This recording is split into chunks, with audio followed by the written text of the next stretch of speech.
the dreams of the American people.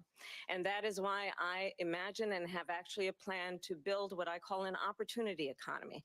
Because here's the thing. We know that we have a shortage of homes and housing, and the cost of housing is too expensive for far too many people. We know that young families need support to raise their children, and I intend on extending a tax cut for those families of $6,000, which is the largest child tax credit that we have given in a long time, so that those young families can afford to buy a crib, buy a car seat, buy clothes for their children. My passion, one of them, is small businesses. My mother raised my sister and me, but there was a woman who helped raise us. We call her our second mother. She was a small business owner. I love our small businesses. My plan is to give a $50,000 tax deduction to start up small businesses, knowing they are part of the backbone of America's economy. My opponent, on the other hand, his plan is to do what he has done before, which is to provide a tax cut for billionaires and big corporations, which will result in $5 trillion to America's deficit. My opponent has a plan that I call the Trump's sales tax, which would be a 20% tax on everyday goods that you rely on to get through the month. Economists have said that Trump sales tax would actually result for middle-class families in about $4,000 more a year, because of his policies and his ideas about what should be the backs of middle-class people paying for tax cuts for billionaires. President Trump, I'll give you 2 minutes. First of all, I have no sales tax. That's an incorrect statement. She knows that. We're doing tariffs on other countries. Other countries are going to finally, after 75 years, pay us back for all that we've done for the world. And the tariff will be substantial in some cases. I took in billions and billions of dollars, as you know, from China. In fact, they never took the tariff off because it was so much money they can't. It would totally destroy everything that they've set out to do. Taken in billions of dollars from China and other places, they've left the tariffs on. When I had it, I had tariffs, and yet I had no inflation. Look, we've had a terrible economy because inflation which is really known as a country buster. It breaks up countries.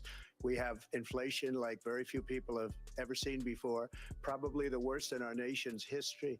We were at 21%, but that's being generous because many things are 50, 60, 70, and 80% higher than they were just a few years ago. This has been a disaster for people, for the middle class, but for every class.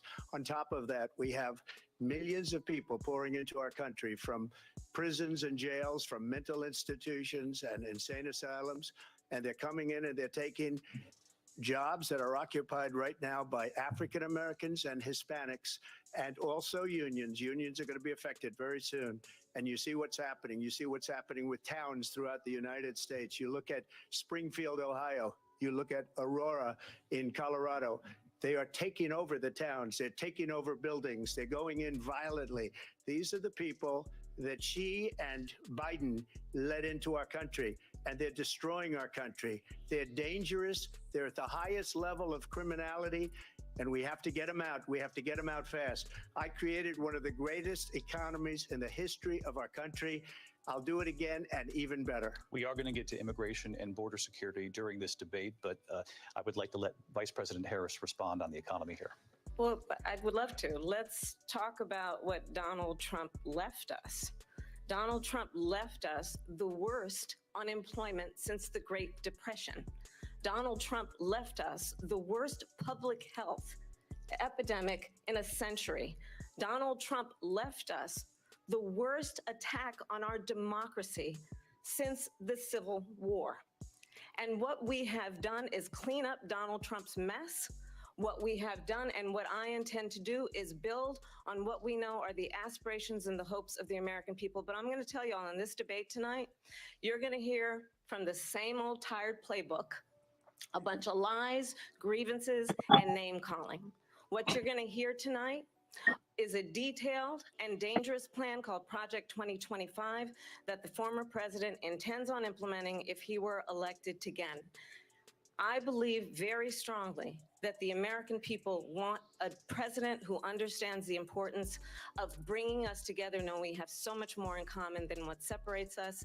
And I pledge to you to be a president for all Americans. President Trump will give you a minute here to respond. Number one, I have nothing to do, as you know, and as she knows better than anyone, I have nothing to do with Project 2025. That's out there. I haven't read it. I don't want to read it purposely. I'm not going to read it. This was a group of people that got together. They came up with some ideas, I guess some good, some bad. But it makes no difference. I have nothing to do. Everybody knows I'm an open book. Everybody knows what I'm going to do. Cut taxes very substantially and create a great economy like I did before. We had the greatest economy. We got hit with a pandemic. And the pandemic was not since 1917, where 100 million people died, has there been anything like it. We did a phenomenal job with the pandemic. We handed them over a country where the economy and where the stock market was higher than it was before the pandemic came in. Nobody's ever seen anything like it. We made ventilators for the entire world. We got gowns, we got masks, we did things that nobody thought possible. And people give me credit for rebuilding the military. They give me credit for a lot of things, but not enough credit for the great job we did with the pandemic. But the only jobs they got were bounce back jobs. These were jobs bounce back, and it bounced back and it went to their benefit. But I was the one that created them. They know it, and so does everybody else. Vice President Harris, I'll let you respond. So Donald Trump has no plan for you. And when you look at his economic plan, it's all about tax breaks for the richest people.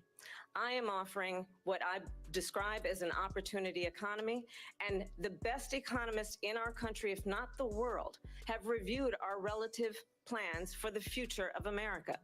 What Goldman Sachs has said is that Donald Trump's plan would make the economy worse. Mine would strengthen the economy. What the Wharton School has said is Donald Trump's plan would actually explode the deficit. 16 Nobel laureates have described his economic plan as something that would increase inflation and by the middle of next year would invite a recession.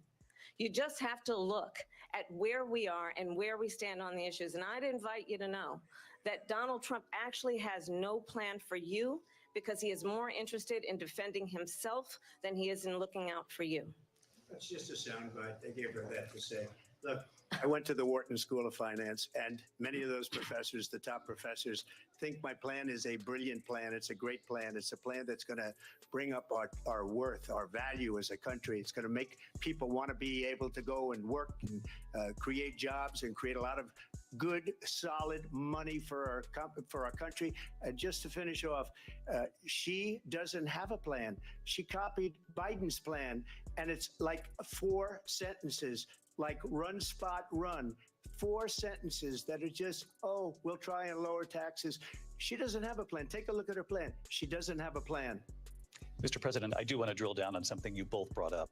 The Vice President brought up your tariffs. You responded, and let's drill down on this, because your plan is what she calls is essentially a national sales tax. Your proposal calls for tariffs, as you pointed out here, on foreign imports across the board. You recently said that you might double your plan, imposing tariffs up to 20% on goods coming into this country. As you know, many economists say that with tariffs at that level, costs are then passed on to the consumer. Vice President Harris has argued it'll mean higher prices on gas, food, clothing, medication, arguing it costs the typical family nearly $4,000 a year. Do you believe Americans can afford higher prices because of tariffs? They're not going to have higher prices. What's going to have and who's going to have higher prices is China and all of the countries that have been ripping us off for years. I was the only president ever. China was paying us hundreds of billions of dollars, and so were other countries. And, you know, if she doesn't like them, they should have gone out and they should have immediately cut the tariffs. But those tariffs are there 3.5 years now under their administration. We are going to take in billions of dollars, hundreds of billions of dollars. I had no inflation, virtually no inflation. They had the highest inflation perhaps in the history of our country, because I've never seen a worse period of time. People can't go out and buy cereal or bacon or eggs or anything else. The people of our country are absolutely dying with what they've done. They've destroyed the economy. And all you have to do is look at a poll. The polls say 80 and 85 and even 90% that the Trump economy was great, that their economy was terrible. Vice President Harris, I do want to ask for your response, and you heard what the president said there, because the Biden administration did keep a number of the Trump tariffs in place. So how do you respond? Well, let's be clear that the Trump administration resulted in a trade deficit, one of the highest we've ever seen in the history of America. He invited trade wars. You want to talk about his deal with China? What he ended up doing is, under Donald Trump's presidency, he ended up selling American chips to China to help them improve and modernize their military, basically sold us out, when a policy about China should be in making sure the United States of America wins the competition for the 21st century, which means focusing on the details of what that requires, focusing on relationships with our allies, focusing on investing in American-based technology so that we win the race on AI, on quantum computing, focusing on what we need to do to support America's workforce so that we don't end up having on the short end of the stick in terms of workers' rights. But what Donald Trump did, let's talk about this, with COVID, is he actually thanked President Xi for what he did during COVID. Look at his tweet. Thank you, President Xi, exclamation point, when we know that Xi was responsible for lacking and not giving us transparency about the origins of COVID. President Trump, I'll let you respond. First of all, they bought their chips from Taiwan. We hardly make chips anymore because of philosophies like they have and policies like they have. I don't say her because she has no policy. Everything that she believed 3 years ago and 4 years ago is out the window. She's going to my philosophy now. In fact, I was going to send her a MAGA hat. She's gone to my philosophy. But if she ever got elected, she'd change it. And it will be the end of our country. She's a Marxist. Everybody knows she's a Marxist. Her father's a Marxist professor in economics, and he taught her well. But when you look at what she's done to our country, and when you look at these millions and millions of people that are pouring into our country monthly, where it's, I believe, 21 million people, not the 15 that people say, and I think it's a lot higher than the 21. That's bigger than New York State pouring in. And just look at what they're doing to our country. They're criminals. Many of these people coming in are criminals. And that's bad for our economy, too. You know, you mentioned before, we'll talk about immigration later. Well, bad immigration is the worst thing that can happen to our economy. They have, and she has, destroyed our country with policy that's insane. Almost policy that you'd say they have to hate our country. President Trump, thank you. Lindsay? I want to turn to the issue of abortion. President Trump, you've often touted that you were able to kill Roe v. Wade. Last year, you said that you were proud to be the most pro-life president in American history. Then last month, you said that your administration would be great for women and their reproductive rights. In your home state of Florida, you surprised many with regard to your 6-week abortion ban, because you initially had said that it was too short. And you said, quote, I'm going to be voting that we need more than 6 weeks. But then the very next day, you reversed course and said you would vote to support the 6-week ban. Vice President Harris says that women shouldn't trust you on the issue of abortion because you've changed your position so many times. Therefore, why should they trust you? Well, the reason I'm doing that vote is because the plan is, as you know, the vote is, they have abortion in the 9th month. They even have, and you can look at the governor of West Virginia, the previous governor of West Virginia, not the current governor, who's doing an excellent job, but the governor before, he said the baby will be born and we will decide what to do with the baby. In other words, we'll execute the baby. And that's why I did that, because that predominates, because they're radical. The Democrats are radical in that. And her vice presidential pick, which I think was a horrible pick, by the way, for our country, because he is really out of it.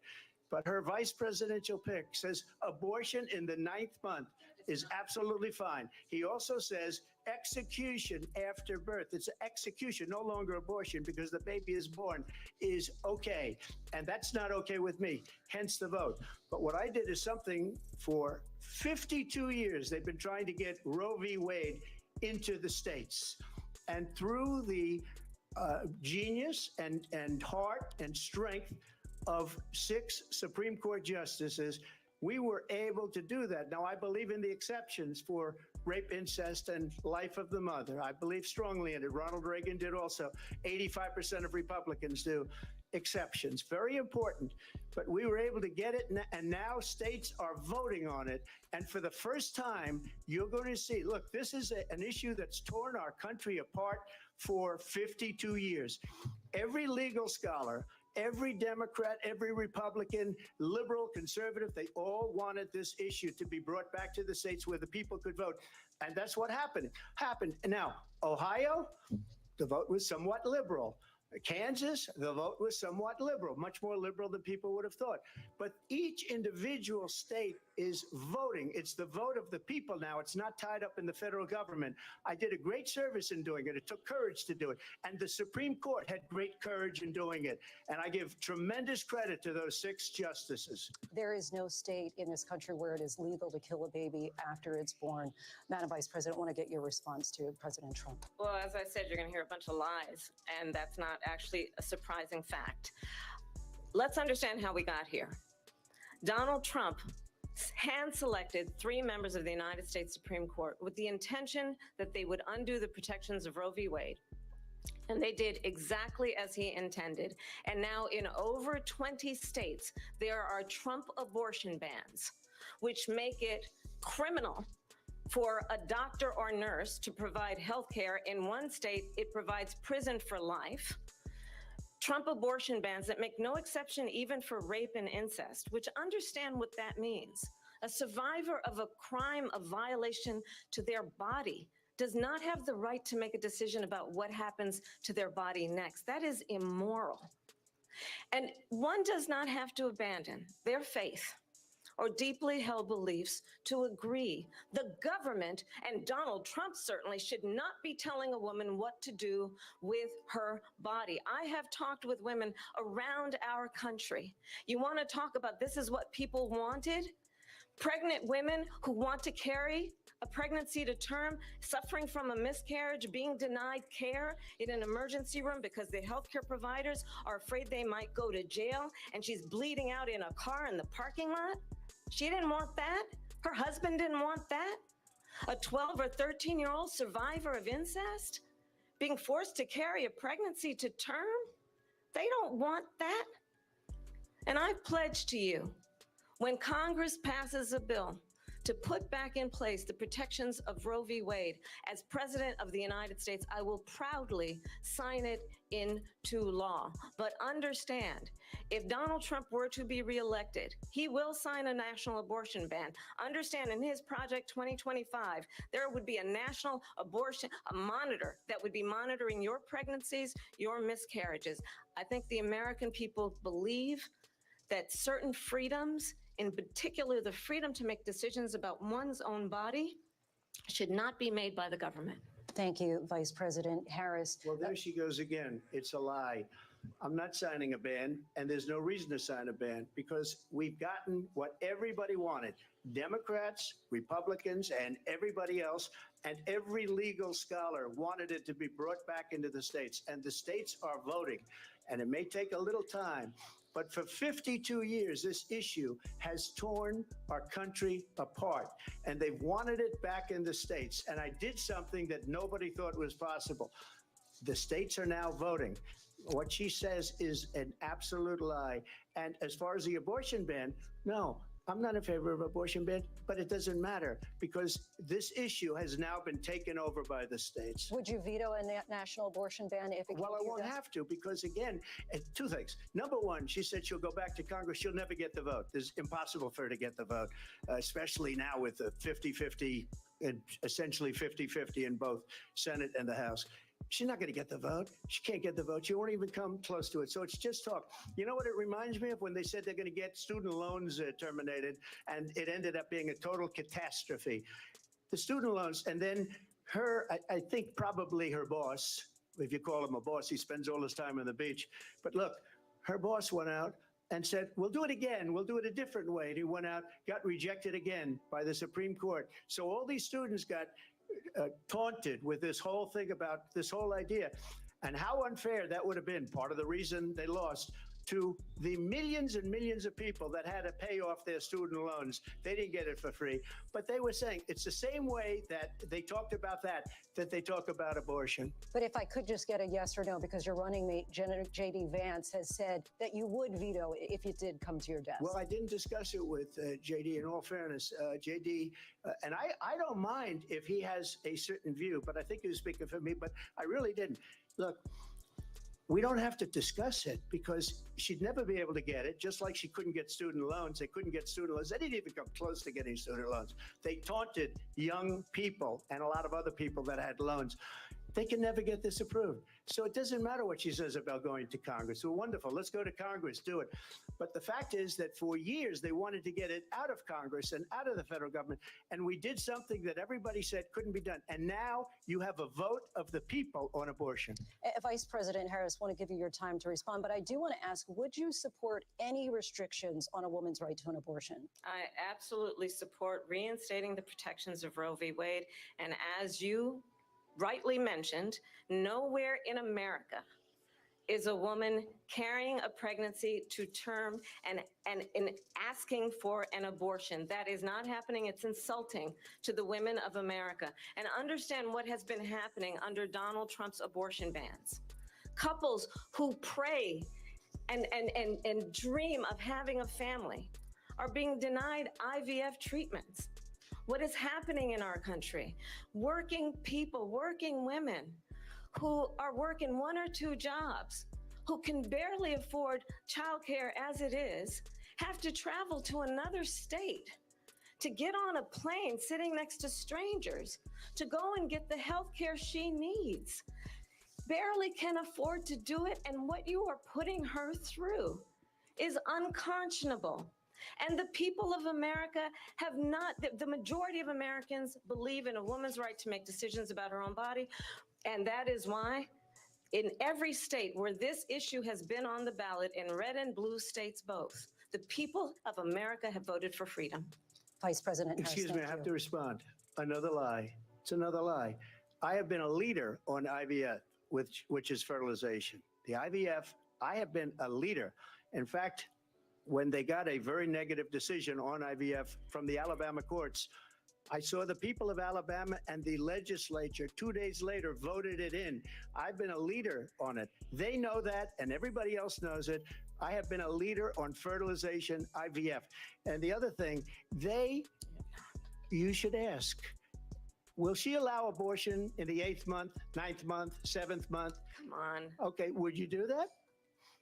Why don't you ask her that question? Why don't you answer the question? Would you because veto? Under Roe v. Wade, you could do abortions in the 7th month, the 8th month, the 9th month, not true. and probably after birth. Just look at the governor, former governor of Virginia. The governor of Virginia said, we put the baby aside and then we determine what we want to do with the baby. President Trump, thank you. We're going to turn now to immigration and border security. We know it's an issue that's important to Republicans, Democrats, voters across the board in this country.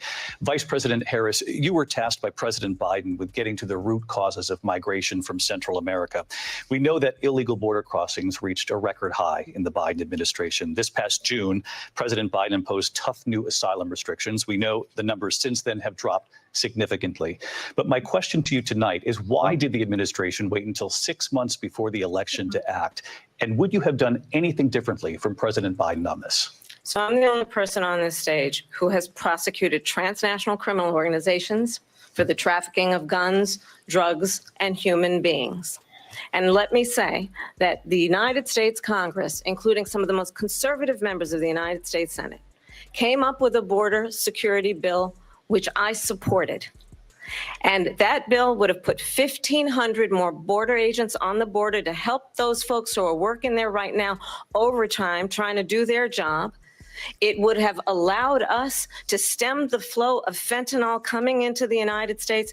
I know there are so many families watching tonight who have been personally affected by the surge of fentanyl in our country. That bill would have put more resources to allow us to prosecute transnational criminal organizations for trafficking in guns, drugs, and human beings. But you know what happened to that bill?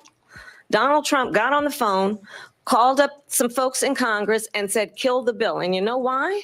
Because he'd prefer to run on a problem instead of fixing a problem. And understand, this comes at a time where the people of our country actually need a leader who engages in solutions, who actually addresses the problems at hand. But what we have in the former president is someone who would prefer to run on a problem instead of fixing a problem. And I'll tell you something, he's going to talk about immigration a lot tonight, even when it's not the subject that is being raised. And I'm going to actually do something really unusual, and I'm going to invite you to attend one of Donald Trump's rallies, because it's a really interesting thing to watch. You will see during the course of his rallies, he talks about fictional characters like Hannibal Lecter. He will talk about windmills cause cancer. And what you will also notice is that people start leaving his rallies early out of exhaustion and boredom. And I will tell you, the one thing you will not hear him talk about is you. You will not hear him talk about your needs, your dreams, and your desires. And I'll tell you, I believe you deserve a president who actually puts you first. And I pledge to you that I will. Vice President Harris, thank you. President Trump, on that point, I want to get your response. Well, I would like to respond. Let me just ask, though, why did you try to kill that bill, and successfully so? That would have put thousands of additional agents and officers on the border. First, let me respond as to the rallies. She said people start leaving. People don't go to her rallies. There's no reason to go. And the people that do go, she's bussing them in and paying them to be there, and then showing them in a different light. So she can't talk about that. People don't leave my rallies. We have the biggest rallies, the most incredible rallies in the history of politics. That's because people want to take their country back. Our country is being lost. We're a failing nation. And it happened 3.5 years ago. And what's going on here, you're going to end up in World War III, just to go into another subject. What they have done to our country by allowing these millions and millions of people to come into our country, and look at what's happening to the towns all over the United States. And a lot of towns don't want to talk. It's not going to be Aurora or Springfield. A lot of towns don't want to talk about it because they're so embarrassed by it. In Springfield, they're eating the dogs, the people that came in. They're eating the cats. They're eating the pets of the people that live there. And this is what's happening in our country. And it's a shame. As far as the rallies are concerned, as far as the reason they go is they like what I say. They want to bring our country back. They want to make America great again. It's a very simple phrase, make America great again. She's destroying this country. And if she becomes president, this country doesn't have a chance of success. Not only success, we'll end up being Venezuela on steroids. I just want to clarify here. You bring up Springfield, Ohio, and ABC News did reach out to the city manager there. He told us there have been no credible reports of specific claims of pets being harmed, injured, or abused by individuals within the immigrant community. Well, I've seen people on television. Let me just say here, this is the people on television say my dog was taken and used for food. So maybe he said that, and maybe that's a good thing to say for a city manager. I'm not taking this from television. But the people I'm on television saying their dog was eaten by the people that went there. Again, the Springfield city manager says there's no evidence of that. Vice President Harris, I'll let you respond to the rest of what you've heard. You talk about extreme. You know, this is, I think, one of the reasons why in this election, I actually have the endorsement of 200 Republicans who have formerly worked with President Bush, Mitt Romney, and John McCain, including the endorsement of former Vice President Dick Cheney and Congress member Liz Cheney. And if you want to really know the inside track on who the former president is, if he didn't make it clear already, just ask people who have worked with him. His former chief of staff, a 4-star general, has said he has contempt for the Constitution of the United States. His former national security advisor has said he is dangerous and unfit. His former Secretary of Defense has said the nation, the republic, would never survive another Trump term. And when we listen to this kind of rhetoric, when the issues that affect the American people are not being addressed, I think the choice is clear in this election. President Trump, I'll give you a quick minute to respond here. Thank you, because when I hear that, see, I'm a different kind of a person. I fired most of those people, not so graciously. They did bad things or a bad job. I fired them. They never fired one person. They didn't fire anybody having to do with Afghanistan and the Taliban and the 13 people whose were just killed, viciously and violently killed. And I got to know the parents and the family. They didn't fire. They should have fired all those generals, all those top people, because that was one of the most incompetently handled situations anybody has ever seen.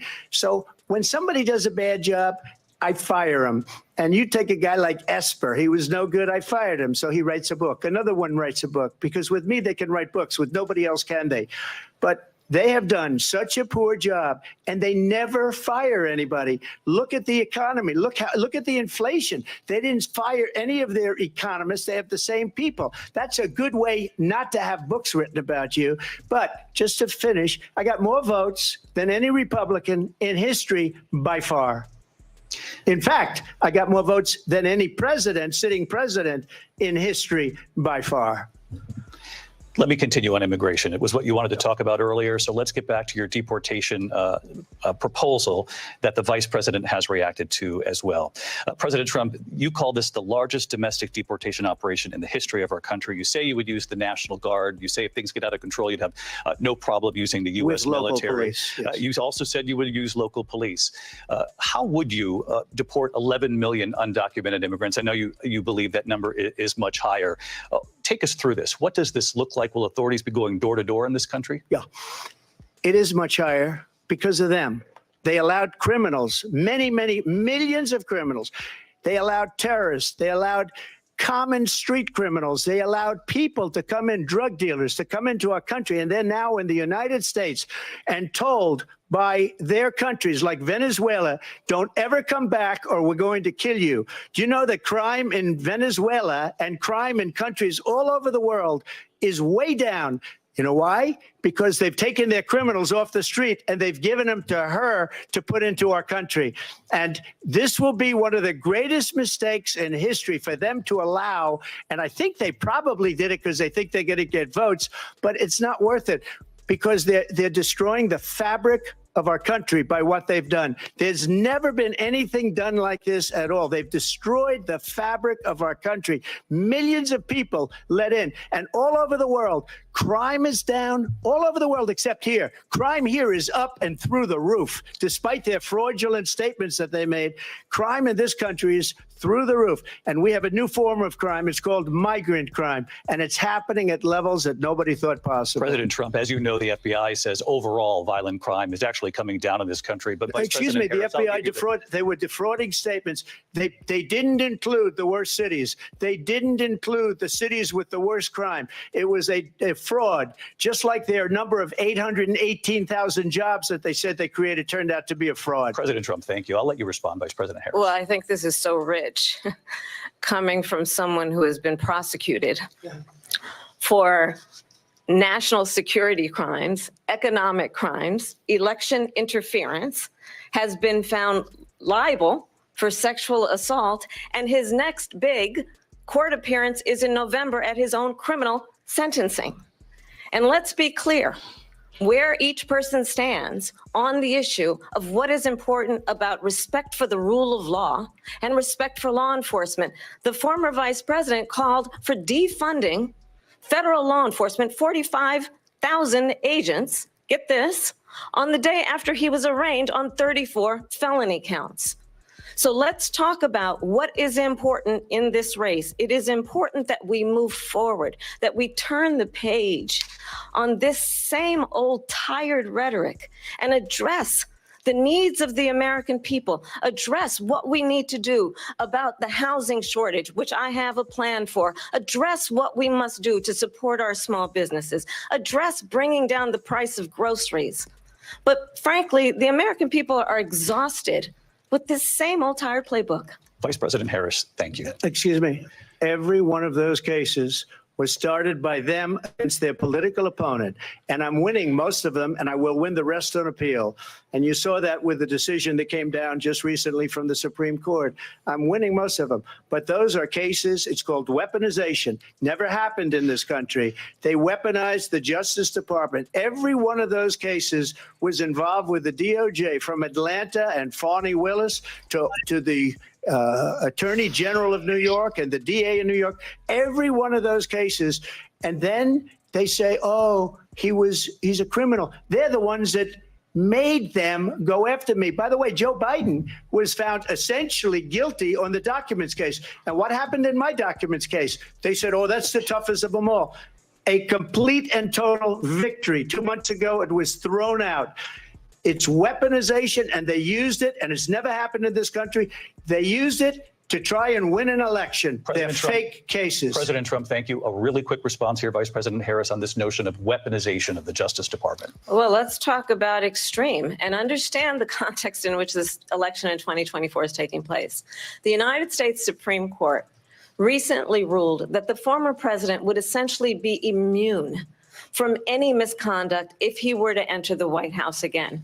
Understand, this is someone who has openly said he would terminate, I'm quoting, terminate the Constitution of the United States, that he would weaponize the Department of Justice against his political enemies. Someone who has openly expressed disdain for members of our military. Understand what it would mean if Donald Trump were back in the White House with no guardrails, because certainly we know now the court won't stop him. We know J.D. Vance is not going to stop him. It's up to the American people.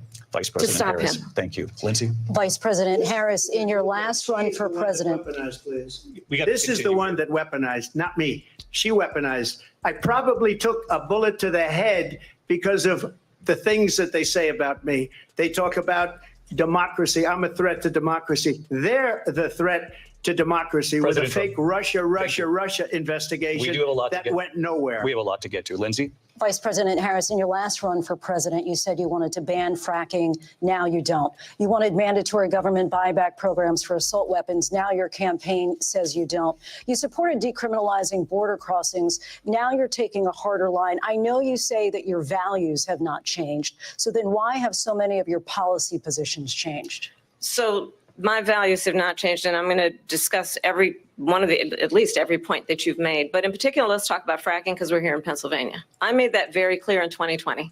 I will not ban fracking.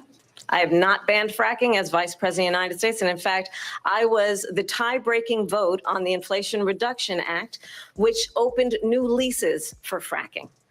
My position is that we have got to invest in diverse sources of energy so we reduce our reliance on foreign oil.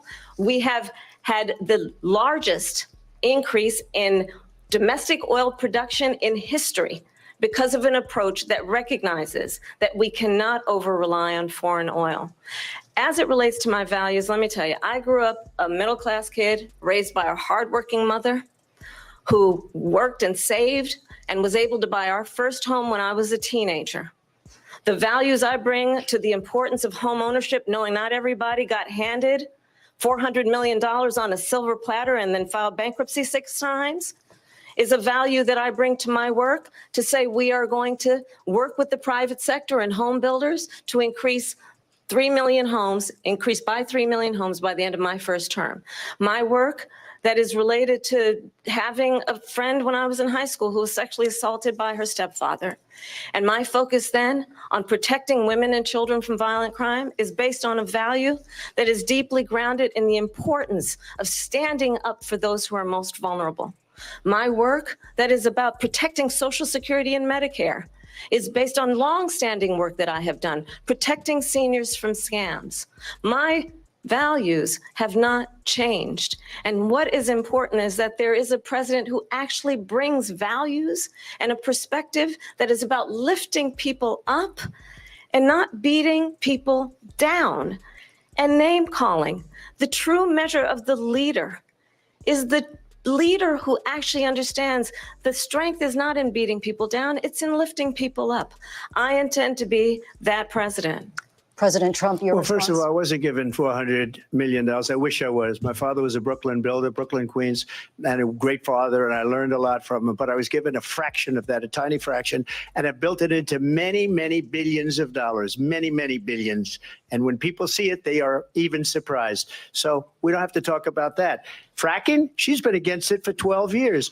Defund the police, she's been against that forever. She gave all that stuff up very wrongly, very horribly, and everybody's laughing at it, okay? They're all laughing at it. She gave up at least 12 and probably 14 or 15 different policies. Like, she was big on defund the police. In Minnesota, she went out, wait a minute, I'm talking now, if you don't mind, please. Does that sound familiar? She went out in Minnesota and wanted to let criminals that killed people, that burned down Minneapolis, she went out and raised money to get them out of jail. She did things that nobody would ever think of. Now she wants to do transgender operations on illegal aliens that are in prison. This is a radical left liberal that would do this. She wants to confiscate your guns, and she will never allow fracking in Pennsylvania. If she won the election, fracking in Pennsylvania will end on day one. Just to finish, one thing so important in my opinion. So I got the oil business going like nobody has ever done before. When they took over, they got rid of it, started getting rid of it, and the prices were going up the roof. They immediately let these guys go to where they were. I would have been 5 times, 4 times, 5 times higher, because you're talking about 3.5 years ago. They got it up to where I was because they had no choice, because the prices of energy were quadrupling and doubling. You saw what happened to gasoline. So they said, let's go back to Trump. But if she won the election, the day after that election, they'll go back to destroying our country, and oil will be dead. Fossil fuel will be dead. We'll go back to windmills, and we'll go back to solar, where they need a whole desert to get some energy to come out of. You ever see a solar plant? By the way, I'm a big fan of solar, but they take 400, 500 acres of desert soil. Trump, we have a These lot are of not good issues things that we for the have to get environment to. that We're she out of time. understands. Thank you. Lindsay, thank you. We have an election in just 56 days. And I want to talk about the peaceful transfer of power, which, of course, we all know is a cornerstone of our democracy, and the role of a president in a moment of crisis. Mr. President, on January 6th, you told your supporters to march to the Capitol. You said you would be right there with them. The country and the world saw what played out of the Capitol that day, the officers coming under attack.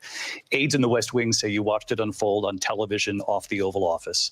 You did send out tweets, but it was more than 2 hours before you sent out that video message telling your supporters to go home. Is there anything you regret about what you did on that day? You just said a thing that isn't covered. Peacefully and patriotically, I said during my speech, not later on. Peacefully and patriotically. And nobody on the other side was killed. Ashley Babbitt was shot by an out-of-control police officer that should have never, ever shot her. It's a disgrace. But we didn't do this group of people that have been treated so badly. I ask, what about all the people that are pouring into our country and killing people that she allowed to pour in? She was the border czar. Remember that. She was the border czar. She doesn't want to be called the border czar because she's embarrassed by the border. In fact, she said at the beginning, well, I'm surprised you're not talking about the border yet. That's because she knows what a bad job they've done. What about those people? When are they going to be prosecuted? When are these people from countries all over the world, not just South America? They're coming in from all over the world, David, all over the world. And crime rates are down all over the world because of it. But let me just when are those, David, when are those people going to be prosecuted? When are the people that burned down Minneapolis going to be prosecuted? Or in Seattle? They went into Seattle. They took over a big percentage of the city of Seattle. When are those people going to be prosecuted? But let me just ask you. You might ask her that question. You were the president. You were watching it unfold on television. It's a very simple question as we move forward toward another election. Is there anything you regret about what you did on that day? Yes, sir. I had nothing to do with that other than they asked me to make a speech. I showed up for a speech. I said, I think it's going to be big. I went to Nancy Pelosi and the mayor of Washington, D.C., and the mayor put it back in writing, as you know. I said, you know, this is going to be a very big rally or whatever you want to call it. And again, it wasn't done by me. It was done by others. I said, I'd like to give you 10,000 National Guard or soldiers. They rejected me. Nancy Pelosi rejected me. It was just 2 weeks ago. Her daughter has a tape of her saying she is fully responsible for what happened. They want to get rid of that tape. It would have never happened if Nancy Pelosi and the mayor of Washington did their jobs. I wasn't responsible for security. Nancy Pelosi was responsible. She didn't do her job. The question was about you as president, not about former Speaker Pelosi. But I do want Vice President Harris to respond here. I was at the Capitol on January 6th. I was the vice president-elect. I was also an acting senator. I was there. And on that day, the President of the United States incited a violent mob to attack our nation's capital, to desecrate our nation's capital. On that day, 140 law enforcement officers were injured, and some died. And understand, The former president has been indicted and impeached for exactly that reason. But this is not an isolated situation. Let's remember Charlottesville, where there was a mob of people carrying tiki torches, spewing anti-Semitic hate. And what did the president then at the time say? There were fine people on each side. Let's remember that when it came to the Proud Boys, a militia, the former president said, stand back and stand by. So for everyone watching who remembers what January 6th was, I say, we don't have to go back. Let's not go back. We're not going back. It's time to turn the page. And if that was a bridge too far for you, well, there is a place in our campaign for you to stand for country, to stand for our democracy, to stand for rule of law, and to end the chaos, and to end the approach that is about attacking the foundations of our democracy because you don't like the outcome. And be clear on that point. Donald Trump, the candidate, has said in this election there will be a bloodbath if this and the outcome of this election is not to his liking. Let's turn the page on this. Let's not go back. Let's chart a course for the future and not go backwards to the past. Let me just follow up here. It was a different term, and it was a term that related to energy because they have destroyed our energy business. That was where bloodbath was. Also, on Charlottesville, that story has been, as you would say, debunked. Laura Ingraham, Sean Hannity, Jesse, all of these people, they covered it. If they go an extra sentence, they will see it was perfect. It was debunked in almost every newspaper, but they still bring it up, just like they bring 2025 up. They bring all of this stuff up. I ask you this, you talk about the Capitol. Why are we allowing these millions of people to come through on the southern border? How come she's not doing anything? And I'll tell you what I would do, and I would be very proud to do it. I would say we would both leave this debate right now. I'd like to see her go down to Washington, D.C. during this debate because we're wasting a lot of time. Go down to, because she's been so bad, it's so ridiculous. Go down to Washington, D.C. and let her sign a bill to close up the border because they have the right to do it. They don't need bills. They have the right to do it. The President of the United States, you'll get him out of bed. You'll wake him up at 4 o'clock in the afternoon. Right. You'll say, come on down to the office. Let's sign a bill. If he signs a bill that the border is closed, all he has to do is say it to the Border Patrol, who are phenomenal. If they do that, the border is closed. Mr. Those President, people are killing many people, unlike J6. We talked immigration here tonight. I do want to focus on this next issue to both of you because it really brings us this into focus, truth in these times that we're living in. Mr. President, for 3.5 years after you lost the 2020 election, you repeatedly falsely claimed that you won, many times saying you won in a landslide. In the past couple of weeks leading up to this debate, you have said, quote, you lost by a whisker, that you, quote, didn't quite make it, that you came up a little bit short.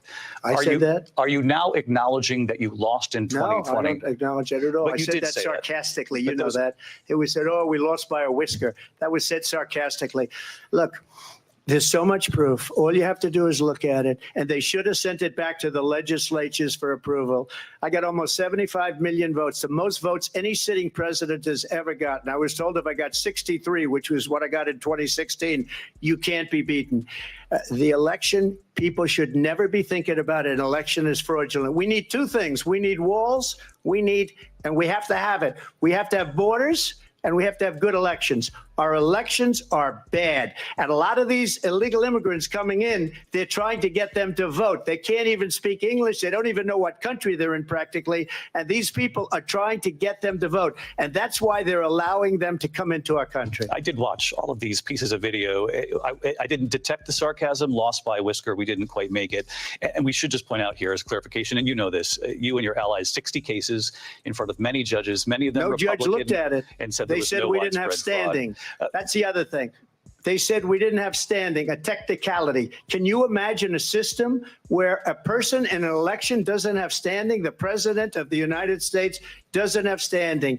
That's how we lost. If you look at the facts, and I'd love to have you'll do a special on it. I'll show you Georgia, and I'll show you Wisconsin, and I'll show you Pennsylvania, and I'll show you.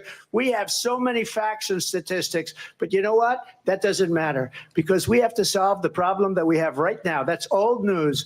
And the problem that we have right now is we have a nation in decline, and they have put it into decline. We have a nation that is dying, David. Mr. President, thank you. Vice President Harris, you heard the president there tonight. He said he didn't say that he lost by whiskers. So he still believes he did not lose the election that was won by President Biden and yourself.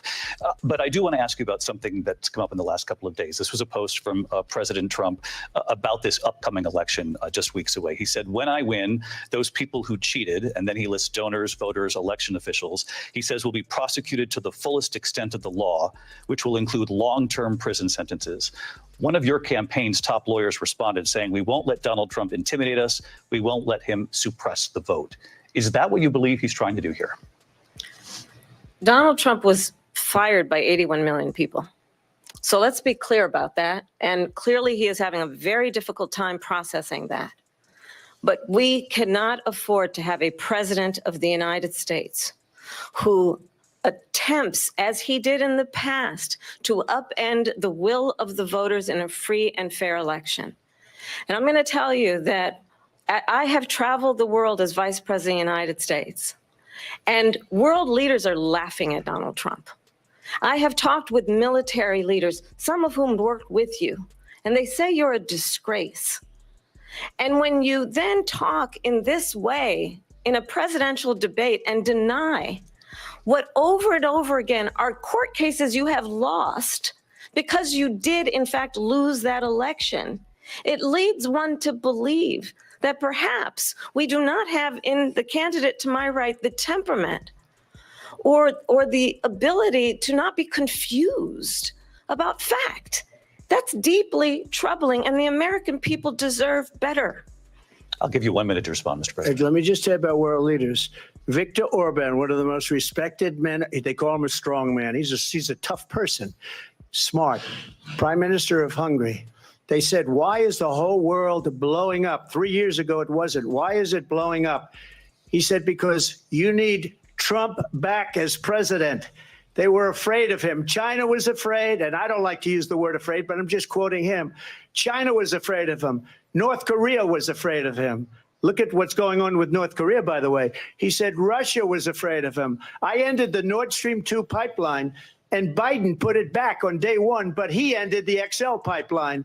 The XL pipeline in our country, he ended that, but he let the Russians build a pipeline going all over Europe and heading into Germany, the biggest pipeline in the world. Look, Viktor Orban said it. He said the most respected, most feared person is Donald Trump. We had no problems when Trump was president, but when this weak, pathetic man that you saw at a debate just a few months ago, that if he weren't in that debate, he'd be running instead of her. She got no votes. He got 14 million votes. What you did, you talk about a threat to democracy. He got 14 million votes, and they threw him out of office.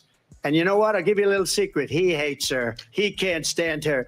But he got 14 million votes. They threw him out. She got 0 votes. And when she ran, she was the first one to leave because she failed. And now she's running. I don't understand it, but I'm okay with it because your time is I think we're going to do very well. We've got a lot more to get to. Turning now to the Israel-Hamas war and the hostages who are still being held, Americans among them. Vice President Harris, in December, you said, quote, Israel has a right to defend itself, but you added, quote, it matters how, saying international humanitarian law must be respected. Israel must do more to protect innocent civilians. You said that 9 months ago. Now an estimated 40,000 Palestinians are dead. Nearly 100 hostages remain. Just last week, Prime Minister Benjamin Netanyahu said there's not a deal in the making. President Biden has not been able to break through the stalemate. How would you do it? Well, let's understand how we got here. On October 7, Hamas, a terrorist organization, slaughtered 1,200 Israelis. Many of them young people who were simply attending a concert. Women were horribly raped. And so absolutely, I said then, I say now, Israel has a right to defend itself. We would. And how it does so matters. because it is also true, far too many innocent Palestinians have been killed. Children, mothers. What we know is that this war must end. It must end immediately, and the way it will end is we need a ceasefire deal and we need the hostages out. And so we will continue to work around the clock on that. Work around the clock, also understanding that we must chart a course for a two-state solution. And in that solution, there must be security for the Israeli people and Israel, and in equal measure for the Palestinians. But the one thing I will assure you always, I will always give Israel the ability to defend itself, in particular as it relates to Iran and any threat that Iran and its proxies pose to Israel. But we must have a two-state solution where we can rebuild Gaza, where the Palestinians have security, self-determination, and the dignity they so rightly deserve. President Trump, how would you negotiate with Netanyahu and also Hamas in order to get the hostages out and prevent the killing of more innocent civilians in Gaza? If I were president, it would have never started. If I were president, Russia would have never, ever, I know Putin very well, he would have never, and there was no threat of it either, by the way, for 4 years, have gone into Ukraine and killed millions of people when you add it up, far worse than people understand what's going on over there. But when she mentions about Israel, all of a sudden, she hates Israel. She wouldn't even meet with Netanyahu when he went to Congress to make a very important speech. She refused to be there because she was at a sorority party of hers. She wanted to go to the sorority party. She hates Israel. If she's president, I believe that Israel will not exist within 2 years from now. And I've been pretty good at predictions, and I hope I'm wrong about that one. She hates Israel. At the same time, in her own way, she hates the Arab population because the whole place is going to get blown up. Arabs, Jewish people, Israel will be gone. It would have never happened. Iran was broke under Donald Trump. Now Iran has $300 billion because they took off all the sanctions that I had. Iran had no money for Hamas or Hezbollah or any of the 28 different spheres of terror. And they are spheres of terror, horrible terror. They had no money. It was a big story, and you know it. You covered it very well, actually. They had no money for terror. They were broke. Now they're a rich nation, and now what they're doing is they're spreading that money around. Look at what's happening with the Houthis and Yemen. Look at what's going on in the Middle East. This would have never happened. I will get that settled and fast, and I'll get the war with Ukraine and Russia ended. If I'm president-elect, I'll get it done before even becoming president. Vice President Harris, he says you hate Israel. That's absolutely not true. I have my entire career and life supported Israel and the Israeli people. He knows that. He's trying to, again, divide and distract from the reality, which is it is very well known that Donald Trump is weak and wrong on national security and foreign policy. It is well known that he admires dictators, wants to be a dictator on day one, according to himself. It is well known that he said of Putin that he can do whatever the hell he wants and go into Ukraine. It is well known that he said when Russia went into Ukraine, it was brilliant. It is well known he exchanged love letters with Kim Jong-un. And it is absolutely well known that these dictators and autocrats are rooting for you to be president again because they're so clear. They can manipulate you with flattery and favors. And that is why so many military leaders who you have worked with have told me you are a disgrace. That is why we understand that we have to have a president who is not consistently weak and wrong on national security, including the importance of upholding and respecting in highest regard our military. Vice President Harris, thank you. They're the ones, and she's the one that caused it, that's weak on national security by allowing every nation last month for the year, 168 different countries sending people into our country. Their crime rates are way down. Putin endorsed her last week, said, I hope she wins. And I think he meant it. because what he's gotten away with is absolutely incredible. It wouldn't have happened with me. The leaders of other countries think that they're weak and incompetent, and they are. They're grossly incompetent. And I just ask one question. Why does Biden go in and kill the Keystone Pipeline and approve the single biggest deal that Russia's ever made, Nord Stream 2, the biggest pipeline anywhere in the world going to Germany and all over Europe? Because they're weak and they're ineffective. And Biden, by the way, President gets paid Trump, a lot of money. Thank you. We have a lot of issues to get to. We'll be right back with much more of this historic ABC News presidential debate from the National Constitution Center right here in Philadelphia. Back in a moment. Damn. What's good? It's ghetto. It's ghetto. What about analysis? Analysis. So what I've heard is a bunch of flowery words. I haven't heard anybody talk about it, which she should be talking about 2025. She hasn't brought that up. She hasn't brought up any type of economic policies. All she's saying is he sucks and I don't. Like, girl, we did that with Obama. I'm tired of voting for the best out of a worse situation. Like, at this point, we've had Trump before, so that fear card is not going to work. I'm going to need her to bring out some policies.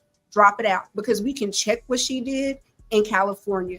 We can also check what she did as the vice president, which she opened the Freedmen's Bank, which was supposed to be for Black people to get loans.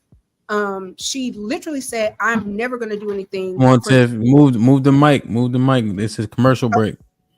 Okay. No, I'm saying share the mic. Oh, there you go. Sorry. Yeah, just because I don't know how long the commercial gonna last. Maybe 3 minutes. Okay, so you're just hearing a lot of fluff, a lot of jabbing, not a lot of policy, anything you could put hang your hat on. Like, neither person is talking about policy. They're both saying, like, what is the policy? Like, what are you going to do for the border? And she has been the border czar. And there has been an influx of migrants or illegals, whatever you want to say. Like, What are you going to do about that? What's your policy? Okay. Jay, what you hear so far? They're both doing a decent job at insulting each other so far. I'm just waiting for Kamala to talk more about her policies. That's it. Because Trump, he makes his stuff pretty clear. So I'm just waiting on Kamala. So who do you feel is winning, just in a vacuum? Winning? Trump. Yeah. What you think, Lux? Hey, Hamp. What's up? So right now, to me, both of them are on bullshit, but Trump is watching her. So, and I hate to admit it, but it is what it is. And you don't favor Trump, right? What makes it a wash? Like, what is he doing or saying that's like? So to me, he's responding to the questions better. It does seem like they're both attacking each other too, more than answering, but he is providing more answers than what she is. Okay. I wanted to hear her answer for that 8th month term pregnancy. I wanted to hear that. And his, frankly, but they kind of both, I felt like they both didn't really want to answer it. So they kind of just argued their way out of answering that question. But okay. Ro, what you think? Good evening, everyone. I think everybody should read the transcripts instead of putting your feelings into it. Read the transcripts and you'll see who answered what. I believe that she's repeating the same thing, right? So they keep asking her questions, but she's repeating the same thing, not direct answers. She's repeating it. And I think that he is doing what he usually does, and that is just attacking her and defending his stance on stuff. I don't think it's anything new. It's nothing new. He's not going to do anything new. He is standing on what he's always said and being who he always will be. Okay. So who do you think's winning? I don't think either one of them are winning. Because like I said, she's not fully answering the question and repeating. And he is definitely not winning, because he just keeps repeating what he usually says and then goes into attack mode. So it's like he's being defensive. Okay, so if you're watching this without context, you can't see like somebody who's edging or winning just based on the tactics they're employing. Same tactics, unanswered questions, attacking each other, and not answering the questions. Okay, so Tiff, who do you think's winning? Real quick. Yeah, I got it. Huh? Neither. All right, I'll let you guys get away with. I'll let y'all get away with that once. It won't be happening going forward. Just FYI. Trump. Oh, thank you, Tiff. Thank you for being a grown-up, Tiff. Unlike Ro. Interest to do so, arguing that if Putin wins, he may be emboldened to move even further into other countries. You have said you would solve this war in 24 hours. You said so just before the break tonight. How exactly would you do that? And I want to ask you a very simple question tonight. Do you want Ukraine to win this war?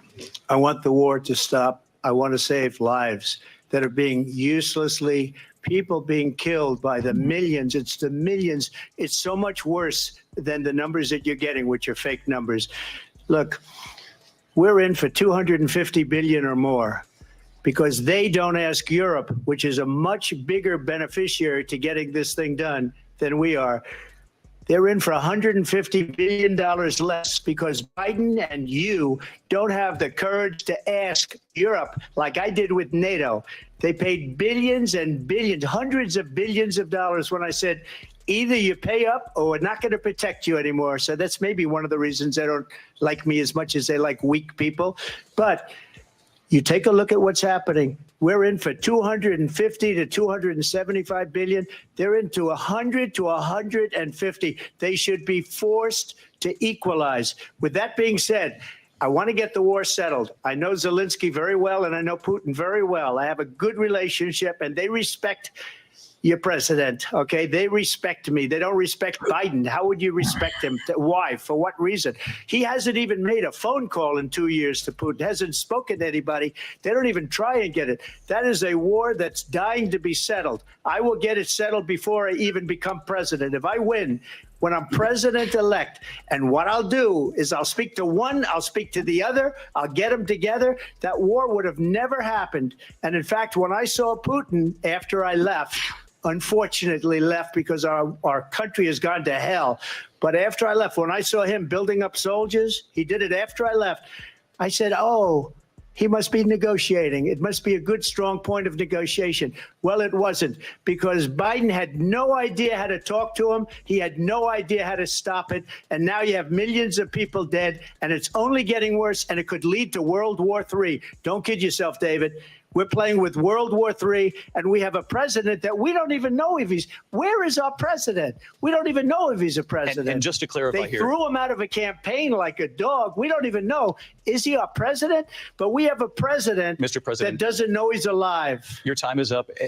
Just to clarify the question, do you believe it's in the U.S. best interest for Ukraine to win this war? Yes or no? I think it's the U.S. best interest to get this war finished and just get it done. All right. Negotiate a deal, because we have to stop all of these human lives from being destroyed. I want to take this to Vice President Harris. I want to get your thoughts on support for Ukraine in this moment, but also as Commander-in-Chief, if elected, how would you deal with Vladimir Putin, and would it be any different from what we're seeing from President Biden?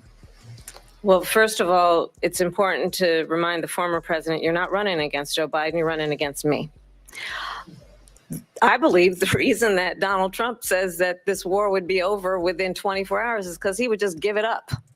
And that's not who we are as Americans. Let's understand what happened here.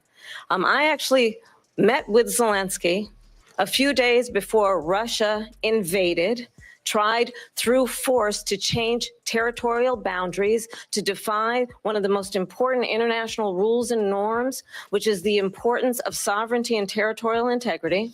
And I met with President Zelensky. I shared with him American intelligence about how he could defend himself. Days later, I went to NATO's eastern flank, to Poland and Romania. And through the work that I and others did, we brought 50 countries together to support Ukraine in its righteous defense. And because of our support, because of the air defense, the ammunition, the artillery, the javelins, the Abrams tanks that we have provided, Ukraine stands as an independent and free country. If Donald Trump were president, Putin would be sitting in Kyiv right now. And understand what that would mean, because Putin's agenda is not just about Ukraine.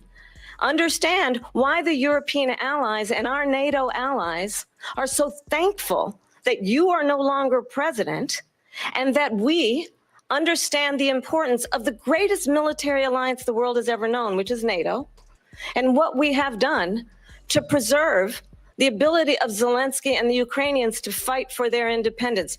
Otherwise, Putin would be sitting in Kyiv with his eyes on the rest of Europe, starting with Poland. And why don't you tell the 800,000 Polish Americans right here in Pennsylvania how quickly you would give up for the sake of favor and what you think is a friendship with what is known to be a dictator who would eat you for lunch.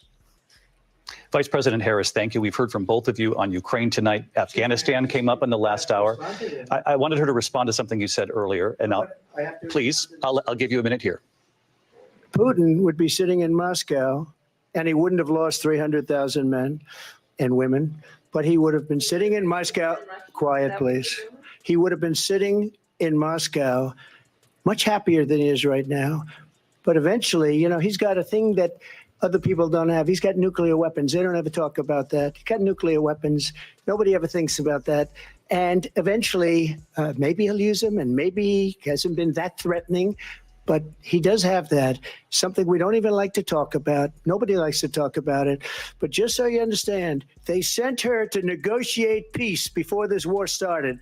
3 days later, he went in and he started the war because everything they said was weak and stupid. They said the wrong things. That war should have never started. She was the emissary. They sent her in to negotiate with Zelensky and Putin, and she did. And the war started 3 days later. And that's the kind of talent we have with her. She's worse than Biden. In my opinion, I think he's the worst president in the history of our country. She goes down as the worst vice president in the history of our country. But let me tell you something.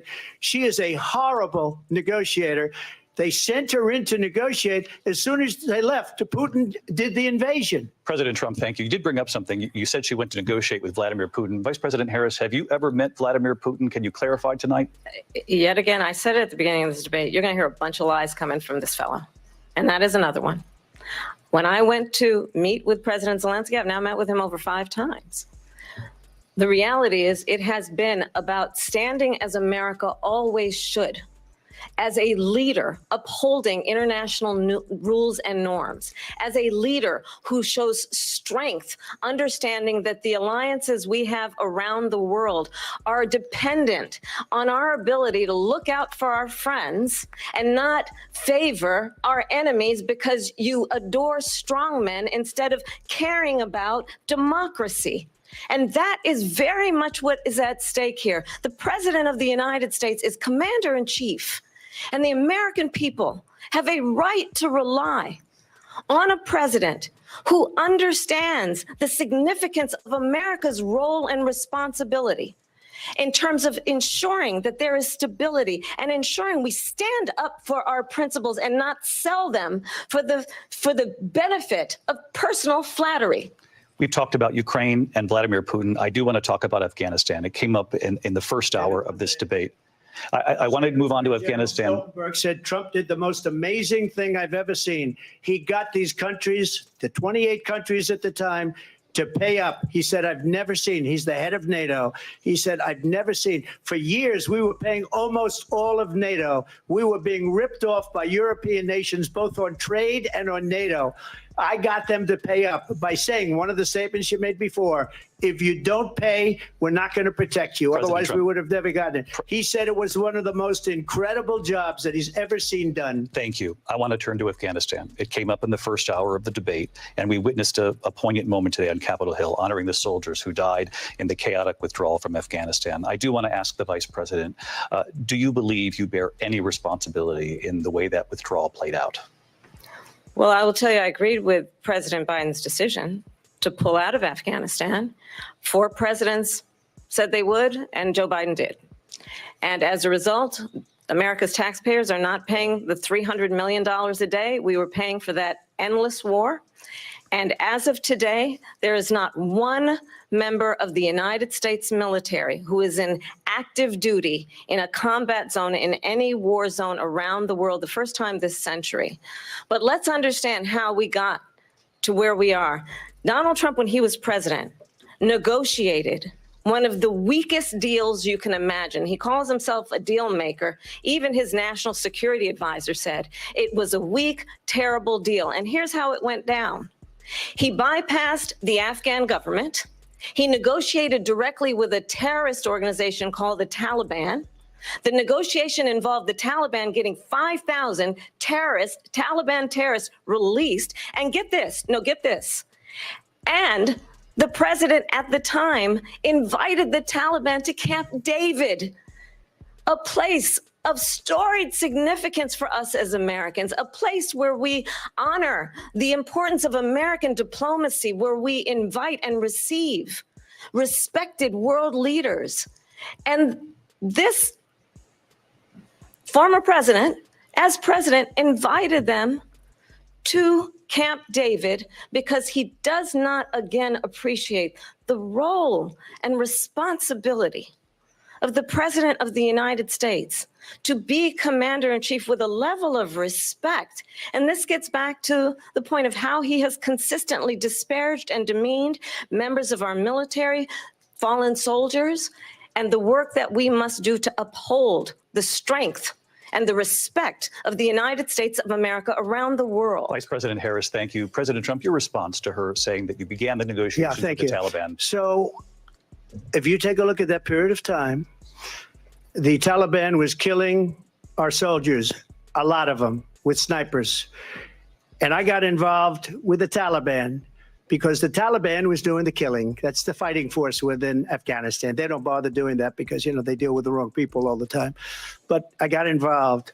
And Abdul is the head of the Taliban. He is still the head of the Taliban. And I told Abdul, don't do it anymore. You do it anymore, you're going to have problems. And he said, why do you send me a picture of my house? I said, you're going to have to figure that out, Abdul. And for 18 months, we had nobody killed.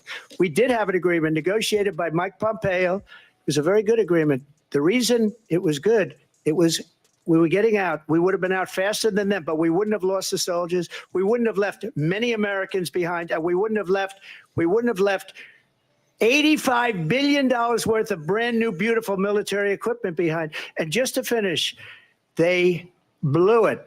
The agreement said you have to do this, and they didn't do it. They didn't do it. The agreement was terminated by us because they didn't do what they were supposed to do. I want to move on. And these people did the worst withdrawal, and in my opinion, the most embarrassing moment in the history of our country. And by the way, that's why Russia attacked Ukraine, because they saw how incompetent she and her boss are.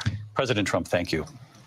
I want to move on now to race and politics in this country. Mr. President, you recently said of Vice President Harris, quote, I didn't know she was black until a number of years ago when she happened to turn black, and now she wants to be known as black. I want to ask a bigger picture question here tonight. Why do you believe it's appropriate to weigh in on the racial identity of your opponent? I don't, and I don't care. I don't care what she is. I don't care. You make a big deal out of something. I couldn't care less. Whatever she wants to be is okay with me. But those were your words. So I'm asking. I don't know. I mean, all I can say is I read where she was not black, that she put out, and I'll say that. And then I read that she was black, and that's okay. Either one was okay with me. That's up to her. That's up to her. Vice President Harris, your thoughts on this? I think it's, I mean, honestly, I think it's a tragedy that we have someone who wants to be president who has consistently over the course of his career attempted to use race to divide the American people. You know, I do believe that the vast majority of us know that we have so much more in common than what separates us, and we don't want this kind of approach that is just constantly trying to divide us, and especially by race. And let's remember how Donald Trump started. He was a land. He owned buildings, and he was investigated because he refused to rent property to Black families. Let's remember, this is the same individual who took out a full-page ad in the New York Times calling for the execution of 5 young Black and Latino boys who were innocent, the Central Park 5. Took out a full-page ad calling for their execution. This is the same individual who spread birther lies about the first Black president of the United States. And I think the American people want better than that, want better than this, want someone who understands, as I do, I travel our country. We see in each other a friend. We see in each other a neighbor. We don't want a leader who is constantly trying to have Americans point their fingers at each other. I meet with people all the time who tell me, can we please just have discourse about how we're going to invest in the aspirations and the ambitions and the dreams of the American people? Knowing that regardless of people's color or the language their grandmother speaks, we all have the same dreams and aspirations and want a president who invests in those, not in hate and division. Vice President Harris, thank you. Lindsay? President Trump, this is now your 3rd time. This is the most divisive presidency in the history of our country. There's never been anything like it. They're destroying our country, and they come up with things like what she just said, going back many, many years, when a lot of people, including Mayor Bloomberg, agreed with me on the Central Park 5. They admitted, they said, they pled guilty. And I said, well, if they pled guilty, they badly hurt a person, killed a person ultimately. And if they pled guilty, then they pled, we're not guilty. But this is a person that has to stretch back years, 40, 50 years ago, because there's nothing now. I built one of the greatest economies in the history of the world, and I'm going to build it again. It's going to be bigger, better, and stronger. But they're destroying our economy. They have no idea what a good economy is. Their oil policies, every single policy. And remember this, she is Biden. You know, she's trying to get away from Biden. I don't know the gentleman, she says. She is Biden. The worst inflation we've ever had, a horrible economy because inflation has made it so bad, and she can't get away with that. Thank you. Your time is up. I want to respond to that, though. I want to just respond briefly. Clearly, I am not Joe Biden, and I am certainly not Donald Trump. And what I do offer is a new generation of leadership for our country, one who believes in what is possible, one who brings a sense of optimism about what we can do instead of always disparaging the American people. I believe in what we can do to strengthen our small businesses, which is why I have a plan. Let's talk about our plans and let's compare the plans.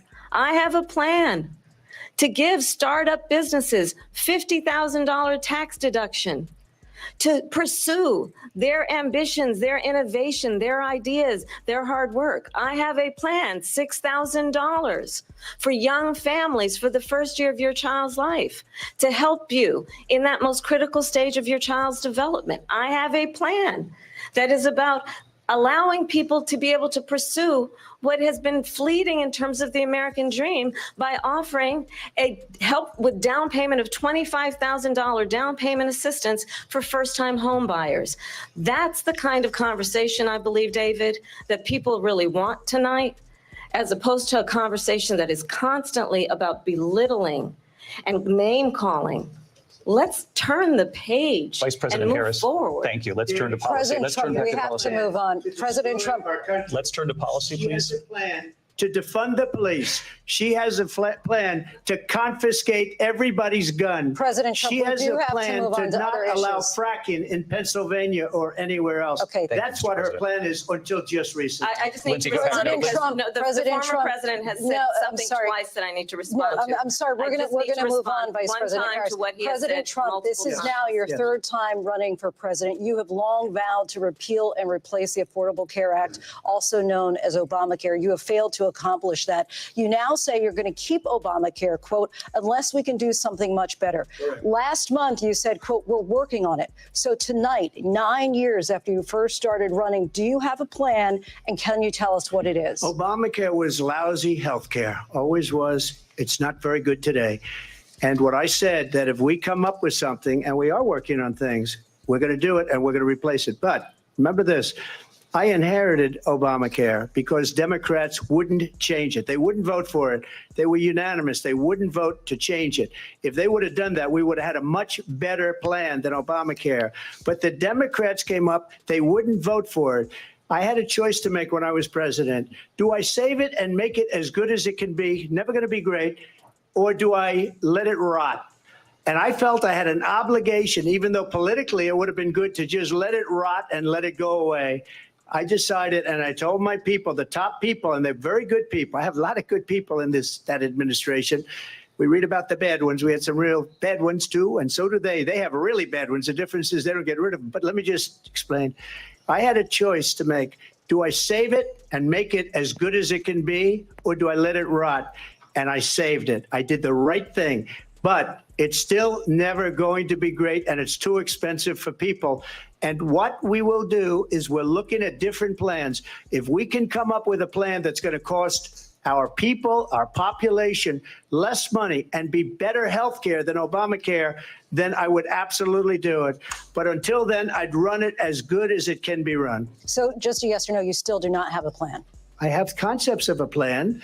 I'm not president right now. But if we come up with something, I would only change it if we come up with something that's better and less expensive. And there are concepts and options we have to do that. And you'll be hearing about it in the not too distant future. Vice President Harris, in 2017, you supported Bernie Sanders' proposal to do away with private insurance and create a government-run healthcare system. 2 years later, you proposed a plan that included a private insurance option. What is your plan today? Well, first of all, I absolutely support, and over the last 4 years as vice president, private healthcare options. But what we need to do is maintain and grow the Affordable Care Act. But I'll get to that, Lindsay. I just need to respond to a previous point that the former president has made. I've made very clear my position on fracking. And then this business about taking everyone's guns away. Tim Walz and I are both gun owners. We're not taking anybody's guns away. So stop with the continuous lying about this stuff.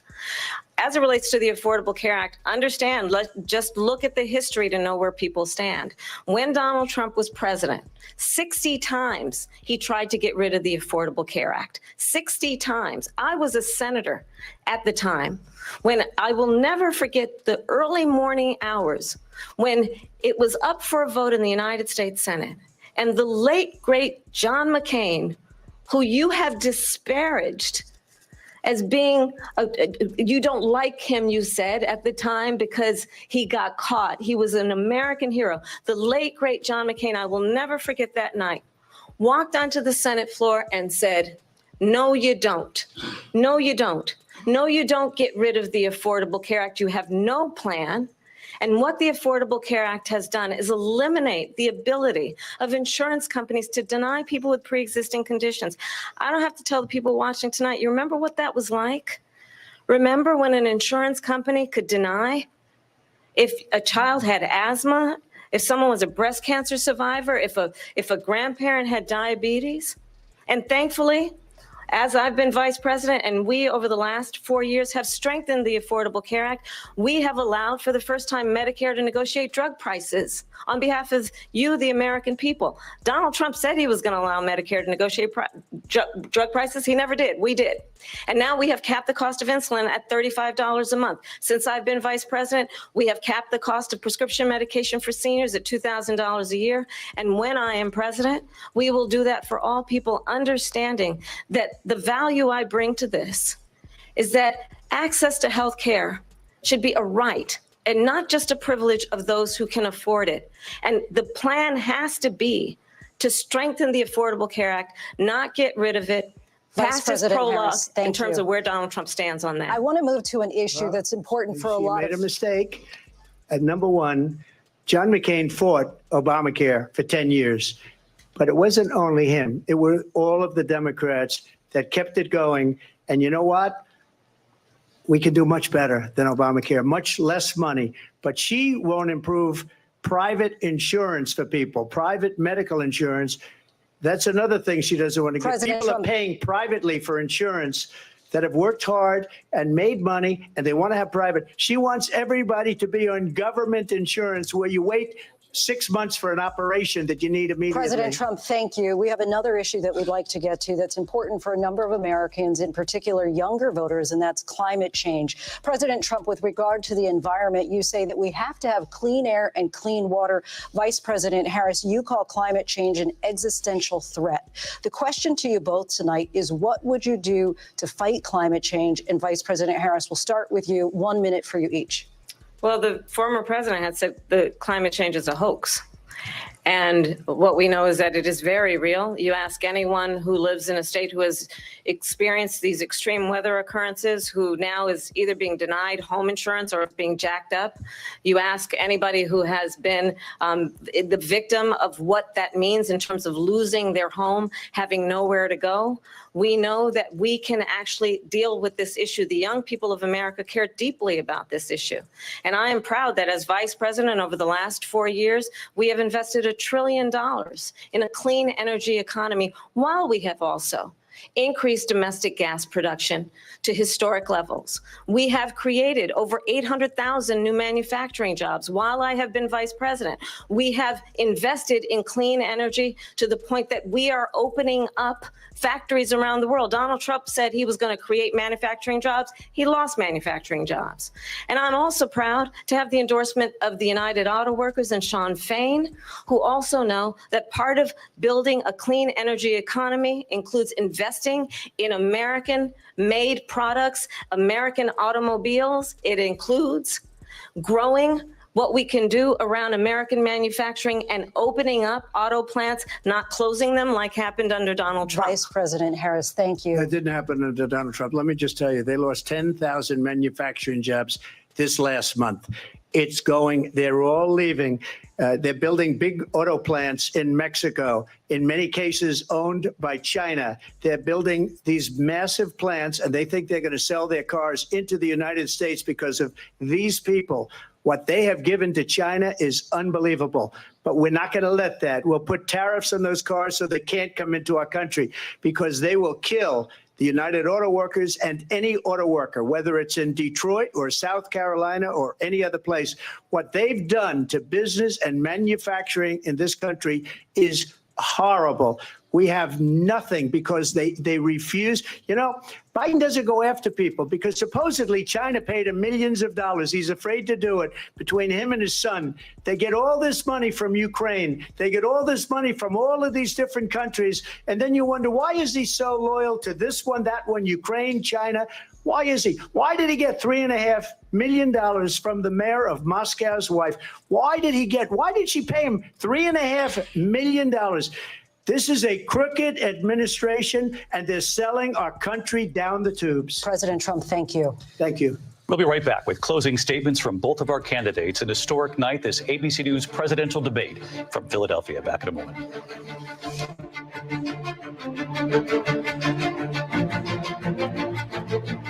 The ABC News presidential debate will continue after this.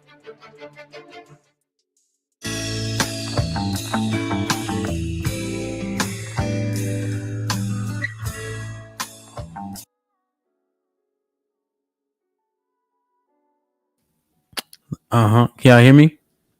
Yeah. Good. Like, share, subscribe, tell a friend, and tell a friend. Hit that like button right now if you can. That helps the channel the most. Salute to Corey, became a member earlier today. Ken was popping. Appreciate you, Aki. Onika Sue with the $2. I invite Trump to the cookout. John Henry with the $2. Trump defines quote unquote conservative cognitive disorder. Lauren Mack with the $5. Everyone's hair looks absolutely amazing tonight. Super duper dope. Yeah, you guys' hair does look good. Ken with the $2 says Trump is debating the moderators and Harris. One Queen Lady with the $5 says, can someone please let me know where our present president is? Onika Sue with the $2 says they put Sleepy Joe to sleep. Trey on the grind with the $2 says Kamala looks more presidential. Black King was popping with the $2 says who's voting third party with me? One Queen Lady with the $2 says, Kamala, can you please answer the question? Shaking my head. Manga King with the $2 says, why she sound like she crying while talking? One Queen Lady with the $2 says, did she just revise Martin Luther King Jr.'s speech? Ro, what's your take on that part so far, man?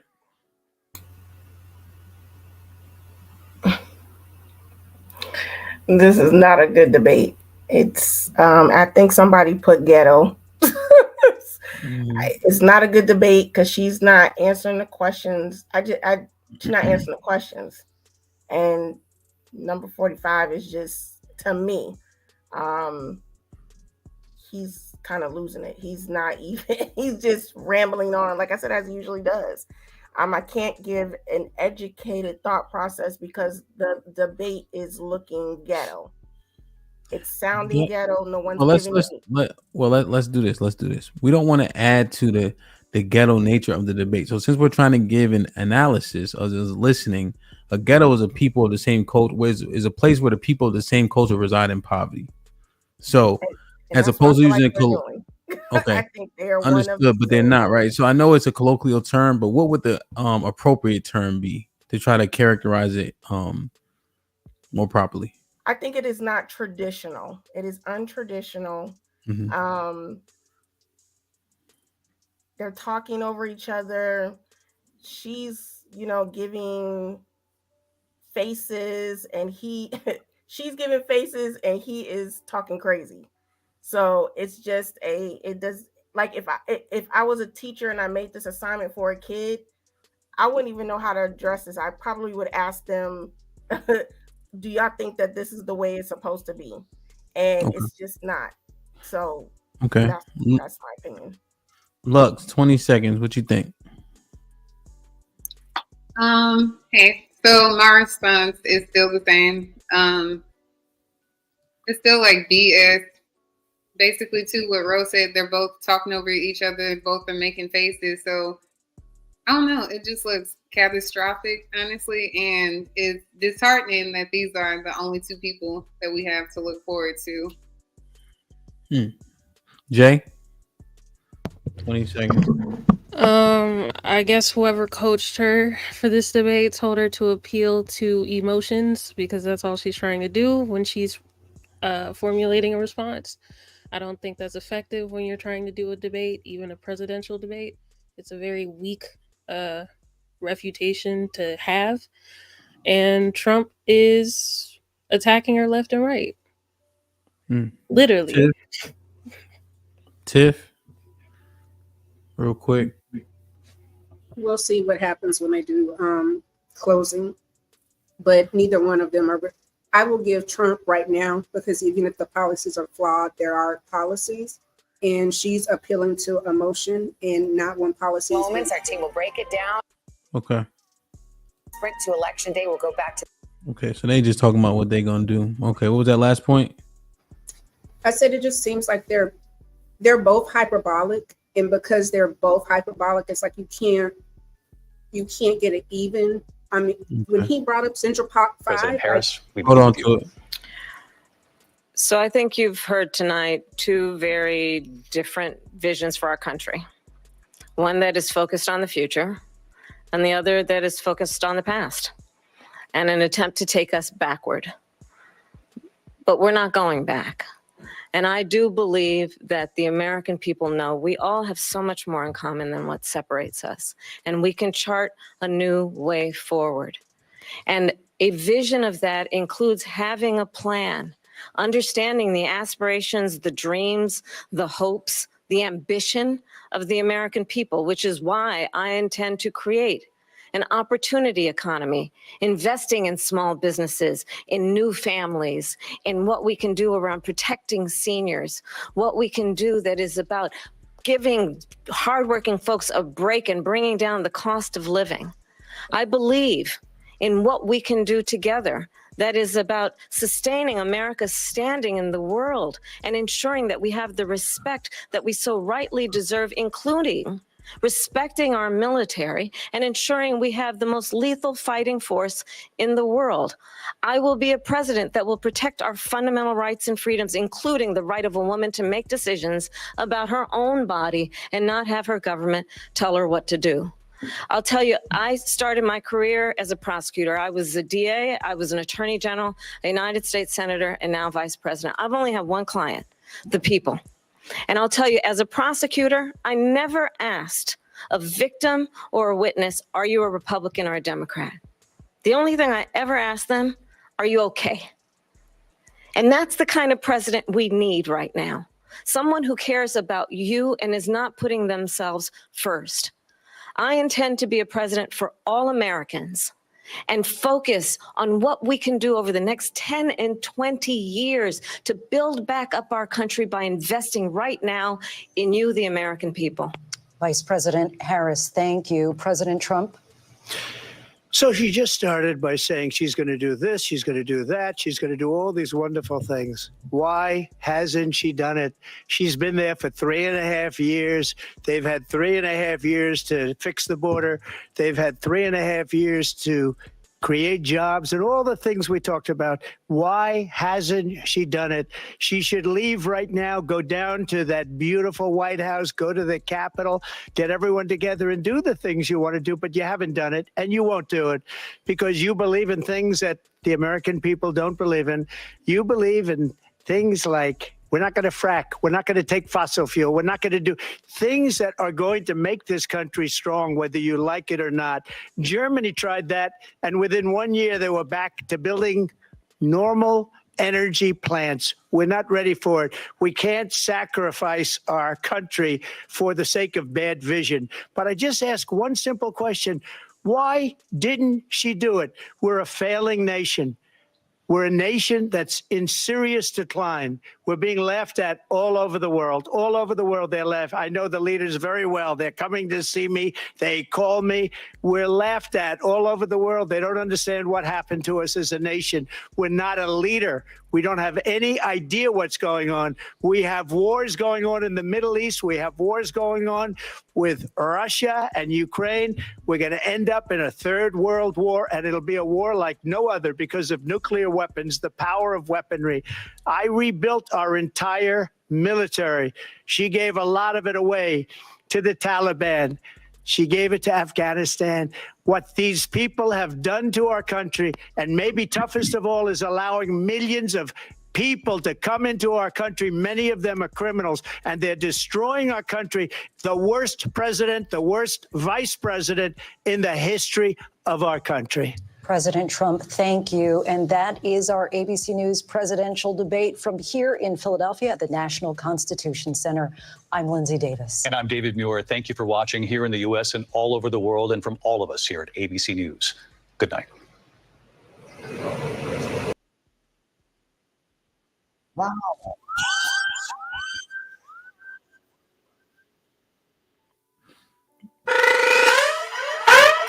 Like, share, subscribe, tell a friend and tell a friend. Hit that like button right now if you can. That helps the channel the most. Salute to Kimberly Mack for becoming a new member. Let me get it.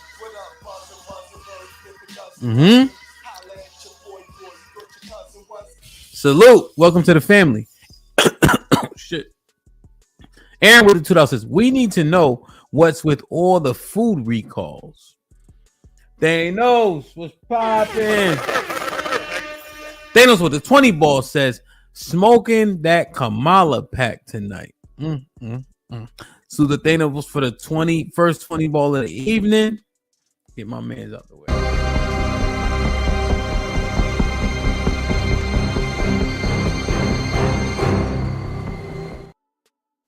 Didn't fit. Queen Lady with the $5 says, sounds like she listens to Aretha Franklin music talking about respect. Maybe she is black. The debate is over. I think, bro, will there be another one now, right? Probably it. No, there won't be another presidential one. There'll be a vice presidential one at the end of the month. I mean, at the beginning of next month. Are they doing town halls? I'm sorry? Is she going to do any town halls? I don't know. I'm not sure. We just know debate wise, there's no more going to be any more debates. Based on her performance, would you put her in front of people firing questions? No. Yes. Because she needs to be challenged. She needs to be challenged. Well, let's go around. Let me see. Jay, would you? Yes, because she, like Rose said, she still needs to be challenged on her policies and her ideas. But also, she should have prepared in a different way, like more so attacking his credibility rather than trying to. It's kind of the same approach Joe Biden did, appealing to the people's emotions rather than addressing the issue. Well, it worked. It worked, I guess, for him, right? But you look at this performance, Tiff. You would put her in front of a town hall? At this point, she's going to have one. If she's going to try to recover and kind of bounce back, she's going to have to go to either CNN or MSNBC and have some type of town hall. Because if you are neck and neck with him and you're supposed to be the better challenger, she lost a lot of points tonight. She lost a lot of momentum, I'm sure. So you would do it as a recovery tool. Yeah, she needs to bounce back.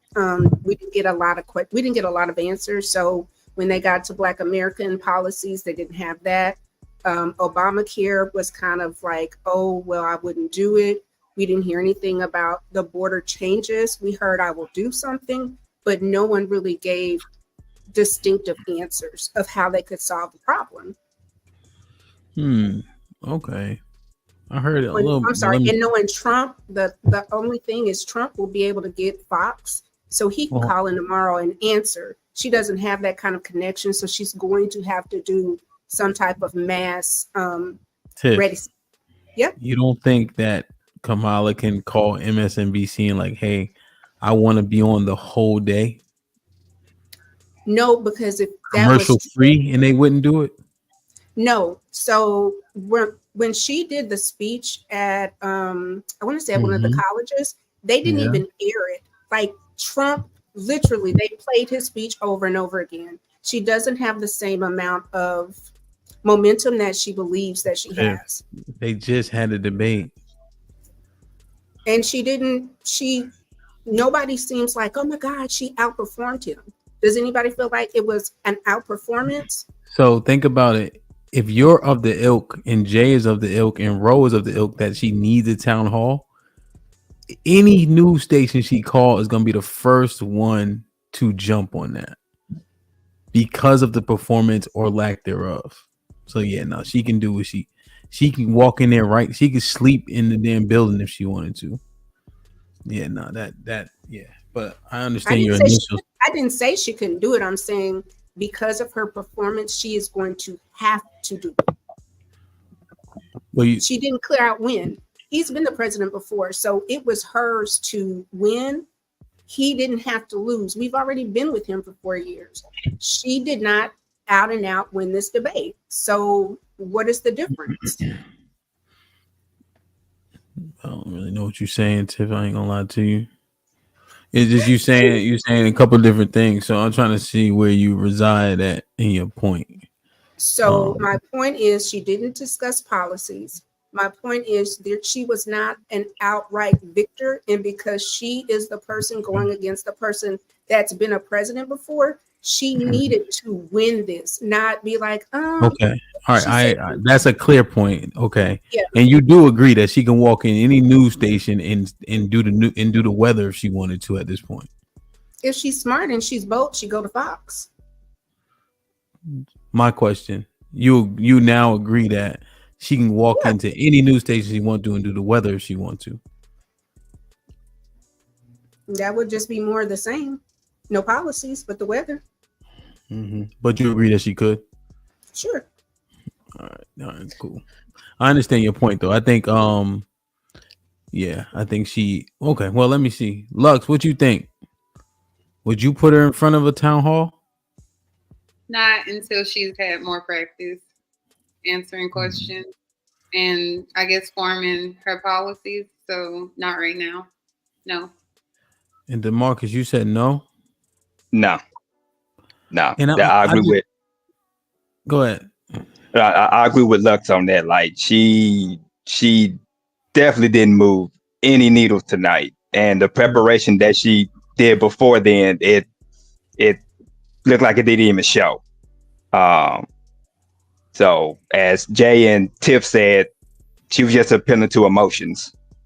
Yeah, me personally, I can't stand that almost cry voice. I hate that shit with a passion. Like I can't stand laugh. She has a weirdly weird, like it's like almost a cackle, and then she does this weird stuff with her hands. Can I finish? You think sorry. I can finish? Yes. You don't mean it. You say sorry every time you cut me off. I'm starting to. That sorry, you don't mean shit. Yeah, that cry, like I was done anyway. But that cry like voice, like you trying to appeal to this much passion. I hate that shaky ass voice, like that is bothersome to me. Look, it's funny you say more practice. She just had a presidential debate. If you wasn't practicing for that, you gonna be. Let me ask something quick. Do they have, I guess, like speech writers and stuff like that could have helped them prepare for these questions? I'm just asking because, like, where I used to work at, I know those people in those positions, like those high positions, they have speech writers. So that's why I'm like, did nobody did y'all get the questions before and you could have prepped for them? Ramsey, what's up? I don't know if they get the questions before. I don't know. No, they don't. Think so. It would lose the point of the presidential debate. They're not even allowed to bring anything with them. That's why Kamala was writing. She was writing down on a piece of paper what he was saying to keep up. But that's all they can do. Yeah, 100%. But what were you saying, Jay? You were shaking your head when Lux was saying speech writers and people to help them. No, I answered her question. No, but you were doing this when. Oh, you knew what she was about to ask, I guess. Yeah. Okay. My bad. I understand.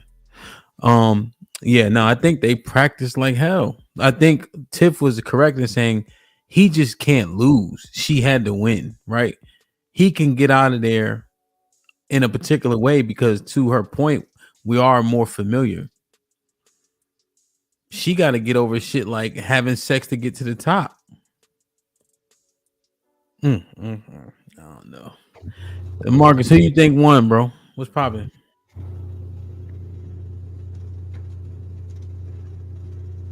DeMarcus. Oh, what's up? Yeah. I say Trump eked out on this one, not by a whole lot. This really didn't change anything in the end. And I think on this one, a lot more people are going to check out because both of them are just that. Nah, that ain't it. None of them ain't it. So I'll have to go with Trump eked it out, but he eked it out by a little bit, not a whole lot. Okay. So you think if you had to vote, who would you vote for? Based on what you saw tonight. If I was voting or participating in that, which I don't do anyway, but if I was, it'd be Trump. I'd go for Trump. Okay. How about you, Lux? Based on what you yes, ma'am. Go ahead. Can I ask a question real quick? Yeah, go ahead. DeMarcus, why aren't you voting? Say it again. Why aren't you voting? Oh, I'm not voting. I don't like none of them. I don't see no difference in what Kamala would bring or Trump would bring. We had Trump 4 years. Whatever. I feel it's just going to be the same thing like we already have. Quite possibly worse under Kamala, I believe. Trump, it could be worse, but not as much. But I can't do none of them.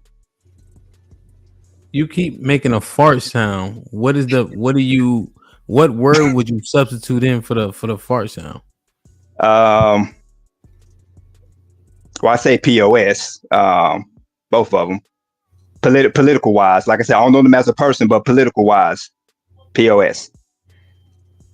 So you think they're both pieces of shit? Yeah. Why is Trump a piece of shit? Yeah. Just some of the things that he do, some of the things that he say. Like what? Let's see. Like Kamala brought up the Central Five, right? Yeah. That they should still be put to death, even though they were found innocent. We have another where people coming from shithole countries. You know, how come they can't just come from Sweden and all of them? You know, it's just silly stuff like that. Okay, so in terms of the Central Park Five, just so we can clarify the statement, he was saying they deserve that penalty during prosecution. So that was during the prosecution process. Okay. Once they were exonerated, he didn't say they should still get the death penalty. I thought he said that afterwards. Look at so this article as an example, when he took out this article here, this is during prosecution and things of that nature right here. Just so you have the information, that's all. The thing I showed in the middle of the thing. And then shithole countries. Sweden? You think Sweden would be a shithole? No, he said, how come we can't get people like from Sweden instead of Africa or Haitian and all that? In other shithole countries? Do you think, let me ask you a question. Do you think there are any shithole countries? Of course. What would they, if I said, well, I just want to add, I want to understand your ideology. If I said Haiti was a shithole, would I be wrong or would I be right? Ooh, that is a good question. Because Haiti is down bad right now. So, and I'm black, right? So it probably don't hit the same. But if I said Haiti was a shithole, would I be wrong? Would I be right? I would say you would be right. Would you have felt some type of way if he picked Papua New Guinea? If I can put it out on the map, depending on. They live like. I mean, it's it's a very, what's the word I'm looking for? I guess you say backwards society. Well, I guess that would be a perspective kind of thing. Since we live in a first world country, but I guess that'd be kind of a perspective because a lot of people think America's a shithole country.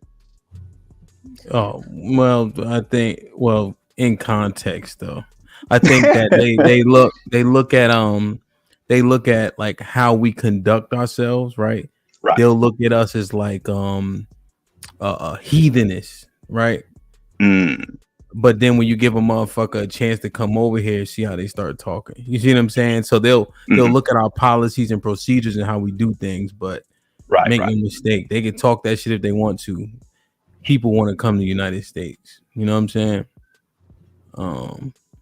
So no, just thinking about the statement, and we took it so hard because he a white boy, which I'm not discounting that. I'm just looking at it, you know. If I say it, don't hit the same as if he says. So I understand that point, but I just wanted to understand where you were coming from. Now, what makes Kamala a piece of shit? Man, have y'all seen her policies for one, and as you mentioned earlier, her doing the Willie Brown. You know what I'm saying? You know, Willie Brown? Hold on, doing the Willie. Hold on, I got do the Willie Brown. Yeah, let me see. Do the Willie Brown. What's that? Stand up so we can see it. I don't know what you're doing. No, just doing the Willie Brown. Okay. Or doing Willie Brown. Okay, so she was dancing? Nah. I'll try to keep it PG-13. Just sex. Nah, you don't have to. This might be risky. Oh, okay. Well, sex. Sex with who? That Who's Willie Brown.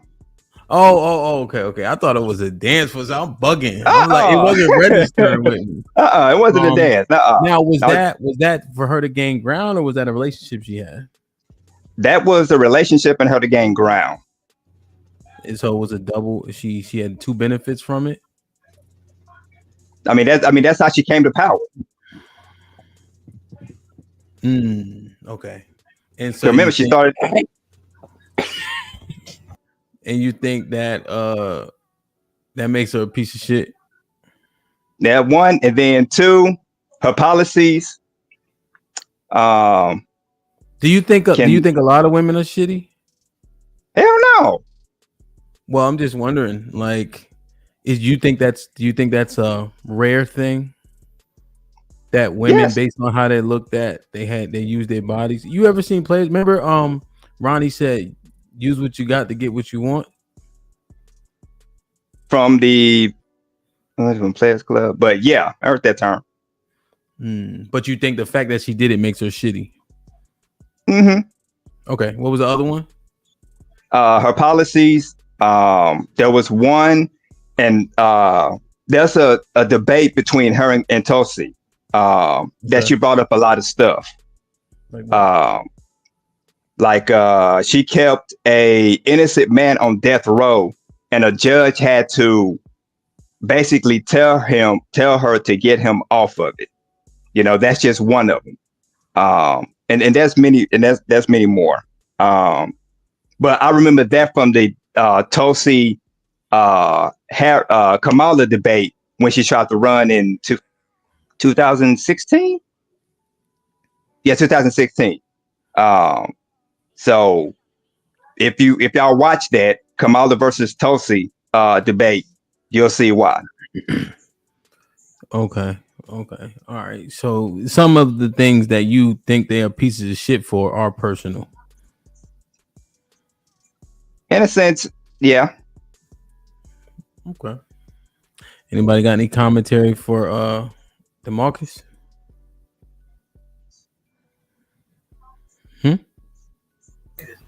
Yeah, I'll bite. So why do y'all always bring up the Willie Brown shit? And that was like 30 years ago. But in the same breath, you didn't bring up anything that Trump has been, I guess, tried and found guilty of, or anything negative, like him talking about, or him grabbing people by the pussy and stuff like that. And that came to mind because I was walking in downtown DC today, like past the White House and stuff, and I saw like a sign up and it said Trump grabbed somebody by the pussy, but it's like y'all dance around all of the weird, fucked up stuff that he's done throughout time, I guess, like being with Epstein and all of that stuff. So what's the question? Oh, well, I don't discount Trump either. Trump doing all that bull crap either. But I guess that didn't come to mind with Trump. But yeah, some of the things that, well, actually mentioned some of that, like some of the things that he do and say, you know, makes him a piece of shit too. So I didn't discount Trump either. Maybe I just go into further detail with him. But yeah, yeah.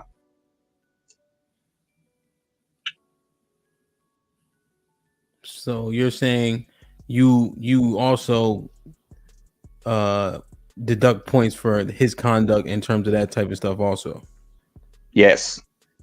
It's just not something you named for him specifically at this moment. So I asked you at this moment. Yeah, at this moment. Yeah. Okay. Scam, what's popping, man? You on mute? Oh yeah, what's going on? Can you hear me? Yes, sir. What's goody? Interesting. I was kind of looking at the chat. I was multitasking, so I was in and out. But I just saw the chat or heard people saying, "Man, this election is about emotions and emotional."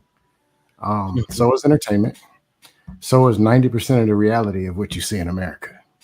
It's founded on emotions. They don't have any logic, and they know that. Therefore, it's tailored to that audience. People do things based on who they know, like, and trust. That's not going to change. And people don't have any brain cells.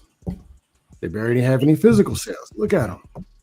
Okay. So expect it to be a joke. So your point. Go ahead. No, say your point. The alley that she pursued, tapping into emotion. Both pursued. They both pursued. Is perfect because that's what people care about. Yes, I remember watching Family Feud like 15 years ago. Yeah, said on a scale of 1 to 10, how much do you trust politicians? The number one answer was 1. So most of the stuff they're talking about, they ain't gonna do it no way. They never did it. They didn't do it 4 years ago, 8 years, 12, 16, 20, 24 years ago. They ain't gonna do it. They're gonna tell you what you want to hear, then do what they want to do. The state, the city, the people. So this is what the people buy. This is what they sit there and MAGA, red, blue, like I don't know. And they know that people don't know nothing. And it's about telling, man, look into your inner soul of the spirit of that man. Is that what you want for your community? And they know people sit there and fall for it. So it is what it is. Almost like the dust panel, same thing. Content creators, contradictory talking points that ain't never made sense, but they still keep falling for them. This is who your people are. Expect them to vote and act like they do. Do you vote again? 2024, I'll be exercising my right not to vote. The only reason I voted and checked the box, you know how many people went out there and died for you to vote and shed blood? And I, you know what? I'm right. I'm gonna do the right thing. And I fell for a couple of people, but I don't get into politics like that because they ain't gonna do it no way. Healthcare, the president's fat. What are you gonna do with some healthcare? He fat. How old is he? How old is he? Almost 78? Yeah, he's almost 80. How in shape you want him to be? When he was 30. Come on. The nurses are fat and they're talking about healthcare. The unhealthiest people. People ever look at that? They're worried about illegal aliens. How many people y'all know done got smoked by an illegal alien? Or was it Big Jake or was it Claytron from anybody? Me. It's not but about. They spend 45 minutes talking about that. Because They'll it's not about anything out there. It's about benefits. The only thing they need to say out there to win is that throw single mom out there and it's a wrap. Throw single mom or masculine and it's a wrap. Election over. People want to hear what they want to hear and they don't care if it makes any sense whatsoever. Single moms do coerce their children into voting Democrat. They won Granville's vote right there. Say it's single mom. If you had a reply, go ahead. I think that we need to be more educated on the things that we're talking about, specifically when we talk about immigrants or illegal aliens. The issue with that is they will dip into a pond that they've never paid into. So if we start to look at the people that are having resource issues, Chicago, NYC, all the places, unlike Texas, that they put those people on a plane and now all of a sudden people get immigration, it's been an issue. What they're doing is tapping into funds that belong to Americans, just period, point blank. Are you feeling scam? Oh, Tiffany, there are people who have resources and there are people who don't. Why do people have resources and why do people don't? What's the biggest reason? Are they Americans? Exactly. Americans. Why do people have resources? Why do people don't? It depends on if the person is working. It depends on the state. It depends on, there are a lot of moving things. So I don't understand your point. And it sounds like a hyperbolic question. Like, did you want to ask a real question? Because what you did was not a question. It wasn't a question. Honestly, won't even bother. I won't bother. Awesome. Why bother? If that's what I'm going to get, yeah. Scam, I'll answer your question. Come on, Granville. Come on now. Oh, I'm sorry. I apologize. I'll go back on mute. Well, you can say hello. Good evening, everyone. How are you guys doing? you can skip over Miss Fantastic, I guess. It'll be all right. Hello, Mr. Me? Fantastic. How you No, doing? no, Good no, evening. no, never. No. Can I just answer Scam's question and then you can No, go ain't no light Fantastic? skinned nigga jumping in front of me. Come on, Fantastic. No. Fantastic. No. Come on, bro. Come on, No. Mr. Fantastic, man. Do the Okay. right. Come on, bro. You know you sit All up here with the Frederick Douglass Bush, bro. Just let Y'all all me picked answer the me, question. so I don't know why y'all complaining. I was just, at work. just let me answer the question. Lauren say nothing? She's just her I'm foe. being They very just demure. her foe, Mr. Williams. Don't even worry about it. They just Oh Lord, chill. not demure. She being demure. Demure. Ask. She can't say that shit 5 times fast. Just hold your horses for a second. All right, go ahead, Granny. He said you can go. I got the same book. The difference is the information you know. Scam. The information you know and apply in America. That's the difference in the wealth in America. If you know how to move the money where it's supposed to go, the money will make money. America's nice to people who make money. America's horrible to people who don't. It's that simple. So Granville, you're doing quite nice for yourself. And actually, hey, salute, get your money. I'm broke. Cool.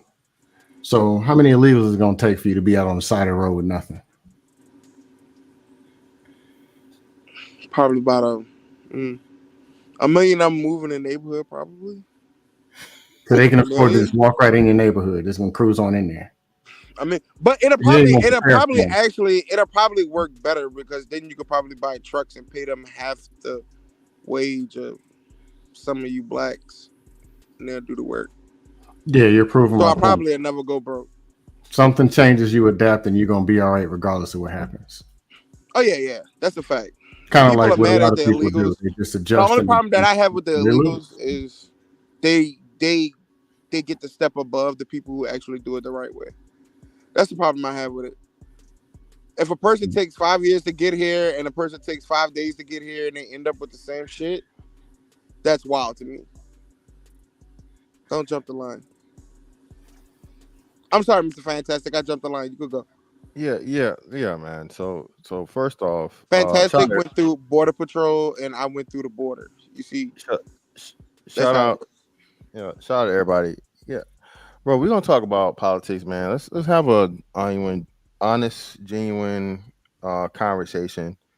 Bro, the immigration thing is way bigger, and no, you can't adapt to it. What are we talking about here? This is not just politics. This is economics.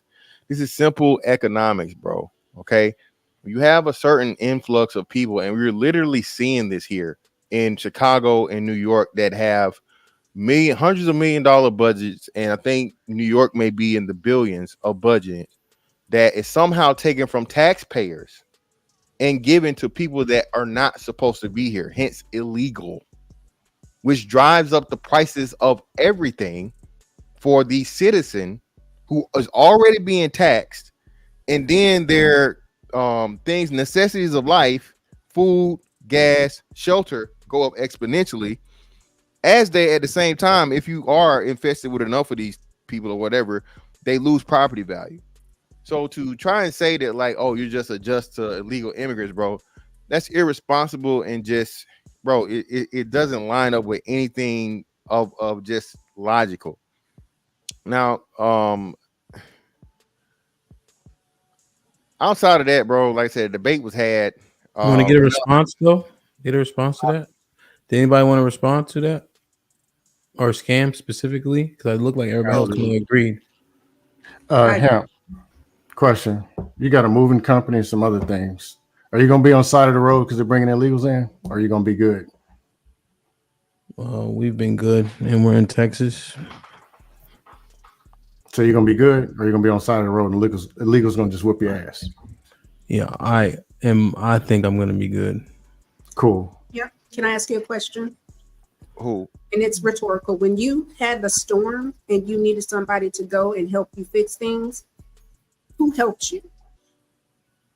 What storm and what help did I need? Not you. Talking to him. I'm asking him. Oh, okay. Is it rhetorical or? Well, you can. Who helped you? This Mexican dude. Pedro them. He was where? Outside of Home Depot, right? Mm-hmm. So whether he had paper or not, he got work. I'm sure there was cash. I mean, I don't know how you paid the man, but he was able to get funds without being in the system. And if he's not in the system, he's not paying taxes. Taxes Yeah, I that don't. go to Well, education. mm-hmm. Yeah, I'm not sure. He had a contractor's license, or excuse me, he had a contractor's account at Home Depot. He spoke pretty good English, but I don't know what his shtick was. His daughter came. Her boyfriend was black. He was the one helping them primarily. They had a little baby. They was playing with the kids. So at the end of the day, Hamp, Whoa, again, him that's crazy. asking you, just real quick, him asking you individually what's going to happen, like you said, and it's a reason why you said I'm in Texas. Okay, Texas is deporting and pretty much sending all of the illegal immigrants elsewhere. Now, I promise you, if you ask a person, it's a reason why I said Chicago and New York specifically. The citizens there are down at town halls almost nightly, complaining about the fact of the matter that their tax dollars are being allocated to people who should not be there. Their city councilmen and their mayors are. But that's the same point. I thought you just said that one. I thought you just made. I thought you had another point. He asked. I'm just pointing that out. Hold on. Again, bro. Address the point. Don't go around asking each person anecdotally, are you gonna be all right? Are you gonna be all right? Are you gonna be all right? Bro, eventually you ask somebody gonna say no. So what you gonna do when somebody say no? The person in Chicago gonna probably say no. The person in New York gonna probably say no. The person in Washington State is probably gonna say no. Well, instead of being out there at this rally, how come they weren't at Home Depot 15 minutes earlier? And they actually speak good English. They could have got that contract from Hal. Well, I think, Scam, when you have people being displaced from different apartment buildings and schools, that's the system in place that they're not going to be able to overcome because they can pick furniture up and put it down. And so when you have cities at a deficit in terms of money, where do they get the money from? Let me give you an example about Texas. You used to live here. Mm-hmm. The infrastructure here is not great. One of the reasons why is because there is no state tax. So what gets funded? And then you have electricity that's not federally mandated. So we celebrate the fact that we don't have state tax. But then when we talk about the infrastructure and the roads and etc., if you don't got a good HOA and you investing and you in the middle of the city, motherfuckers is in boats and shit trying to make it. So we look at these different things where money matters. Houston doesn't have money. And when we have these storms, you can tell. So I think that we really have to assess it. Houston is bankrupt, just so you guys know. It's bankrupt. I think they don't care. Yeah, I'm just telling you what they told me. And I go to the meetings and shit like that. So if they lying to me, then they lying to me. Right. Everybody an expert who don't live here, but I get it. So just looking at that. You live in, what do you mean? Do you know how big Texas is or no? I'm in Dallas. So Houston, you know how like 4 hours away. You get watch this, right? So we just nip this in the bud. Mm-hmm. Does Dallas have all the seasons? Yeah. Does Houston? Yes. See, you see what I mean? You said yes, barely. Just say no, because you know it doesn't, right? So even though it's 4 hours, we're right at or below sea level. It's a totally different ball game here. You guys don't have the same worries and concerns. Right, the demographic is different, everything, right? So just chill. So Dallas has, what is it? We have twisters. Y'all have with both places. If it ices, it's going to be an issue. And Houston, I think was it 2 years ago? That's a moot point. That's a moot point, right? It's not moot. It's all we're not saying moot. is this. All we're saying is you live in Dallas. You don't live in Houston, right? So if you started talking about Dallas, I wouldn't be up here like, nah. I Google something about Dallas. You don't go to no meetings. You don't live here. You're not involved in the infrastructure of the people. So why would you just jump out here and say, I know better than you about Houston? I didn't say I know better. I said, you said that Houston is broke. And I'm saying, it's broke. That's why it's broke. Okay. That's all. I'm just saying it's broke. That's what they told. That's what they told us at the meetings. What do you want me to do? All right. You know what, Tiff, I got you. Next meeting, I'm gonna go in there and argue like a motherfucker. Say Tiffocracy told me it's not broke. If they don't know you, I'm gonna get kicked out. But I digress. Let's keep going. So, Mr. Fantastic, what was your other point?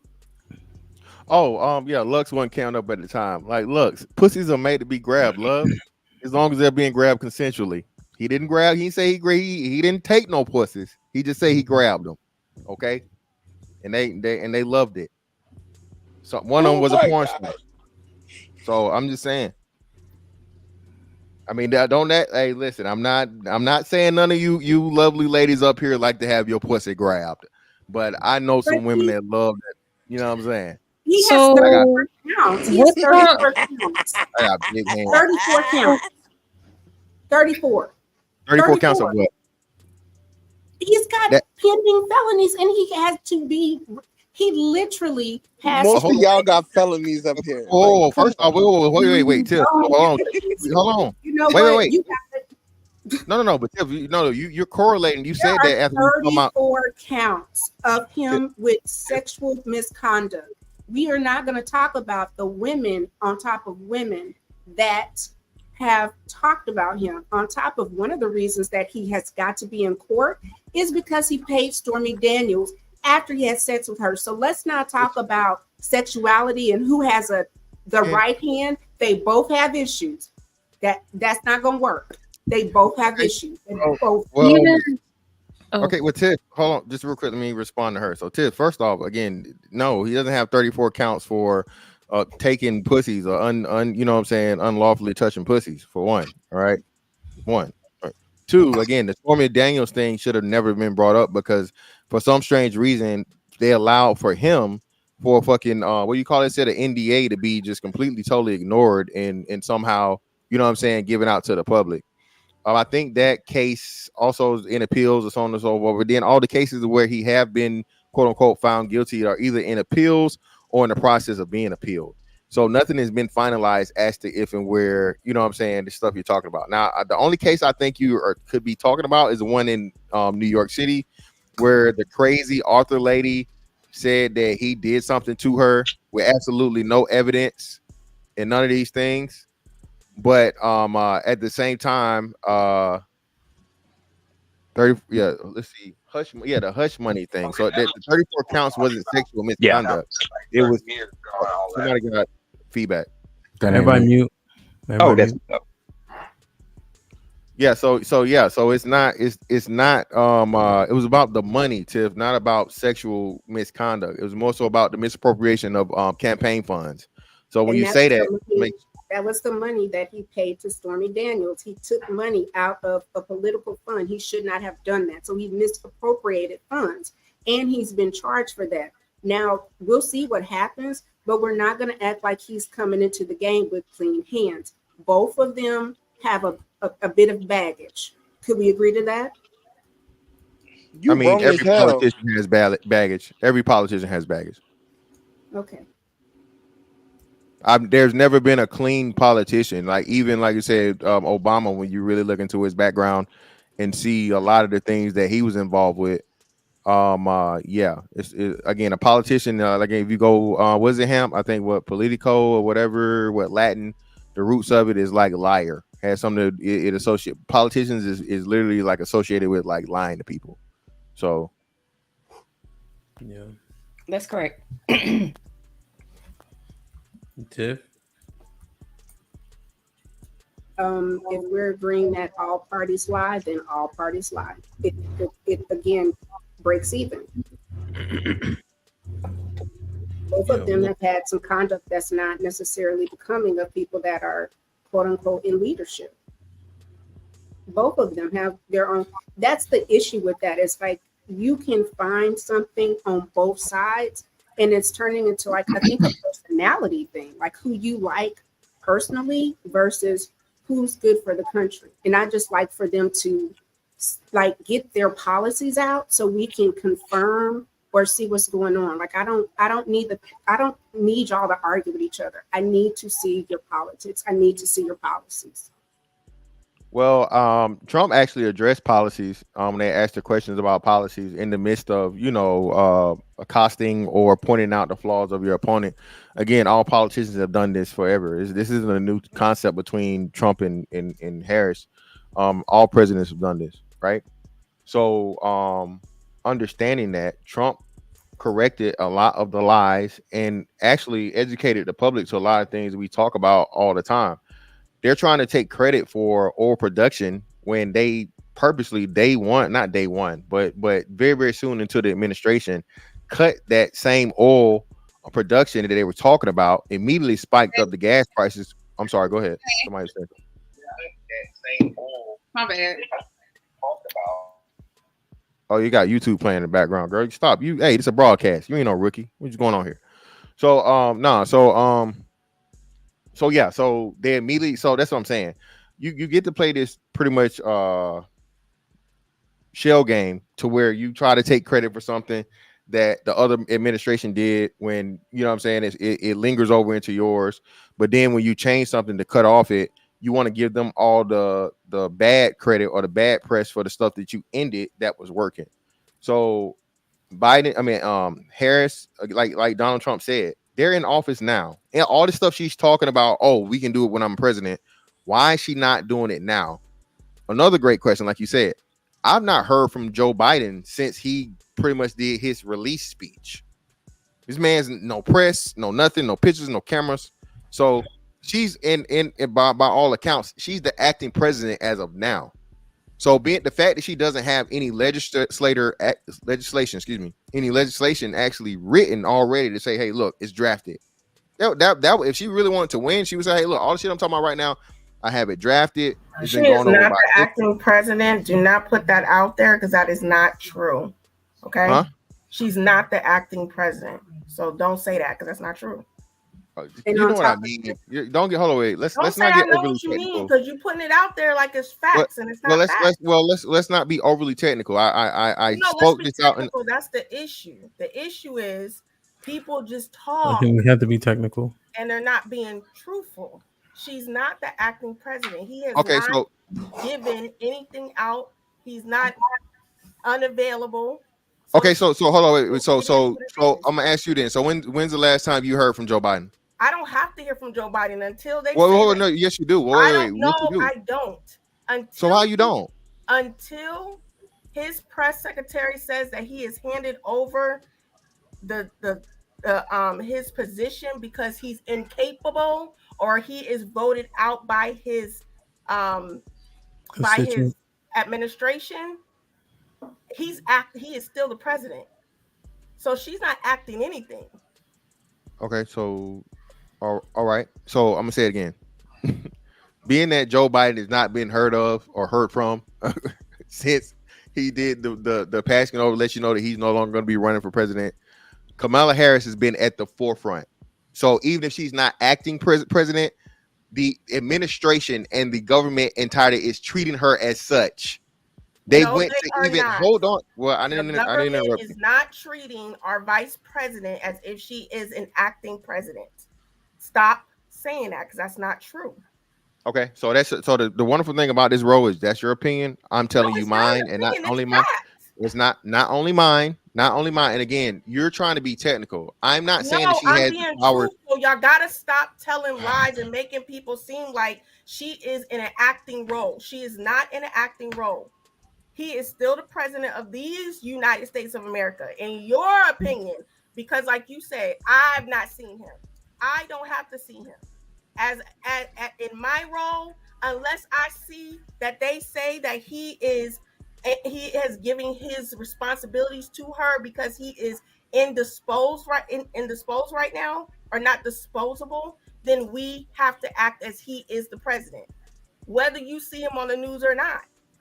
So stop saying that because it's not true. Okay, so I'm gonna keep saying it. Okay, just for you. When I said acting, and I was saying this before you interrupted me, I'm not saying she's the fucking has the powers and the keys to the nuclear codes. What I'm saying is the perception is being put out there as if Joe Biden is pretty much been all, and even other Democrats have said this. So it's not just even me. This is what politicians are saying. This is what paid analysts are saying. Okay, political analysts. He's a lame duck, fantastic, and you know that. The last year, So hold on. So, the issue with what does a lame duck mean? So hold on, Tiff. Educate the people. Like how many people we got here? I am not looking on YouTube. 430. So educate the people what a lame duck means. Tiff, go right ahead. Typically, the last year of a president's tenure, it's very hard for them to get a lot of policies done, which is why you get a lot of executive orders towards the end. The issue that happened with Kamala and Joe is we did not know that Joe was not going to win or he was going to not campaign. So it was very strange. I think the horrible debate that he had, a lot of different things kind of got switched around. I think this is probably unprecedented. I'm not necessarily, here's what I will concede to you. Even if she thought that she could win in what would it have been, 2028, she still should have been more prepared. The other issue is this, they had a lot of infighting. So in the beginning, you saw a lot of Kamala. They felt like she was getting too much shine, so they pulled her back. But at this point, let's see what executive orders he does. Let's see what policies she comes up with. Let's see what policies Trump comes up with. And then vote for the person that best suits your family and your needs. I'm not a vote blue no matter who. I refuse to do that. If you don't want to vote for the president, the one thing I will say is please vote your down ballot because it's the state that you need to vote for. That's who's going to have the most effect on your day-to-day life. Let me read these. Thanos with the 20 ball. Nah, she got HU homecoming in October, too. Oh, no, Alan with the $5 says, I know none of y'all are confident enough to put a big bet on Donald Trump. Vegas and Sportsbook are taking bets. Let's build generational wealth. Little Light with the $10 says, America is done. Jay Hayward with the $2 says, DeMarcus doesn't have a clue what he's saying. E Black with the $5 says, y'all, I have no clue about Willie Brown in San Francisco. Please stay off the right-wing talking points. I lived it. Y'all have no clue. Mike Brown with the $2 says, Rose, say something, please. American Negro been a member for 7 months. Salute says, most people that don't live in Cali don't realize that when Kamala Harris was sleeping with Willie Brown, she was blackmailing him. He was married. Damn. Kim with the $2 says, exactly, Tiff. Aaron L with the $2. The mayor of Houston literally said they broke. LOL. Mike Brown was popping. With the 20 ball says, anyone on the panel know how much the tax dollar is spent on immigrants affects their federal tax obligation? If it was equivalent to $20 and it went down to $15 due to them spending less, would that fix your situation? I don't care if it's not. That's our $5. That's our $5. I don't care. Not anymore. It isn't. It's theirs. But continue. I put the fact check in the back of how much we actually spend and how much immigrants actually get, and the myths on what people think about immigrants. So y'all can check those out later. I'm gonna have to call it a night because I gotta work in the morning. No doubt. Y'all do what Tip said and focus on your state and county elections. As I said before, the president can't do anything. So just limit to powers, I should say. Focus on your state and your county congressional offices, please and thank you. Why would you put data from 2018 in the back row? Come on now, do better. You said what? Why would you put data from 2018 in the back? It said 2018. I thought it said 2023. And the one on the very top. You got to look at the date of the article. Okay, this one right Y'all here. Have a good night. That's the second one. Thank you. And again, this is an article. This isn't anything that's showing actual. Listen, bro. You gotta read through. Let me read this super chat real quick. But good night, guys. Enjoy. Right, good night, bro. Red Pill Ranger with the fellow says she been in an active role for years. Joe been senile as fuck the whole time. Joe been shaking the hand of invisible men. Aaron with the $2 says, I'm snitching Hamp. They playing with the likes. Not again, man. Come on. Jamal Walker with the $2. Scam is a useful to the panel as tits on a bull. And he fat. TJ with the $5 says breaking news. Hide them pitfalls you be breeding. Those immigrants eating them. Oh, he meant to say pit bulls. Damn, man, they didn't prove that up in there in Ohio, did they? I shared the link of the video of the lady who was alleged to have eaten a cat, but I don't know if anybody confirmed it. Bees with the $10 shout out to him. Been a while, indeed.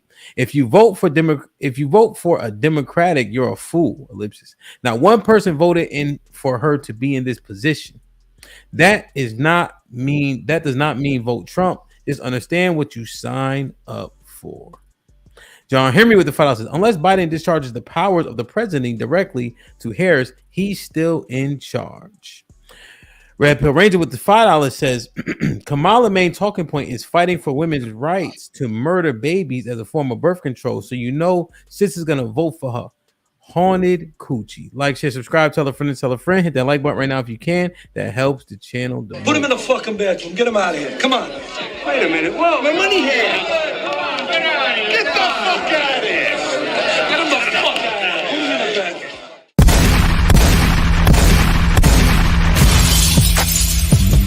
Niggas want me dead. Watch your step. Put prices on my head. To cock my shit and I pop my shit.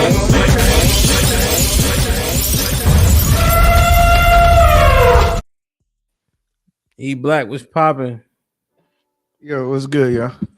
Everything's everything.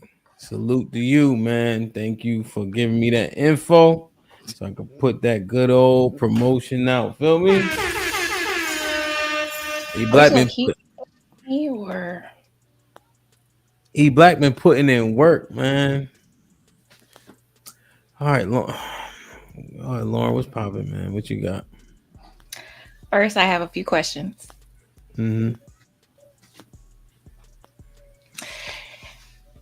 Is there an HR? Is there an HR for this might be risky? Yeah, me. Besides you? No. Okay. Secondly, I am a bit pissed because I watched the debate fully for the first time in my life, and to find out an hour in that all I had to do was read the transcript was frustrating to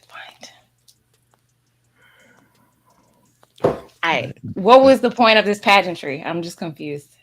Why do we have to spend an hour and a half watching people not say what's on the transcript? What was the point? The same reason why we gotta listen to your dad jokes. That's just how it is. Oh no. Windmilling is legal. Yeah, Lauren, I mean, we watched it because it's the presidential debate. There's a potentially black or East Indian or white woman that may win. That's pretty historical, the fact that a woman has an opportunity and there's no clear delineation in leader or in terms of the polls and things of that nature. So I think it's pretty significant. It's one of those things that you probably want to be here for. You good now? Fine. Jesus Christ. E Black, what's popping? Yo, what's good, man? What's and good? Jay just gonna sit here and just go ahead, E Black. No, I think you guys are spot on in terms of how the American voter kind of sees it. Nobody talks about really the moderate vote. I think in my opinion, now I'll be upfront, I'm more left to center, but nobody talks about the moderate vote. I think the pageantry of Trump has definitely worn off. I think the original, hey, fighting for the little guy, fighting against the swamp has worn off. We're really, in my opinion, I think it's really up to how Trump is really going to have to persuade those individuals to give him another shot. I think the Republican base is going to definitely vote Republican. I think the liberal base is going to vote right to their center. But I think the individuals, the middle class individuals, who's going to galvanize individuals right now? We're talking about mail-in voting is going to start soon. How are the campaigns going to actively persuade individuals starting really today to check a certain box and to mail it in and not wait until the last second? Because I think that's essentially what Trump ended up doing in his last election. He basically told everybody, just show up at on the day of, which was the worst campaign strategy ever. But I digress. Well, what's so interesting? So, what do you think about black men? I'm thinking that is that base that they gotta kind of galvanize to go either way. What you think? And when I look in the chat, although it be a very small portion, sound like Mr. Fantastic. Mr. Fantastic, are you okay with saying who you voting for? Yeah, I'm vote for Trump if I vote. And then like in your space, do you see a lot of black men feeling the same way you feel, looking at it the same way? Yeah, a lot of black men. Like I said, the whole aspect of previous and prior black vote for the black person shit, and then now seeing currently, like you said, going from what you had with Trump pre-lockdown to now is just night and day. So again, if he was able to produce what he was able to do in 3 years' time, right? Because everybody want to give. Michael, go ahead. Well, yeah, no, I just wanted to just understand it. And I think you were about to highlight the reasons why, but I just want to see what you were seeing. Granny, you were in the chat saying Trump this, Trump that. Were you being serious? I'm being dead ass serious. Yeah. Why do you feel like that? And do you hear other black? It's clear cut. It's the capital gains tax rules that she wants to implement. Okay. If she doesn't get in office, they don't go into effect. They don't breathe. It's that simple. I want my same time that the people for the last 40, 50 years got. Okay. So Black, that's one of the sentiments that we're getting from black men.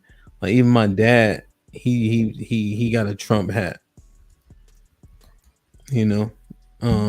Obviously, CT, things of that nature.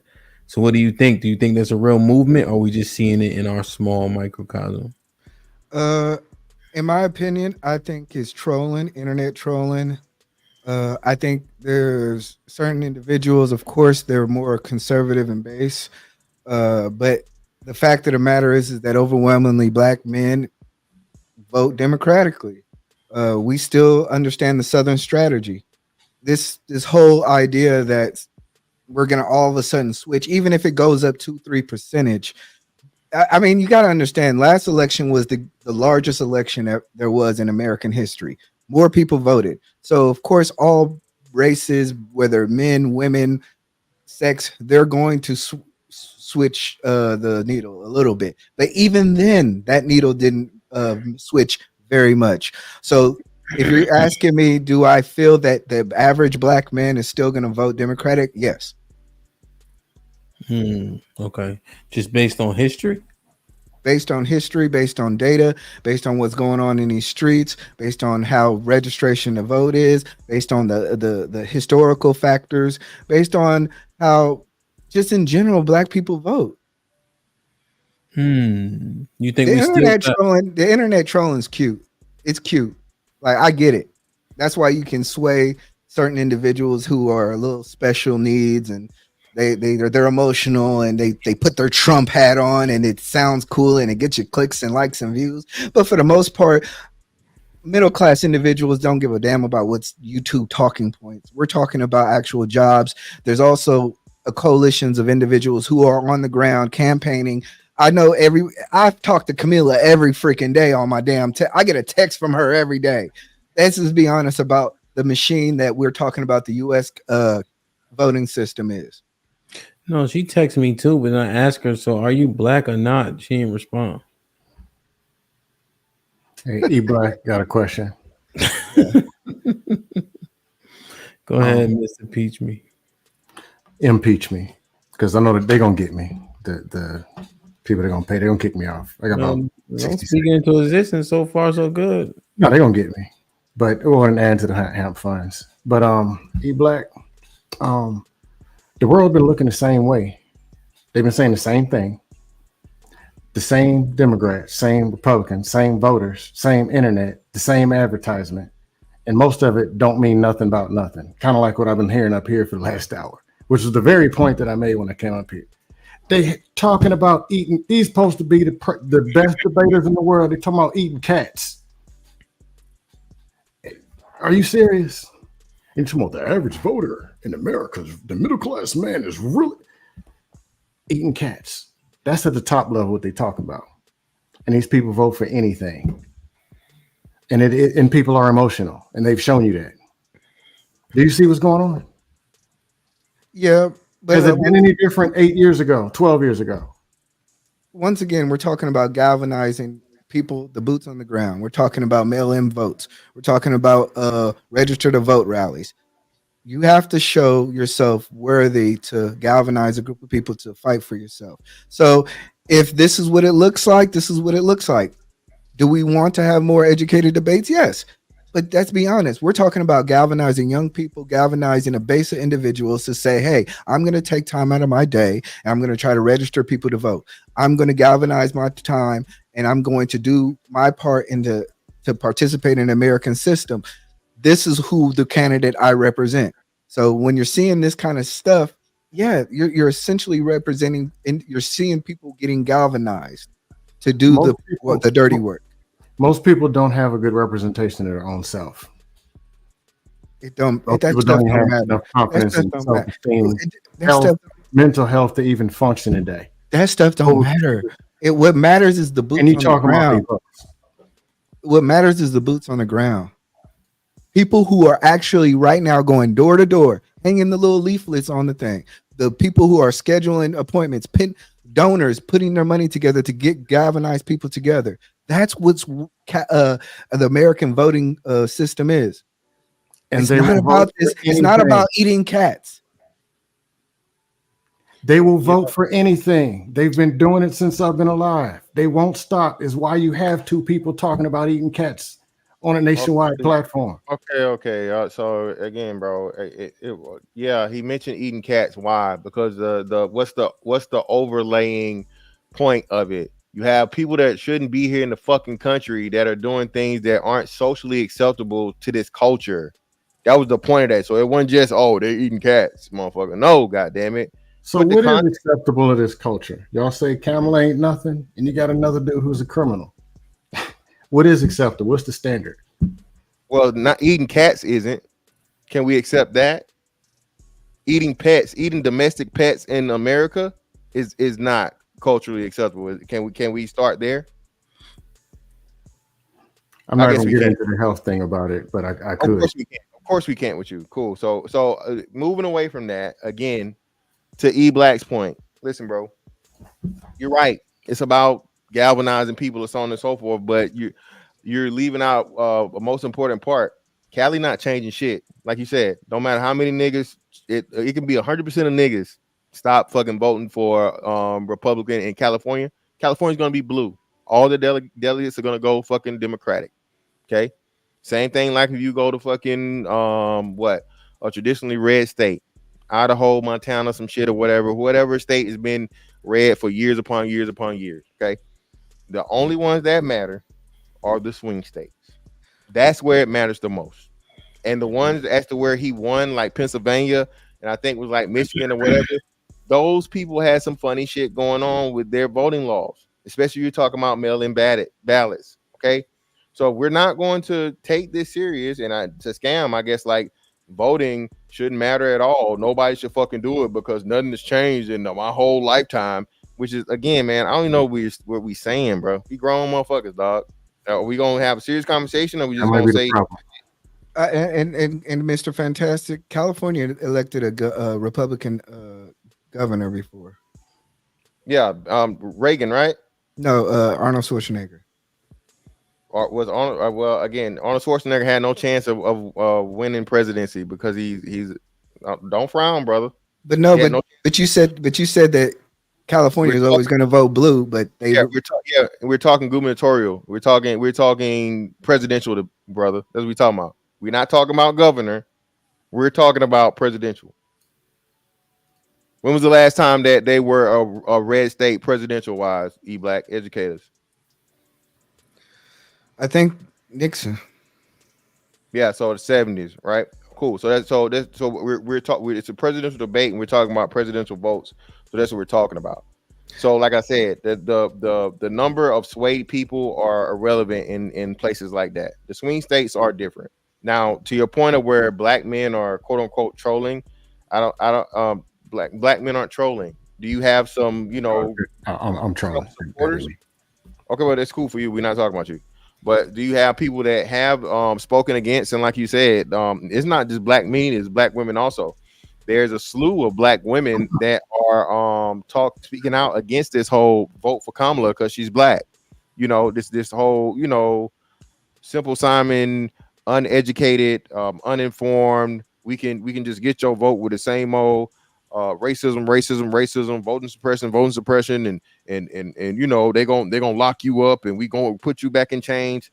Yeah, people are sick and tired of that shit because again, you want something as to where you're going to get something out of the deal.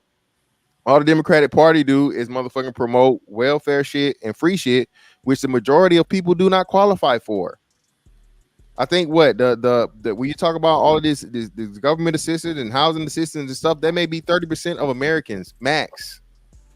What about the other 70%? That's something, again, like you said, this is the biggest problem with this stuff is this is us versus them thing, or my mama voted this or I'm gonna vote that. And people don't motherfucking pick up this, this super and learn anything about actual fucking politics and how shit's supposed to work. So it's not the politicians that are the problem. It's the people that don't know how politics is supposed to work. That's the problem. That's why nothing is quote unquote changing and you're not getting what you're supposed to get. Because again, if you as a informed citizen, okay, did it the proper way and forced these people to only be able to get in the office, be it mayor, city councilman, governor, congressman, senator, now then everything changes. But of course it won't, because again, it's just simply like, hey, I don't like him because he's on blue. I don't like him because he's on red. So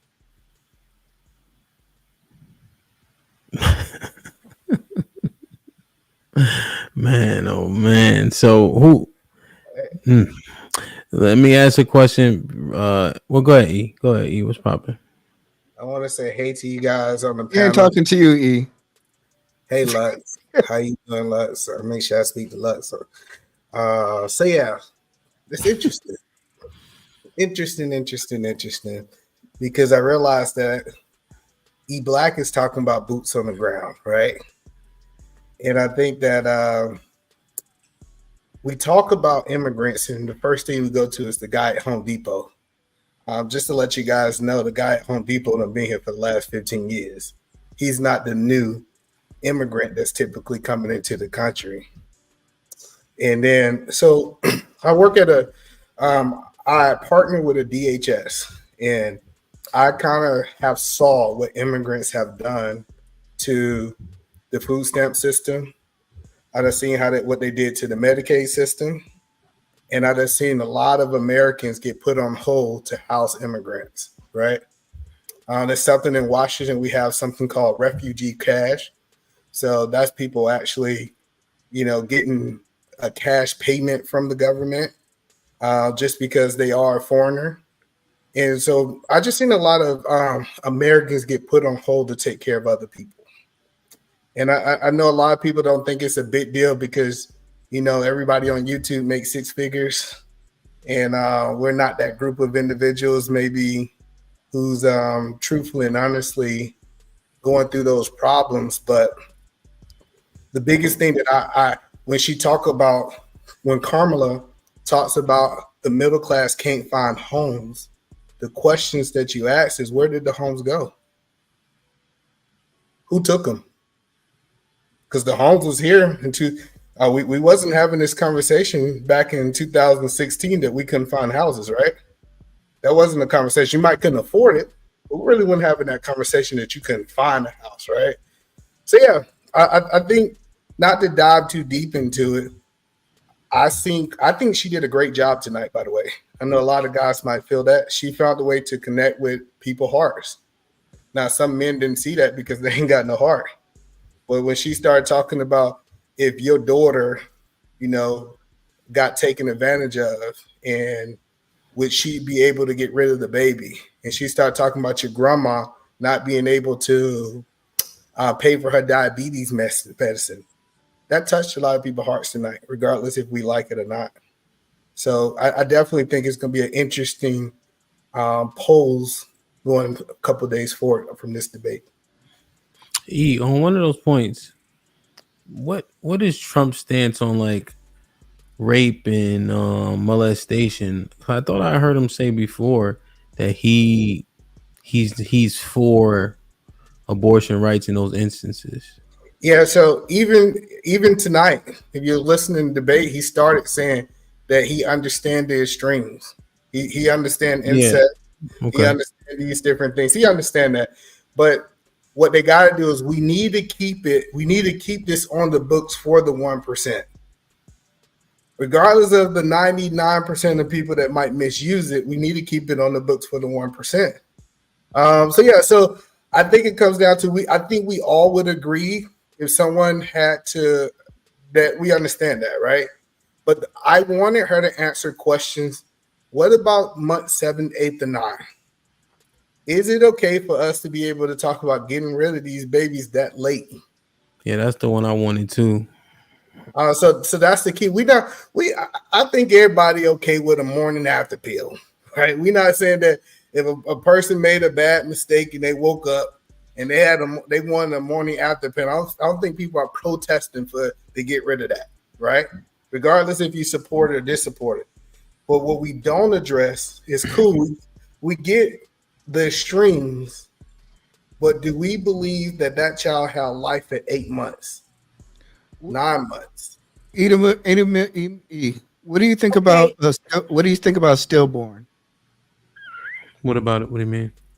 Because stillborn is considered abortion too. If the baby is dead on its own coming out? Yes, it is. No, what I'm saying is yes, it is. Sorry. What I'm yes, asking, it is. I want to let everybody know this. I lived through this. Black, slow down. Okay. What do we just want to clarify what you're saying? Excuse me. I want to clarify. So you're saying the baby is stillborn with no action of any other human being. It's just the sequence of life for that child, unfortunately. Yes. You're saying that's categorized as abortion. Yes. Do you think if you're a woman and you're at the hospital and your baby is stillborn, say at 5 months, a doctor has no procedures of executing or doing something to help you because it's considered abortion. Okay. And in what way is it considered abortion? So this is the reason why I'm asking. What way is it not though? Well, I'm not asking like challenging it, but what I'm asking is, what if I experienced with one of my daughters, and I mentioned this before, I always forget the term when I need to use it, but her right arm is like bigger than her left arm, and like her tongue is bigger on the right side than the left side, right? I forget what it's called, but essentially she has to get an ultrasound every 3 months because they have to check her organs to make sure her organs aren't large, right? And right now it's just tissue, so she's fine, but it's not covered under insurance because it's categorized as diagnostic and not preventative. So I'm just wondering, do they categorize it for a particular reason in a particular way? Because a stillborn baby that nobody tried to do harm to doesn't seem like that baby was aborted. We're talking about a medical term, right? Yeah. Which is a procedure, right? The abortion is a procedure, I think, yes. Yeah.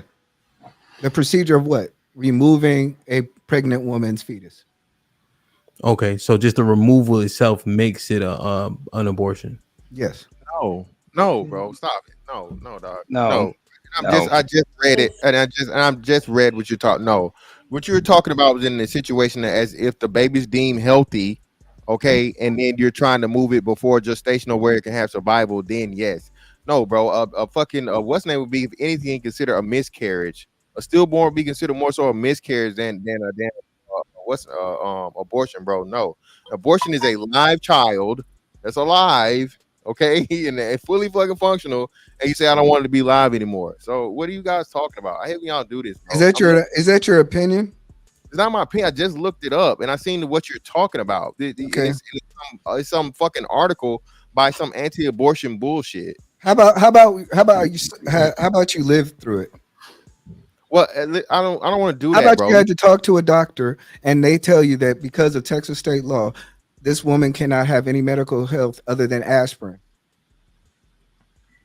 Again, bro, like I said, you're making it personal. You guys don't know what the fuck you're talking about. You're reading articles. You're reading articles and you have no clue what you're talking about. What he's talking about is true. There was a lady that she was in the midst of having a miscarriage and they sent her home. They put her in jail because she didn't dispose of the fetus appropriately. They put her in jail.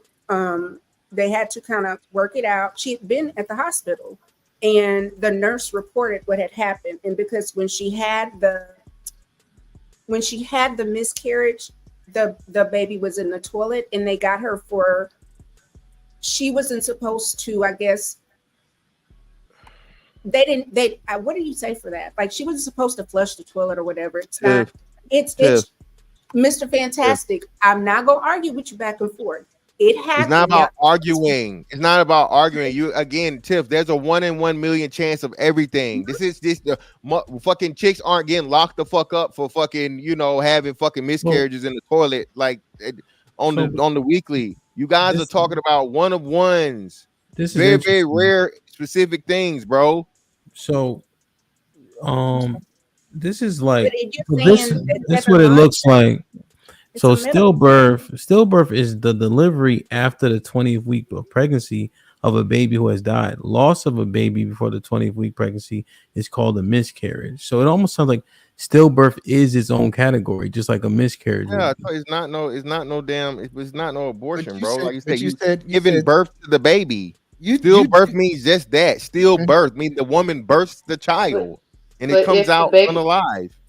Sorry. Hello, everybody. But if the baby is already if the baby is passed or whatever, they use a DNC, which is an abortion, to deliver. So, but hold on. So, see, I think terminate the pregnancy. Sorry. The interesting part, because I think we have learned on YouTube, we always can go to an extreme. We can. It's an extreme. Listen, we can go on a stream on everything to justify a point. The point that I'm making is, I get what he's saying. Do you believe that stillborns are rare, E-Black, or you think the majority of abortions are stillborns? I believe that, there's two ways I want to answer it. I do not believe they're as rare as we think. And secondly, with the way that African-American women are under medical or treated in the medical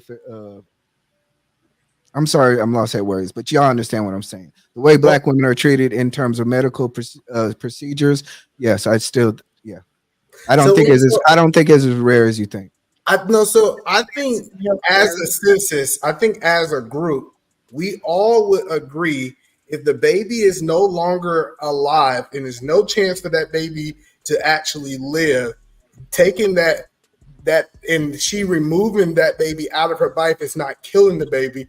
We're not against that. Do we agree with that or we disagree with that? Everyone agrees with that, E-Black. And to the point, like you said, for the numbers, it's 1.62 out of all births, bro. How many births are there? So how many per births year? Yeah. Thousands, hundreds of thousands, bro. What are you Okay, talking so about? 1.62 of 100,000 is what? It's nominal. It's not nominal. 1.62. I'm sorry, bro. This is not a nominal, sir. It's nominal, right? So you personalize regardless of the feeling, it's nominal, right? But that's not the question. That's not what's on the table. Here's what I'm continuing to see, right? This is the DHS. It says this chapter presents information on induced abortions, spontaneous abortions, and stillbirths. Stillbirths and spontaneous abortions are important maternal health indicators. So what I continue to see is it being categorized as its own thing. So even here in this pie chart, this graph here, it has spontaneous, induced, and stillbirth. They all seem to be separated out. So I'm just trying to understand it. I don't know if we were Hold on, arguing. go right back up. Go back up. Because Most importantly, stillbirth it is said, hold on, wait. 96%. So what we talking about here, bro? They're just rare. We're not saying they don't happen, nor does it hurt, nor is it less important. But we're trying to understand what it is that's being said while And it's having not a conversation. But Well, being I don't think being I'm shot by saying- immigrant is rare. Being harassed by having immigrants kill cats is rare. Affirmative action is rare. We all are really fighting for these rights so strongly, but then when we try to talk about something that really, in terms of men, we have no business really talking about, now it's like, hey, let's not talk about it. Oh, so wait. So now men can't talk about children coming into the world Well, when we men don't are have to. 50% We responsible. don't have to attack it as much as ask them. What makes you say that, Ebot? Yeah, that's wild. And the reason why I'm asking you specifically is because of how key mute is because how strongly you're going about the stillbirths and how the fact that you lived through it. And so that gives it more credence. We would tend to agree because you experienced it. So now you discount men's experience when it comes to their babies living or not. That doesn't make sense. Coming from you. I'm not discounting men's. You're saying we shouldn't even be talking about it, which makes no sense because we want to give credence to your experience. We shouldn't be in my opinion, we shouldn't be legislating a woman's body. This is literally the way that a woman. That's what you're saying. Okay. This is something that is naturally occurrence to them. They have a right between them and their provider to have a procedure done. They should have a say so in that. In terms of men, we should be just like, kind of like, okay, do y'all really want to do this? And setting up kind of guidelines about what we kind of feel. But in terms of like, really are saying this, we don't really have a say. So it's interesting you say that. So actually giving it back to the state and taking the government out of it, right? When we say that that's a good thing, that the majority of the people that live in that area get to make a decision if they want this or not in their state. What's the mechanics of it now is that they're not giving it back to the voters. They're actually doing it through legislation of, say, the higher branches. So what ended up happening is in states that actually gave it to the voters have overwhelmingly voted it to be available. Abortion in most of the states, in the voting states, have been abortion. Where the states are basically not allowing it is basically in where they're just doing it in legislature. But E-Black don't now, if it's in the state, and remember I got multiple states to live in, don't I as a person, let's say not me, let's take away from me, don't a woman as a person have a choice whether she want to live in a state like that or move to a state that is more favorable to the policies that she agree with? No. Moving is actually a very unrealistic suggestion that people often give. My average move cost for, like, let's say just like a family, let's say like a 3,000 square foot house, on average I charge $7,000. So people look at this moving thing as like some small, easy, just to pack up and go. It's unrealistic. I also hate when they give that suggestion to people that live in impoverished areas. They're like, just move. It's not that simple. No, so the question that I'm asking, right? If I live in the state, because they really did, I think it was a great thing that they said, hey, the government, as when we talk about the federal level, should not be a part of these problems. The states are the individual entities. What's your question, E? We understand. Ask the question straight out. I think it gets convoluted with the context. I got you. So the question that I'm asking is, I said, do y'all think it was a bad thing that we went from a federal level down to an actual state level? Do you think we still should be handling this instance from a federal level? All right, let's go around. Let's go around real quick. And I think Ken asked another question in the super chat, and I want to read the super chats, but I want to ask these two questions. I want to answer E's question. Sorry, ask the question from the super chat because they both are just pretty concise answers. And then we'll get some commentary. Then we'll read the super chat. So E, what's your question? I'll go first, and we'll go like a snake from Jay, Scam, Mr. Fantastic, and with Key. What's your question? So do we think that this should be at the state level or the federal level? State. Jay? You're on mute. She said state. Go ahead, Tiff. Federal. Callie? Fed. Scam? Doesn't make a difference. Scam? Doesn't make a difference. Come on, It's the same Scam. thing. I don't want to bring you down for no reason. If they had a gun in your head, what would you give them? The answer they wanted to hear. Okay, so they voted it down. So I guess you go with the Supreme Justices. So Scam would say state if he just giving the answer they want to hear. Mr. Fantastic. State. E. Black. Federal. E the man. State. DeMarcus. State. Key. State.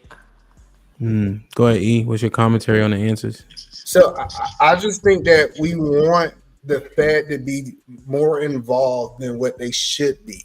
And I think we could go to the state level, because at the state level, each one of us can actually have a direct effect of who's in charge of the person that are making those type decisions. I think that I can't really have the charge of at the federal level. That's too above me. But at my state level, I can really make those decisions in my state. Yeah. I think for me, the state level quickly would just simply, if the state gets to choose, it reflects the demographic better than being at a federal level. Jay, why you say it? Because it's the whole reason why Roe v. Wade was overturned, because it was unconstitutional. The states have power to be able to jurisdict those types of things, so it should go to the state per the Constitution. Tiff? So I think it's nice that people are saying state. However, if you live somewhere like Texas and you need to have an abortion, there are a lot of women who are having to leave the state because doctors are scared to perform it, because it's like they're in what do you call it when you're up and down, like lingo. I don't like this whole the 7th month thing, because typically if it's that late, it's because the mother or the child. It is. I don't know anybody that's going at 7 months term in a pregnancy. Tiff, So why do you want it to be state or federal? it needs to be federal, because if you live somewhere like Texas, you should have the opportunity to have standard health rights.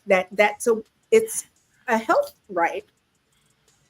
Okay, so you're saying abortion is a natural health right? I'm saying if I need to terminate because my child is not going to be viable or I'm going to die, I don't want the state to be able to stop me from doing what I need to do. Okay, so let's look at the majority of abortions, which aren't those extreme examples, and I'm only saying extreme because the percentage is rather low. So with this percentage being rather low, and just the normal examples of why women are getting abortions, what do you say about those? It's her body and her choice. Okay, so state or Fed? You saying do it by the Fed since it's her body or choice? Yes. Okay. Callie, why you say Fed? Because the Fed is upholding the individual's right to choose. Okay. Well, Scam, you good. Mr. Fantastic. State, man. Again, if she can afford money to go to motherfucking Jamaica and Vegas and all this other shit, she can have the gas money to drive her ass across state lines to a state where she can get a fucking abortion. It simply says, hey, within our state lines, you cannot do it. If you don't, hey, either don't get pregnant, and like Hamp said, the most important part, over 90+% of abortions are had out of convenience, not because of threat to the child, not because of threat to the mother, nothing other than I don't want to be pregnant. E Black, why you say Fed? I believe because the federal law essentially gives the basic right of an individual to have a procedure. Now, I do agree certain states should have a right to regulate it, much like, hey, their own right to tax cars 8% in their region or whatever. They have but the right to have a car should be like a federal thing. So the right to have something, I think, is the crux of the issue. So I think on a federal level, yeah, we should have the right to it, and the state should have the right to regulate how it is. Okay, would you say the states would be able to regulate up to and including denying it? No. Okay. So that would be okay. That'd be tough. Once again, I think this is a privacy issue with women. I think the fact that a woman has privacy between her and her doctor I think that's kind of the issue that I have with it. That's what so I think at a federal level, I think we are covered under the Constitution of privacy. So I think that's where the mechanics of abortion kind of kick in. Okay. Are you saying privacy is a problem? No, the right to have the privacy. So do you believe that Roe v. versus Wade was unconstitutional?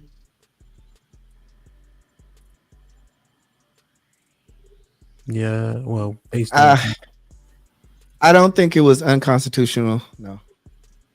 So that's the problem I have with what you're saying. It's proven. Like it's people who, when we look at Supreme judges who have studied the law their whole life that says that this is unconstitutional, right?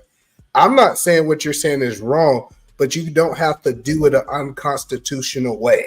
Maybe y'all got to rework it and do it a different way, but that was unconstitutional. It's funny that now we say that the Supreme or the judges don't know what they're talking about, but an hour ago when we was talking about Donald Trump and these 34 charges, then we want to take the court system at their word. So the whole point that I'm saying is, if we go take the court system at their word based on these 34 counts, we also got to take them at their word for the Roe v. Wade. That's just my opinion.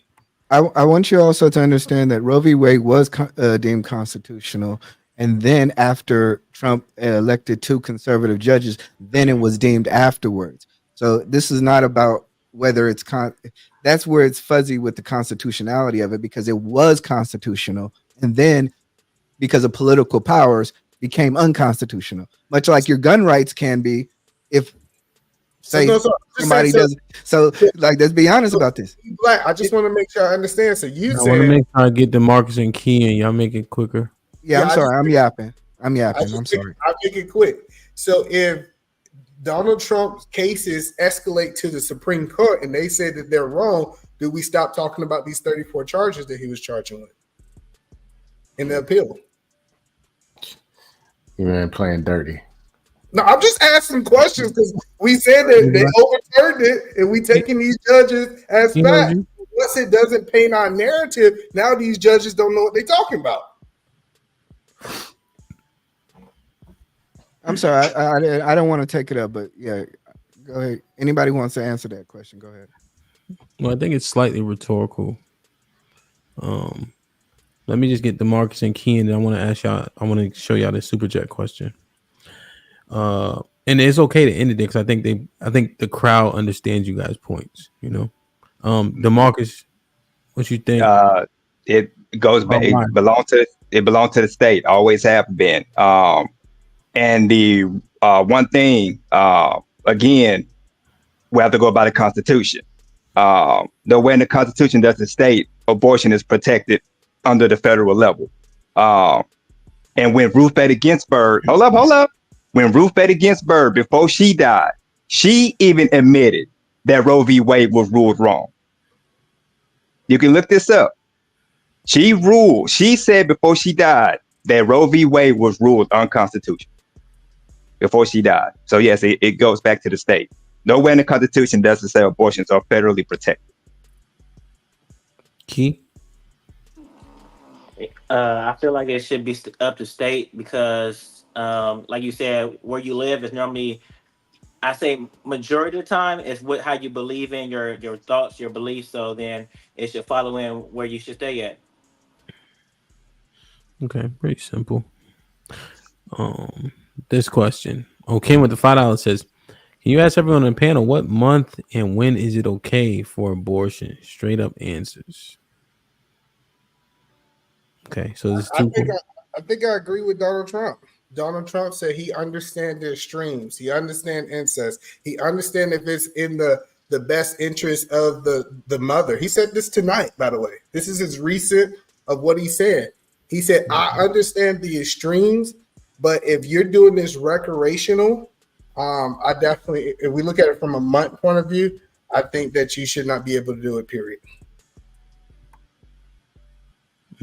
Okay. You black? You black? For me, I think it's what I mean, for me personally, I want to say it's up to the individual how they want to handle their body. If I had a choice, I think I'm guessing 22 months to 22 weeks. You mean 22 weeks, right? Yeah, 22 weeks. Okay. Not 22 months. Oh, that was wild. Don't click me on that one, man. Have a second birthday. Hey, man, kill them kids, man. Damn, man. So, E-Black, you're for if a woman at month 8, if that's the decision, she said that she wanted to delete the child, you okay with that? I'm up for the right to an individual to control their body. There's going to be certain instances where. But he said 4 months, I thought. Yeah, he said 5, right at 5, right? 5. 22. 22. No, 4.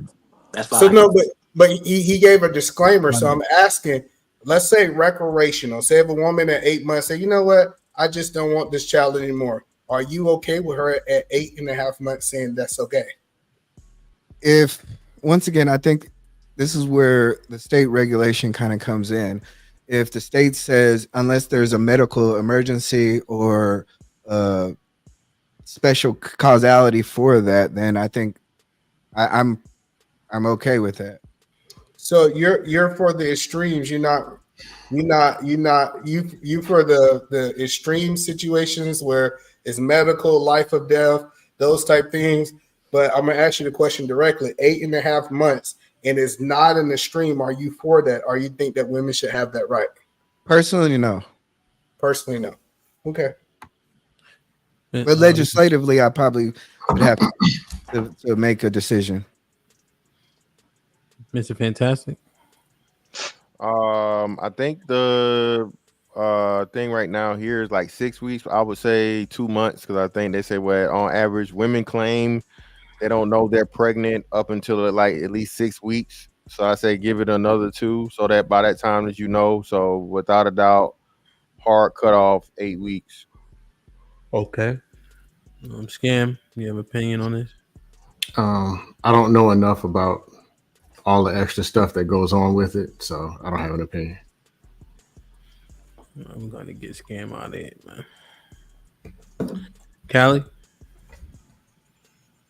Elective up to 12 weeks. After that, medical necessity. Okay.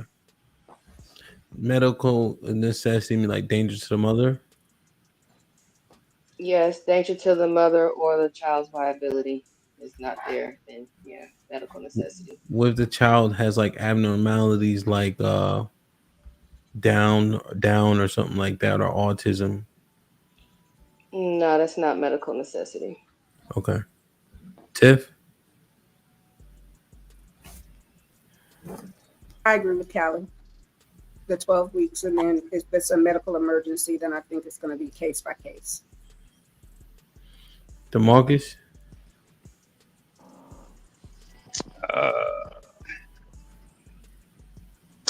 It to be a time where I go to a scripture. But I can't do that here right now. So I got to pass on that one. See, that's why I don't let up on my, because now I let Scam pass. Now people think that's a viable option. I'm gonna let it slide each time. That's it. That's bullshit, to be honest. Key, go ahead. I say somewhere how Mr. Fantastic said it, almost around that time. I say 3 months, three months, right? 3 month mark. Mm-hmm. That's 12 weeks. Okay, yeah. Me, I don't believe in it. Although those situations be unfortunate, that doesn't align with me. So I don't believe in it. Now it's also easy to say. I got 5 daughters, so who knows what happens? They always say there's no atheist in a foxhole. So God forbid when something happened like that to my daughters, how would I really respond and react? But sitting here right now, just based on my belief system, I don't support it for any reason. So that's my stance with. That's why I didn't want to say anything or bring out scripture, because my stance is the same thing as yours, DJ Him. Man, shut your your ass up. That's also the reason. That's also the reason why I brought out stillbirths, because I think we're talking about one type of form of abortion procedure. I'm talking about other types of aborting the procedures too, and I think those cases also need to be kind of handled. Which is why I'm more or less like conscious about like, okay, do I want a law after seeing what I've seen? Like, nah. There shouldn't. That like, shouldn't. And that's why I say we can't not to. My bad. Go ahead. No, I was saying, yeah, I'm not with making nobody carry no dead baby up until birth. Like, yeah, no. I think we all kind of think that it should be some type of regulations, and I guess we're trying to figure out what the regulations should be outside of DJ Hemp, right? But the whole point that I'm trying to help you understand, if you think that people are against that there's no chance that this baby can live, that removing it from you, do you think people are against that, Callie? Well, it's all under abortion. It's all under DNC. It's not. Hemp just brought the stuff. Is. It's not under that. It's not. No, if the child is deemed to be unalive within the womb, that is not an abortion. It is not. You guys are saying this and you're not showing nothing to support it. No, the removal of the child is the abortion. It's the DNC. A live child. Abortion is no. Slow down. Slow down. It don't have to be this type. So, Callie, what are you saying? Because I don't know this part, unless it's the part we just were looking up and things of that nature. It's literally what you just showed him. Stillbirth is when you give birth to an unalive child. Correct. A DNC or an abortion is when you remove the fetus that is not viable. That is living. That's living. Sorry, is it already passed away? Yes. Okay, and that's the. So it's passed away inside of the woman, but you have to remove it, whatever it means. So by proxy of you having to physically remove it, as opposed to her pushing it out, just using layman terms, then you're saying that's abortion. Yes. Okay. DNC. Well, we don't. That's the part. What's DNC mean? Deletion and cutterage. And deletion and cutterage. Dilation is dilating the cervix and removing the excess tissue from the uterus. That's Is the cutterage part. Is DNC verbiage for abortion? Yes. That's the procedure that's actually taking place. It's a DNC. You have to dilate the cervix in order to get in there. Okay. Even if that's the case, man, again, that would be extremely rare circumstances. And hey, you can do whatever you need to do for that. Okay. I hate when people do this, bro. The baby's bad. Allowing a black man to go to college and one or two Asian people don't get to go. I think we should not even consider that either. You say what? I think affirmative action is, bro. Y'all do this. Y'all do this for every other subject, but when we're talking about this, it's like, oh, we shouldn't discuss these. These are real life individuals. I want to discuss it. You just pivoted real hard, E-Black. So we're trying to guess what you're saying. Now that you said affirmative action, we understand what you're talking about. Okay. So go ahead, bro. On average of college entries, the use of affirmative action is very rare. The use of straight up affirmative action is very rare. That's not true at all. We should not care about the one or two people. Brother, no, stop. That's not true. Who's most likely to go to college? So wait. First, what is the greatest group of college admissions? Asians. No. Legacy is. It is the largest groups of individuals that go to college. The second group is general admissions. Actual functionality of all over the place. No. I get your ask point. me a question. I answer the question. Hold on. I answer. Slow down and correlate it though. Okay. The point that I was making is that functionality of affirmative action is such a rare occurrence, but when we talk about that, it's a big issue. However, when we talk about abortion, it's such a small issue in terms of stillbirths. But when we're talking about maybe 20, 30,000 women a year have stillbirths. Okay, but the men here are saying that if the out of baby hundreds of thousands, the baby, but not the a baby, million. but the baby has passed away, and so to remove the baby would make sense. Who's arguing that? I don't understand that. No, I think E-Black's saying that we're excluding that these things still do happen, and it is a population that these things are happening to. Sure. But I think the majority is saying we're trying to have a generalized statement. So we're not neglecting the little, I know, but we're trying to make the decisions based on the majority. Scam, here's the thing, right? When we're looking at the things, based on what we're seeing, based on the things, like I was just looking up and looking at these different forms, they're separating out stillbirths from these different types of abortions. So nobody's sitting here like, oh, is it categorized as abortion? Then leave the baby in for 10 months. Nobody's saying that. You see what I mean? Nobody's pushing back against a baby who has unfortunately passed away inside his mother. Hamp, share my screen, please. They have C-section too. They have a C-section. So again, like as you said, E-Black, it's not even 100,000 stillbirths per year, bro. Not even 100,000. 3.5 million children are being born. Okay, is it messed up? Yes, but if we're talking not even, as you said, not even 60, 70,000 situations, brother, it's unfortunate, but that's not enough basis to base around any legislation of abortion of, bro. It's just not. I hate when y'all do this. Now, to the point of the affirmative action. I see. But what is the percentage of affirmative action in schools? It's not just school. So listen, what I'm saying, Hamp, it's not affirmative act. He brought up, and this is I hate when people do this. It doesn't just apply to schools. Affirmative action don't just apply to schools. That's just to highlight the things. Because Can you edify me on this? What was the affirmative action law that changed, just so we all on the same page? So the Asians sued pretty much Harvard, and I don't even think if it's been completely or totally done over with, right, or whatever, right?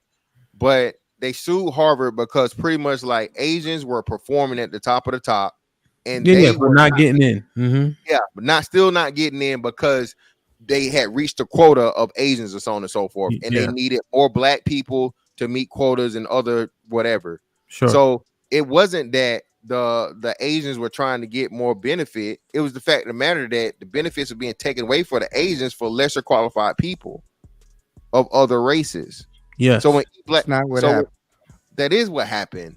No, that's literally what happened. Get to the legislation, though. What was the legislation? The legislation part of it, and did they? I think they did overturn, or they found in their favor, but I don't think affirmative action was completely totally overturned. It's just for that point to where it can be applied. The legislation was level, right? It was illegal for them to pretty much say, hey, you can't limit me because you know what I'm saying, I'm this race and I'm performing at this level, and because you want to let other people in, now I gotta go somewhere else. At a school level, right? Yeah, that's the school. Yeah, I know. And so what E-Black is saying, that number of people who's having that issue is minuscule. Yeah, but that's school though, Hamp. Yeah, it's still you understand his understand his point though. That's literally like one small sliver of what affirmative action covers. Affirmative action still covers employment. Affirmative action covers housing. I know, but I'm asking you, are you processing his point? Yes, but I'm processing his point, but he's just simply saying it's a nominal number of people that were dealing with that issue, but we have the conversation now that it's a nominal number dealing with stillbirth and etc. We're dismissing it because the number is so small. Yeah, for that thing, abortion doesn't have bits and pieces though. Okay. Abortion is not like it's an abortion for white people and black people and Asian people, and only the Asian people can get it. He's comparing fucking apples to motherfucking burgers, bro. It's not the same argument. Affirmative action applies to several fucking aspects of life. Abortion is cut and dry. The baby dead or the baby alive. You're gonna kill it or you're gonna deliver it. So if affirmative action has far more other layers to it than that, man. So E-Black, if I said I'm against affirmative action and I'm against abortion, Did that make me consistent? No, No, I was just talking about. It's mainly just to point out how we want to emphasize certain issues, but then disregard them when they don't fit our I'm narrative. saying it's dismissed because it's small numbers, but then we can consider it when it's still small numbers. So the inconsistency is where we're leveraging numbers for against an argument based on how we see fit. Yeah, but I'm saying, what if I say that I'm against the small numbers, regardless of what the subject is? And you would be consistent. That's his point. Yeah, I don't think we should have affirmative action either.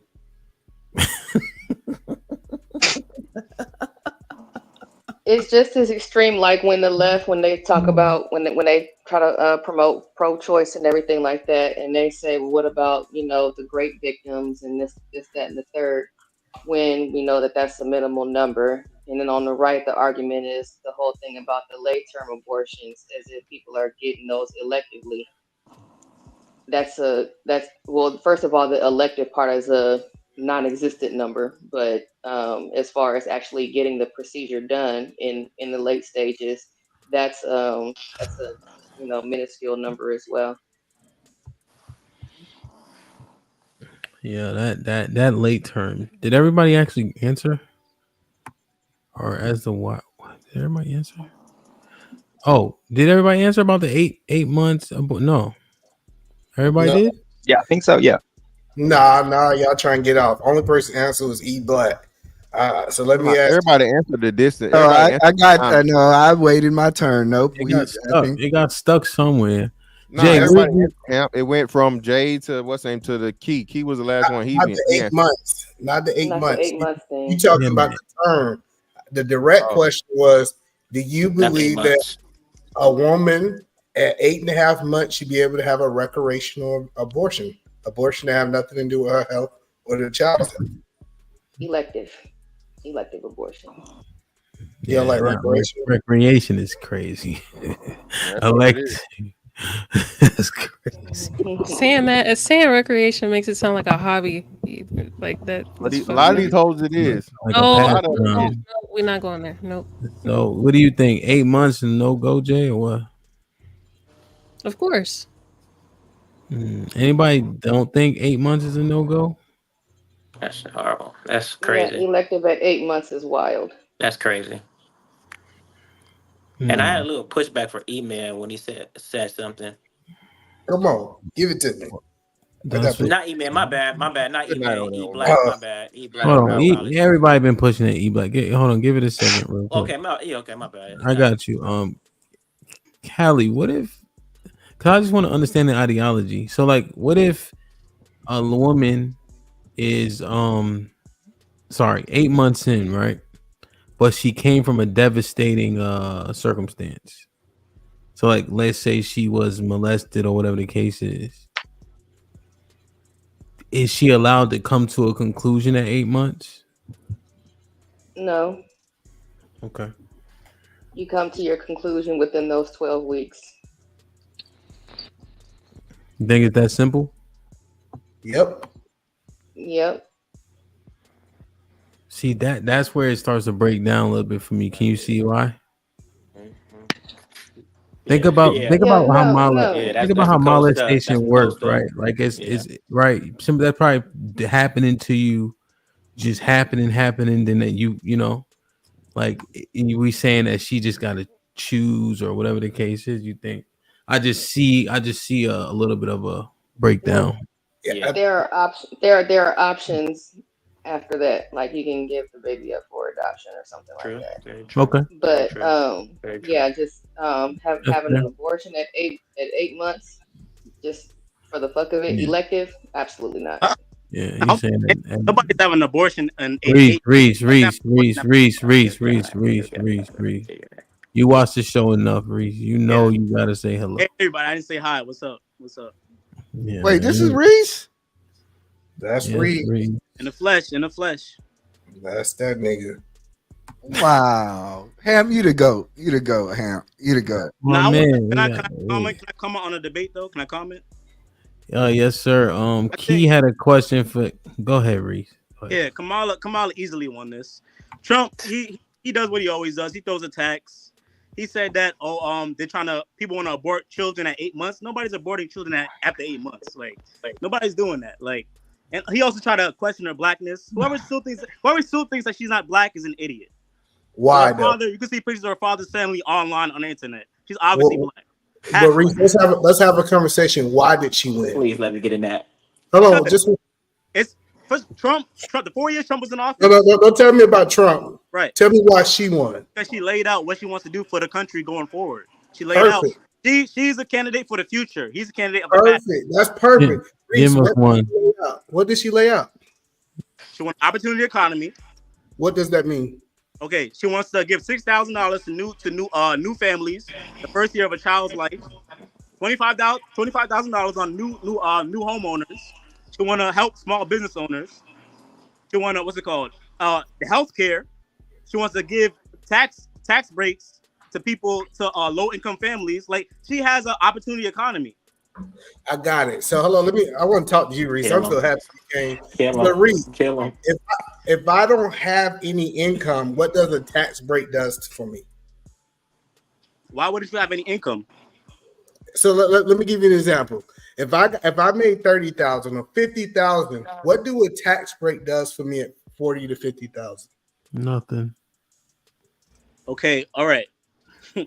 Okay, but she wants to help. First of all, she wants to help reduce taxes. She wants to tax the rich and reduce taxes for the poor. No, so hold on. Listen, see, since I take advantage of tax breaks, my tax breaks don't mean nothing unless I make at least 150,000. Because I can't have a tax break if I didn't pay no taxes. Yeah, even the break. Okay, so what is Trump going to do that's better? What is Trump? Well, no, Reese. I just want you to understand this, right? Because if I know you're going to say it again, so I want you to be. But we want you to be prepared, though, right? Yeah, oftentimes, Reese, hold your horses. So, like, for instance, a lot of people, the majority of us take the standardized deduction, right? The 12,500. So even when we're talking about breaks and things of that nature, you have to do different things. You have to do itemized and you have to qualify. So when we start talking about the breaks, it got to make sure it makes sense. And the truth is, it doesn't apply to the majority of us. Go ahead. Okay, but let me just clear this out. If Trump was so good as that president, why didn't he get reelected? He had one term. If he was so good, he would have got reelected. Why didn't he get reelected if he was so good? Reese, I had a question for you, but I can wait. That's why he didn't get reelected. Because he was a shitty president. No, that wasn't the reason. Why didn't he get reelected? He was so good. That wasn't the reason. The reason why is because it was basically a vote. It was basically a vote against Trump just to get Biden in. Period. It was no like, oh, I like Biden, so I'm just gonna vote for him. No. It was basically the president. He would at least 8 years. It was basically to spite Trump. That's it. That actually, I know, but DeMarcus, that actually helps his argument. It does. It does. You got to let's not talk about Trump. He said that she did 2 terms. He did 1 term. That's it. I got you. He was still the president. He would have did 1 term. I get. Hold on. Calm down, please. That don't make no sense though. Hold on, Reese. I get you want to talk about revisionist history. Like, hold on, I got you. I got you. Want to talk about Trump? I understand that you're anti-Trump. I'm trying to figure out why you pro-Harris. Because I want somebody new in office that has a brighter future. We already She's there now. But she's in office right now. She's there now. Guys. She's there now. Guys. Let him finish. Reese, you know I love you, right? Yeah. Is it because she's Jamaican? that little. Perfect. No, it's not even that. Okay, first of all, she's not the president. People keep saying, "Oh, she could have did it 3 years ago." She's a vice president. She's not the president. She don't call the shots. She don't call. She's not the shot caller. She's a vice president, not the president. Do you think? Hold on. Do you think that she had any impact on this war? These wars that we see as the vice president? So if Trump was in office, Russia would not. No, I don't want to talk about Trump. I get it. Listen, we know that. We know for a fact that. Hold on. If you want to talk about Trump, I give you this. This might be risky. one. Thanos with a 20 ball, man. He's sick. Put him in the fucking bedroom. Get him out of here. Come on. Damn, I had a question or two for him. Oh well. Bring him back. You only need $20 to bring him back. The one thing we know is that I like to explain America. America was a Sunday evening after your religious service, whatever it was, for the 3.5 years, 4 years that Trump was in. And then when we saw Biden and Harris get elected, it was a Saturday night the world became a Saturday night at Waffle House. Everything went to shit. Well, we can't argue for 4 years nobody was at war with Trump. So we can't say what people would be doing if he have a track record that nobody went to war while he was in office. Go ahead, Callie. Didn't we murder some Iranian leader and then drones don't count? You call that war just because we killed someone? Yeah. Well, I'm saying we haven't really been at war since Vietnam. So when haven't we been at? What are you talking about? We always at war. So we occupy. We all joke. We always at war. Like seriously, y'all know that, right? No, so yep. what like always. Go ahead. So when we talk about two nations, right? Like, will we clearly say that two nations are fighting when we're talking about Russia and Ukraine currently, correct? Yes. Do you believe that we was in that situation or any situation like that when Trump was in office? No, like a square up, essentially. No, not a square up. How we would identify war to be. Turkey and Syria. So Turkey and Syria was in war. Yes, I'm pulling it up. I got you. Proxy war probably is what E Black referring to. We got a lot of those going on. E Black, I think he talking about straight like square up, like nigga, we coming over there. Yeah, we haven't been in one. But we're always at war, so I say yes, but it may be not like Ukraine and Russia, how it's just straight like killing. But yeah, man. Didn't Turkey invade proxy war? Syria? Or was it the other way around? I forget. See, when you get the soldiers up here, you can't tell them that because they over there fighting somebody. Ask Mandrell. Ask Big Aaron. But I think during Trump's presidency, yeah, that did happen during that time. And I think if I remember during that time, we were kind of like, oh, well, fuck it, just let him go ahead. Because of the relationship with, I think Iran. Gosh, it's like been so long ago. But yeah, I think there was stuff going on in the world during that time. The world was not at peace just because Trump was in office. So we be getting a problem. So Turkey, when you talk about the Turkey and Syria, they actually started. It looked like it started like in 2012. If that's what you're talking about.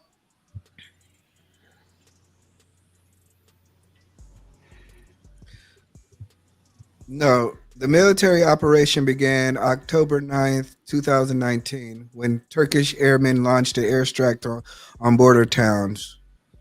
The conflict resulted in the displacement of over 300,000 people and caused death of more than 70 civilians in Syria and 20 civilians in Turkey. Human rights violations have also reported.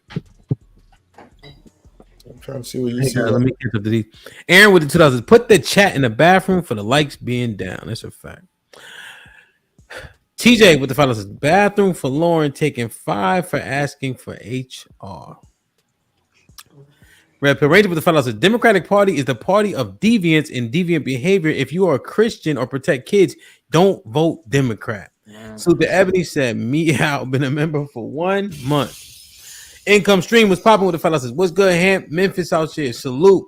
Appreciate you, the reoccurring panelists and opinions, insights, etc. Keep pressure on them, pimp. No doubt I got you, my G. Glad you here. Salute. Joe Biden's with the final says it's different this time. E Black Trump will flip Illinois and they won't see it coming. Maybe New York too. Dems have pissed blacks off with illegals. Trump 2024. Red Pill Ranger with the final says Y'all do know grapes and incest is the statistically irrelevant number of deletions. That's a libtard talking point. They use that shit as birth control. Income stream with the $2 says, pimp, the homie said 2K in a bucket onto something. Really? Oh, Ken with the $5 says, can you ask everyone in the panel? Okay, I read this one, right?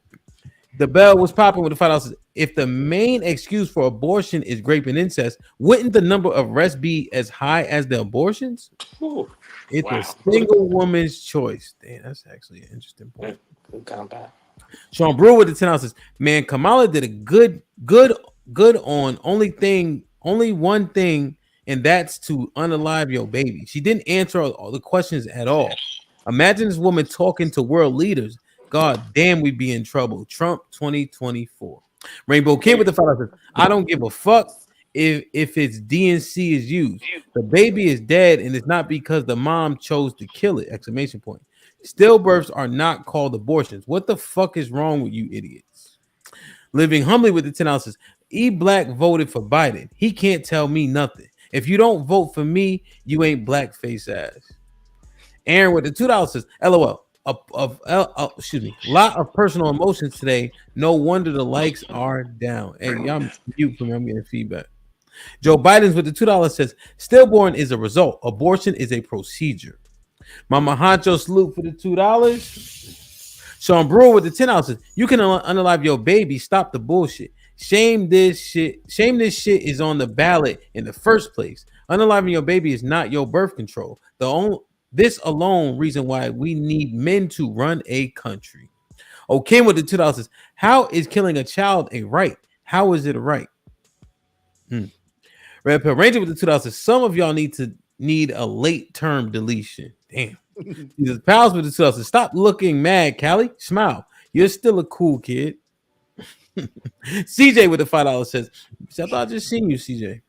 He said, if the baby is already dead, no one's going to say keep the fetus inside you. Ellipsis. Why are y'all making this stupid ass argument? Joe Biden's with the $2 says, so by your logic, Callie, a C-section is abortion. Shell Shock, what's popping? Shell Shock with the $5 says, why are these women fighting for abortions, which is their lineage, as if everyone is due to grape and incest shit? Yet nothing about DNA testing at birth. Shell Shock with the $2 says, why are we acting like miscarriages are the same? They put Reese in the bathroom. Put him in the fucking bathroom. Get him out of here. Come on. Sean Brewer with the $10 says, Reese, you a Lamont Sanford big dummy.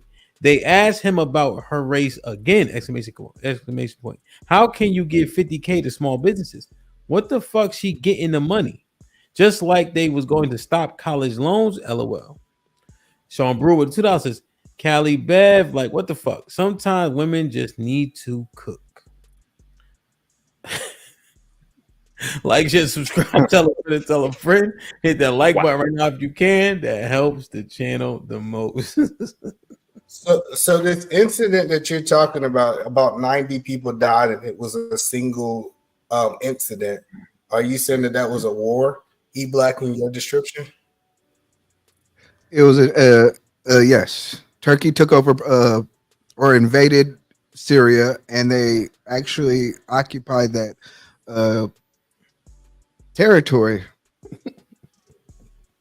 It's called war. Yeah, remember, 4 more people harmed with a gun is a mass shooting. So okay. The whole point that I'm trying to say is that the point was the world was not at peace. Do you know why it was at peace? See, I didn't say that he stopped every single event. We also had people get shot in America. It was Sunday night. A war, right? You said it was Sunday night. Listen, it was Sunday night. See, on Sunday, I said Sunday after church, Sunday evening, right? Sunday evening, the majority. So the whole point that I'm making is this was a singular incident that 70 people died. It was not a war. I would give you a battle, but this is not 2 countries deciding that they're going to be at war with each other, especially on the public stage. So I think you just tried to take that singular event and make that point. Yeah, I think that's I think it sounds like a battle. But can a war end in beginning one day? And if Yeah, it could. Wait, do countries go to battle or do countries go to war? Depend on the circumstance. No, hell no. Like what? Like you can if two troops shoot each other like that, like how do you? What's an act of war? It'd be like a large casualty against another nation. How large it gotta be, DeMarcus? 90 motherfuckers ain't enough. I mean, heck, it could be 5 civil. Think about World War I when Archduke Ferdinand got assassinated, and that was just one person that started World War I. That's what you're trying to figure out. Right. So I guess it just have to. It depends, and then it just leads up to. It leads up to it. Because a war just don't automatically spring out of the air. It's something has to. There's stages in it that something has to happen for that to climax to get to that point. I mean, a war is like when you go into war with another country. What we've been doing since I guess when we pushed what's the face, Iraq out of Kuwait or whatever, we were pretty much at war with them on Kuwait's behalf. But you know what I'm saying? It's been all proxy wars and war on terror since. Let's be honest. We don't know what we talking about, man. There has to be an actual declaration. Let me by get Congress, in and here. I know what I'm talking about. No, we don't. We sound like we don't know what we talking about. We should leave it alone. Yeah, you got to declare war though. But we on YouTube, so we gonna think we don't know what the fuck we talking about. I'm just gonna say that. What I'm saying it's basically been all proxy wars. We fund somebody else's militia or give them weapons or whatever like that to fight somebody else that we don't like. I mean, it's been the same bullshit for like 50 years. Oh, Callie, he thought he was behind because we was ignoring him, so he dropped out of the game.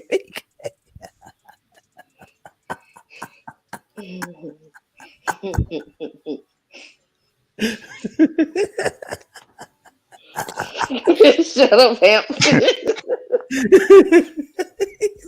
He said, "Am I behind?"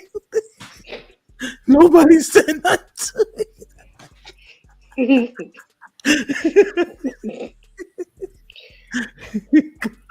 Go ahead. Go ahead, E. We're listening now.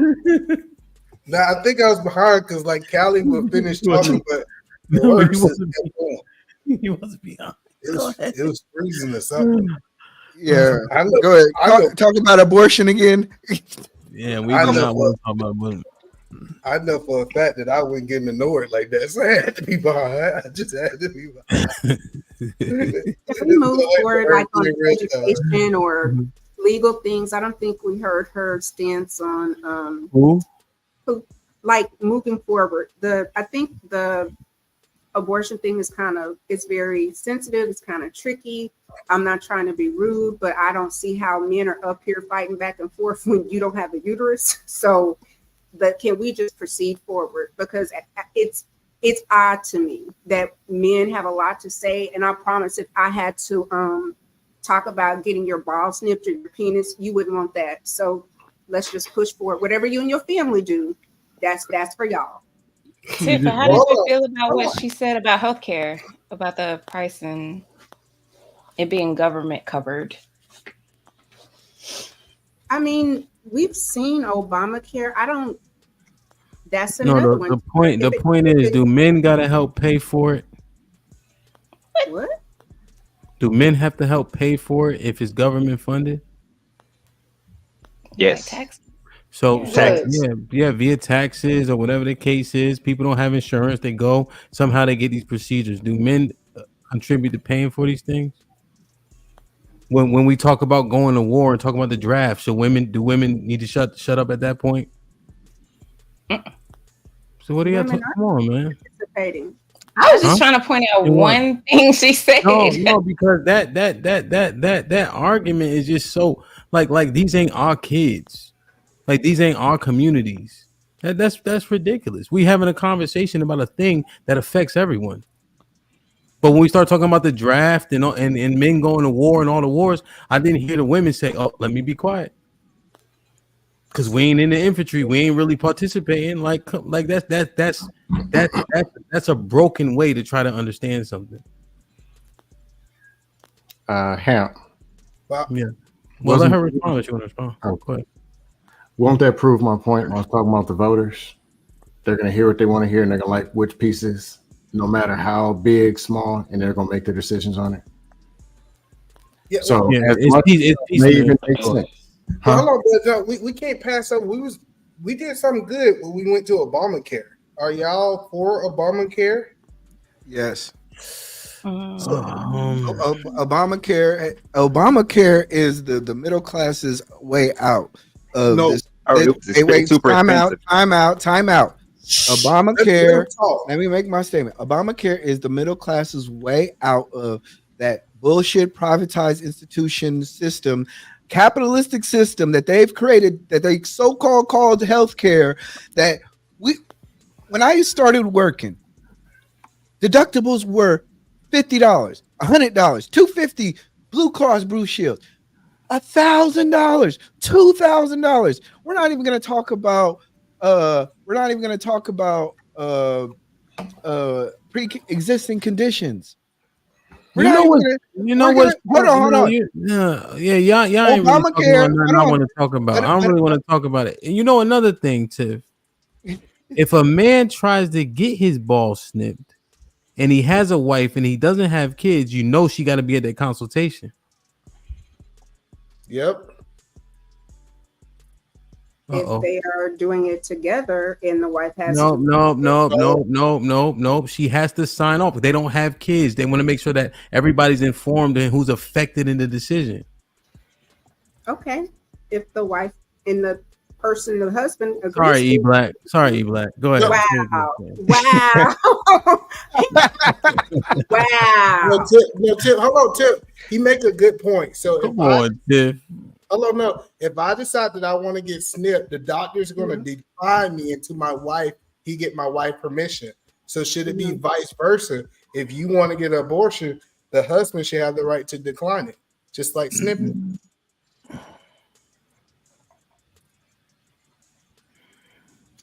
Are you like if this is not a married woman? I don't. It just. No, I'm just being realistic. I don't get the argument, especially like they're just sometimes extreme. It's his body. It's his body is the point. Vasectomies aren't extreme. Well, don't say it facetiously because you just said it. No, I'm saying like. And also, vasectomies are actually 100% covered too. But that's just a caveat for a guy. If you're a man that's not married, can you? No. That's not that doesn't break down the argument. Listen to what I'm saying.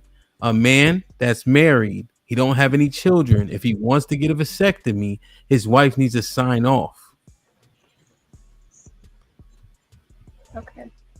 I just want y'all to make, because we're making these arguments, right? But then they won't hold up when we know all the information. You know, we ain't trying to preside over women's bodies, but we saying how we feel about the situation because those are our children. That there shouldn't be men shouldn't have to shut up because of that. I mean, that argument seems misplaced. And then we start talking about equality, then it's like, where y'all want to go? Like, where are we going with this? Is it only equal when women want it to be, or is it equal? Well, I know men have to sign off on tubals if Callie, you know I don't know what that is. What'd you say? What'd you call me? When you get your tubes tied. Tubal. When you get your tubes tied, and you get a tubal ligation, the man has to. The man has to sign off on that. I just can't think of an equivalent for, an actual abortion. You know, there is no real equivalent to that. It is getting snipped. Getting snipped is not the equivalent. Getting snipped is not the equivalent of an abortion. It'd be the equivalent of a tubal ligation. That's a lot of kids. Those would be I think definitely to Callie's point, 1 to 1. All right. Well, I'm measuring 1 to 2 right now, and 2 it Yeah. makes. Yeah, I think it makes sense still, but the exact would be But I think you're right, E. But I do want to talk about Obamacare because Yeah, let E Black finish. My bad. I was teasing with Tiff, so I just jumped in. So the question that I'm saying no. Let me complete because he cut me off real quick. Now we The heard greatest piece of legislation in the American history. It is it literally needs to be strengthened.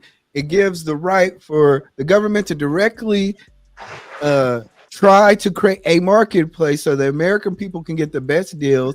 It could be really much more better than the system that we had. We forget what we had before. What we had before was the worst type of health care. I pay cheaper now than I would if I had used my employment or my old lady's employment. All right, hold on. This is the greatest piece of legislation that you guys don't know. Hold on, let me ask some questions. I just want to ask some questions. Go ahead. So my question to you: do you believe it's my body, my choice? To an extent, yeah. Oh, now it's an extent. Okay. What extent? I don't believe nobody needs to be. I don't believe in. He said that before, Edelman. He said that before. I don't know if I was here, but the point that I'm saying is, you should be able as a government entity to force me to get insurance if I don't want insurance. That's not what Obamacare is. No, that's what happened. You was literally when you filed your taxes, they literally penalized you if you did not have health insurance. So what I'm saying is, do you believe that they can force me to have health insurance? So that part is no longer there, right? That part is no longer there, correct? So why are you asking me about now? It's not anymore. You don't have to have insurance. You can deny it from your job, and they don't make you get like any other one. But when it first came out, you had to get Edelman is right on that. No, hold on, but Obamacare is no longer. No, it's called, still, but it's called the affordable care. Yeah, affordable care. Affordable care and Obama is two different things. They got rid of the Obamacare. The Affordable Care. No. The Affordable Care Act is Obamacare. That's how they tricked y'all in these surveys. They laid out everything that was in Obamacare, didn't call it Obamacare. Everybody liked it, right? And then when they said, "Are you in favor of Obamacare?" Nobody liked it. That's literally what happened in them damn surveys. Hold on. This is the point that I'm telling you. If I literally made a new program and I changed it, that means that it's not the same. Can we agree on that? Yeah, what happened is, well, let me ask you a question. Is the Constitution still the Constitution regardless of the amendments? Yes. So it would still be Obamacare, but you have amendments, and there's a doing business as Affordable Care Act. But that's the point that I'm telling you is they completely actually got rid of the Obamacare, and they actually made a whole new plan called the Affordable Care. No, they didn't. No, they didn't. All they did was just gut Obamacare. They gutted it. That's what they did. Okay, so they got rid of everything and rewrote it. Okay, and then they didn't get rid of everything. The pre-existing conditions thing is still there. I don't think the mandate is there anymore. So they moved some little bullshit around or whatever like that. But it's still Obamacare. All they did was just gut it so that it's not well, it wasn't. It's not. Yeah. It's not named. There's no mandate, so there's no way to pay for a lot of the shit that was in it originally. That was what the mandate was for. The mandate was to make everybody pay into the pool, so that way it could be somewhat affordable. Okay, so when we start looking at, we see affordable health care. We saw that people who was typically making a very small amount of money, say McDonald's workers, right? Didn't we see that it was close to, I think at one point they was paying like 30 to 40% of their income? God.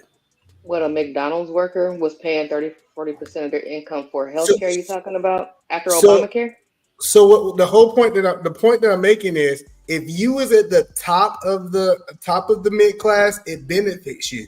If you was lower mid class, a lot of your check was actually going to Medicare, a large portion. and most people could not afford it and still can't afford it. Was going to Medicare? Okay, let's back up. Wait. They're the same. They're yeah. the same. They're the same. The Obamacare and Affordable Care Act, based on everything. So the point that I'm asking is now how it is currently designed, right? If we go how it's current design, y'all think this is actually a benefit for the people? For the majority of people, I would say so. So Because everybody broke. No, so when you say the majority of the people, because the majority of the people don't go to the hospital, correct? What do you mean?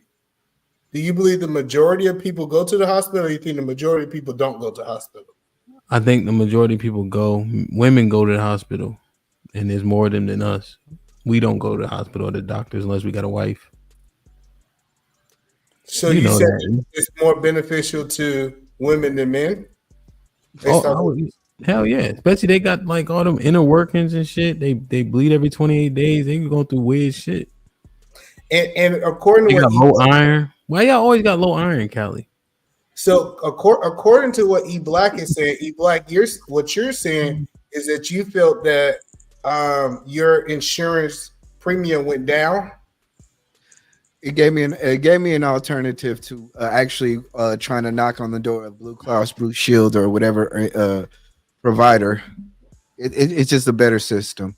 It could be better. It's still expensive considering the needs that I have for my family. But when you talk about like if my employer was to provide me, it's way cheaper. So when you say cheaper, you talking about your monthly premium is cheaper, or when yes, you actually the amount of money they take out my check, yes, to pay for it is way cheaper. So when you say way cheaper, you like 50% cheaper, 20% cheaper? I would. What's the dollar amount, E Black? What's the dollar amount you save? Because the percentage we won't be able to quantify, but if you tell us $100 cheaper. We're talking we're talking health, vision, dental for 3 individuals, a child. I would say $200-300 cheaper. Yes, per month. Yes. God damn. I think it works for people who want it, but it doesn't for the work middle class. Well, it's really so because okay, I give you that. So it depends on where you at in the middle class, though, right? Because I don't think it's good for the lower middle class, right? It's all dependent upon if you want to do like HMO or PPO, and depending on the type of, it gives you. How do I say this? Like, yeah, that makes sense. It gives you a lot more option than just going to your employer and then just saying, "Hey, it costs $800 a month, $400 out of each paycheck from your employer." Do you think your employer insurance is a superior insurance than affordable? No. You think it's the same?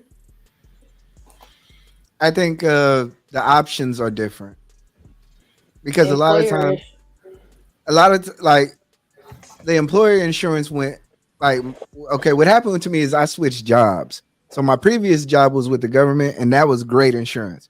Now I'm working for the public, and now their insurance is like really not that good. It doesn't cover every single thing that like my family needs. So and it's more expensive. Now the thing is that before Obamacare, employer insurance wasn't as good as it is now because Obamacare made them cover certain things. Mm-hmm. So that's part of what the whole complaint was about the healthcare system as well. Well, I think it's a more competitive market. So before you had, if your job had Blue Cross Blue Shield, then you have Blue Cross Blue Shield. You can go out now and find what do they call it, out of network, and be able to see what you want. You're just going to have to pay the additional cost. So again, what I find interesting is like we've been all over, and we still like I feel like if the debate would have been better, we wouldn't be all over. Like we would actually be talking about their policy. So it just goes to show like we're still walking blind. We don't know what these people are going to do for us. I want to see policies. I don't care about anything else. I'm not trying to be funny or facetious. Like, what are the policies? So Trump did talk about policies. Are we discounting the tariffs? Do you think us taxing things that's coming on the outside of the country to be able to focus on people buying things inside of America? Do you think that is a good thing for America or a bad thing for America? It would be good if we actually made things in America. No, it forces us to make things in America. For example, lumber. For example, like America have lumber. We have a lot of lumber. There's no reason we should be outsourcing lumber. It should be a tariff on lumber to force us to use our resources here. Y'all agree with that, or y'all think we should companies should not pay a premium to bring things into our country? Hey, E-Man, I had a question for you, but continue. Well, it'd be good if the enforcement part was there. No, because here's the thing, though, E. When you're inside the country, you do the same thing the companies do by offshoring. You just said you go get the essays and amigos to help you with the work. Now, when companies trying to save $1, now you want them to be forced to buy this expensive ass lumber. That's not consistent. No, so I'm trying to make sure I understand. You saying that since I use the Mexicans inside the country already, is the same as me using the Mexicans outside the country? Yes, because you're not paying the same taxes. You're not paying them the same rates. The whole 9 yards. They ain't registered. They're not following the protocols. If they do electricity work for you, it's not. You can't even put that on your, like when you sell your house. If you don't even get permits because you keep using the Mexicans, that basement that you finished don't count towards your square footage, Playboy. Let's be clear. What? Hold your horses. It looked nice. It still presents. But just think about the ideology, though. You get to catch a break, but because I'm Nike, I don't. So let's be clear. I want to be clear. Yeah. The Mexicans ain't doing nothing other than leaves and grass at my house, right? You ain't listen. I love my wife way too much to let some Mexican get up here and play with my electrician. Wow. I just love her too much. Now I get what you saying, that you might let him get up there in the attic and play with some wires and different things like that. Nah, I need you to be licensed and bonded if you're coming over to my house, right? But that's neither here or there. So I do think bringing companies back into America and tariffs will be able to help us do that. For example, instead of us actually having warehouses in Mexico, why not have those warehouses here where companies get a tax break if they use it? They don't have to use it. They still can pay the tariff if they want to. They have a choice. Already get entitlements, but most companies already get entitlements, and that's the thing that we hear people talk about. Oh, the poor people get social services. The poor people do this. Like when poor people get help, it's welfare. When rich people get help, it's an entitlement. Either way it goes, we're both getting money from the government. So what do you feel like is going to happen with tariffs? If labor is cheaper, if it's easier for me to go to a different country, I'm a business. I want to make money, a profit. No, you can do it. See, that's the whole point, Tip. You can go to a different country. It's just gonna cost you. You can go to Taiwan. We're not saying that you can't run your business the way that you want. But what we're saying is, since we can't tax the people that's working over there, you're gonna pay a tariff when it comes into our country to sell it. Who's gonna eat the cost? Who's gonna eat the cost? Do you think the businesses or then the people? Yeah, they're gonna offset to the people. No, so we gonna pay. We're gonna pay for it. So say for example, if you have the option to get a foreign car, right, and you actually have an option to get a car from America, the tariff actually gonna make these cars cost closer to the same, if not the American car cheaper. Y'all agree with that or disagree with that? You in a vacuum is correct, right? But what they're saying is accurate. If it costs me more to import, I'm gonna mark it up. That's just what happens. So the people will end up paying Tiff, the difference with people getting government assistance in these companies getting these bailouts and things of that nature, I agree, it's welfare. However, the companies also create jobs for people, right? So if that company doesn't get bailed out, like if Ford doesn't get bailed out or the banks, how many people are also out of work, right? So there's a more of a balance there, but I catch your drift. It's still welfare. Yeah, I don't like the way that we sometimes want to shame people because they're like economically not, as prosperous as some people. And I just don't. The end of the day, I just feel like we're going round and around and around because there really was not clear-cut policy information that happened today. And per somebody in the chat, Kamala is already asking for another debate, which goes back to what we were saying from jump. She did not make, she just wasn't, I don't want to say forceful. She just didn't do the assignment. At this point, she just didn't do the assignment. I mean, basically all I got was the $6,000 child tax credit. And then there was one more thing that I'm forgetting because I'm opening up my ice cream. Man, that $6,000 credit, man. God damn, boy. That'll make a nigga almost think about voting for. Well, we had that. We had the child. Didn't we have that? And they took it away. And they took it away. It expired when Biden got into office. Biden took it away. It expired. But Biden did not take it away. It expired. It was set to expire when Trump left office. And when the next presidency came in. But that's the point. The point is he had the power to put it back in play. But it would cost though. No, that's the thing. Don't talk to me about your damn cost when you send $50 billion over to Ukraine. Nah, that's costing us as well. And that's costing us as well.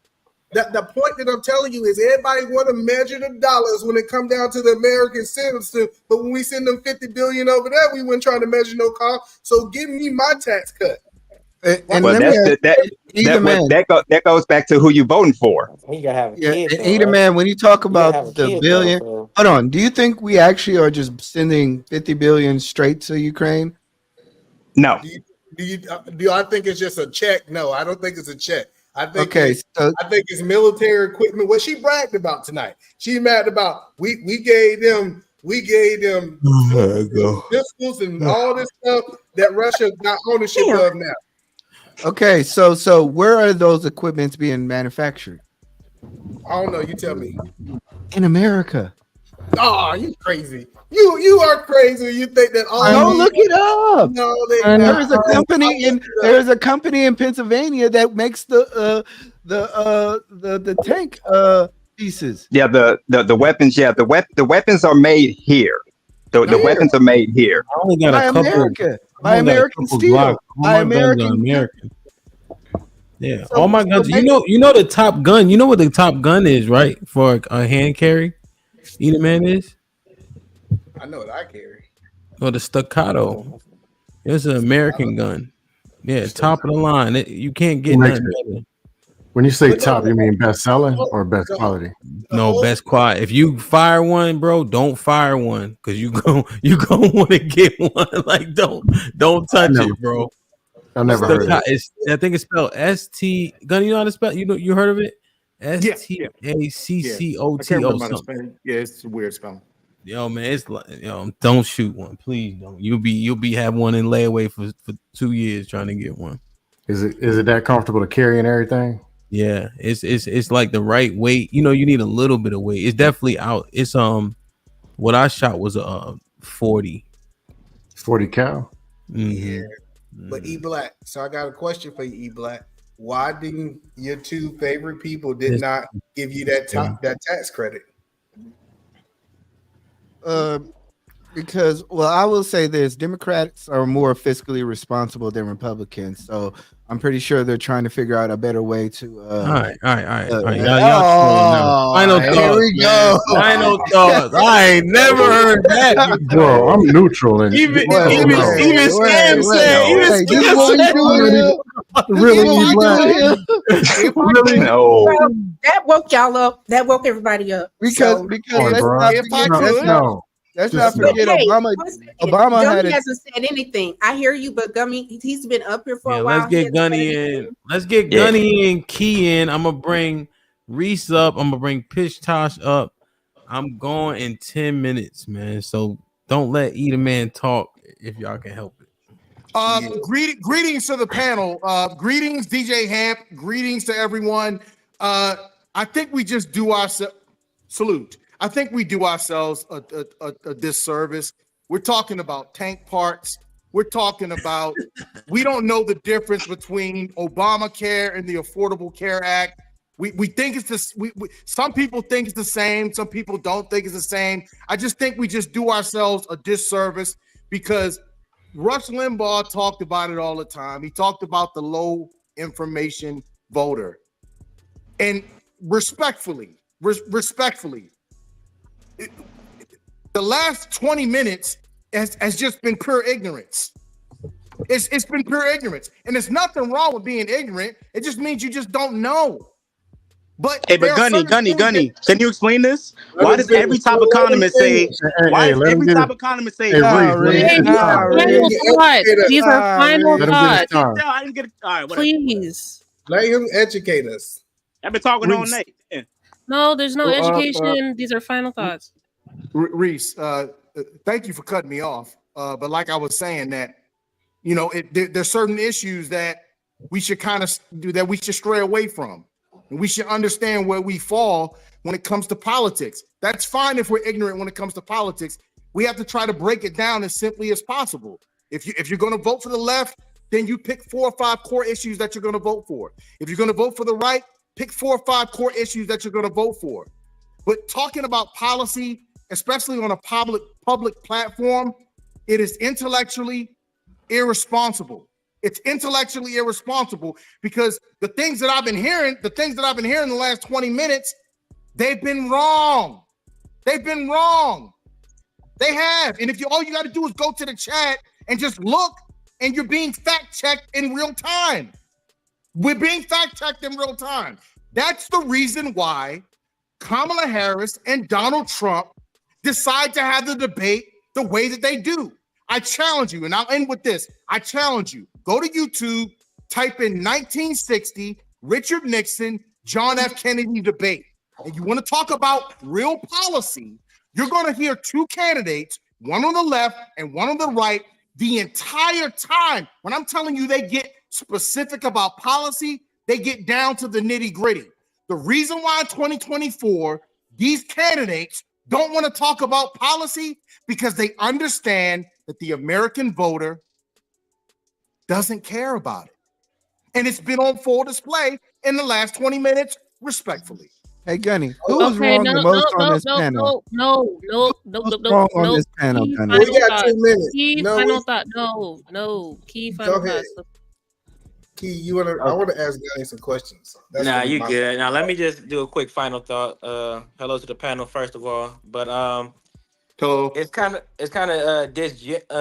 of crazy when I hear people talk about like Black say that Black men is doing it for trolling when they're voting for Trump. I feel like that's crazy. It's like, just you start learning more things. Like myself, I voted for Obama because my first term when I can vote. When I fell for Black man, with the world's racist and everything. Until I start going more in the world, start getting more money, and start getting my business, getting my son. You start learning that it's not like that all the way. It has its moments, but you start learning that you got to start really paying attention to what policies and really got to really matter to you. And to Reese, when you say that Kamala's Black, I leave that one alone for you, man, because she's Black. Her father said he's Black. No, we're not arguing. Her father said he's Black. We are not arguing. You can see pictures of his parents online. Stop with the argument. We're going to argue. No, we're not arguing. We're arguing for 4 hours. He's Black Jamaican. Stop with that nonsense. He's not Hindu. He's Christian. Black Jamaican now? He's not Hindu. Black Jamaican now? Is Black Don't listen to Judge O'Brown and his lies. He's Christian. He's not Hindu. That's a lie. I got you. That's cool, Reese. 1 second. Hold on, I just want Gunny to give us 4 policies on both sides so we can be educated walking out of here. Basically, Kamala wants to bring us into the future, have lower health care, lower costs of housing, lower everything. Trump, every economist, the top economist in America, said his tariffs will put us in debt. The most debt is the Great Depression. The top economists, college degrees, award-winning economists, all say that. So if you want to go against them, that's on respectfully, you. Respectfully, You want to go against them, that's on you. I'll see No, you in 3 years. I'll see you in 3 years. Respectfully, either man, I'm not going to do that. And the reason I'm not going to do that, the reason, because I can do it, it's not a problem. Do it's it then. Hey, No. you gotta go against all the economists. When we don't know what we're talking about, then we get the most Go ahead. Hold on, no, I gotta say this. You asked me a question. You don't want me to answer the question. Go ahead. I want you to ask. Either man, everybody, you've had some time up here. Key, are you done?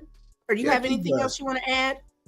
Oh yeah, I'm done because I'm not about to go to the black with him because it's not gonna make sense. About to say a whole bunch of nonsense. Okay. No, Hold you're on not one gonna make second, sense. Reese. Don't interrupt. Hold on 1 second. So that you have the time and you can share what you want to share. Let everybody else kind of get their things out. If you're ready to talk about it right now, let's just bring it down just a bit and let's have a conversation. So you waited. He brought you back up. Go ahead and share your thoughts, but make your thoughts quick because everybody needs to take about 2 to 3 times. After that, we need to move forward. I will agree with Gunny, and I will say this. What we've learned tonight is we all need to get a little bit more politically astute. We need to understand what's on the ballot, and maybe this is something that we can come back and revisit. Those of us that are in particular states can be able to say, hey, this, and this is what's going on, but let's go ahead and keep it forward because right now, I have to agree.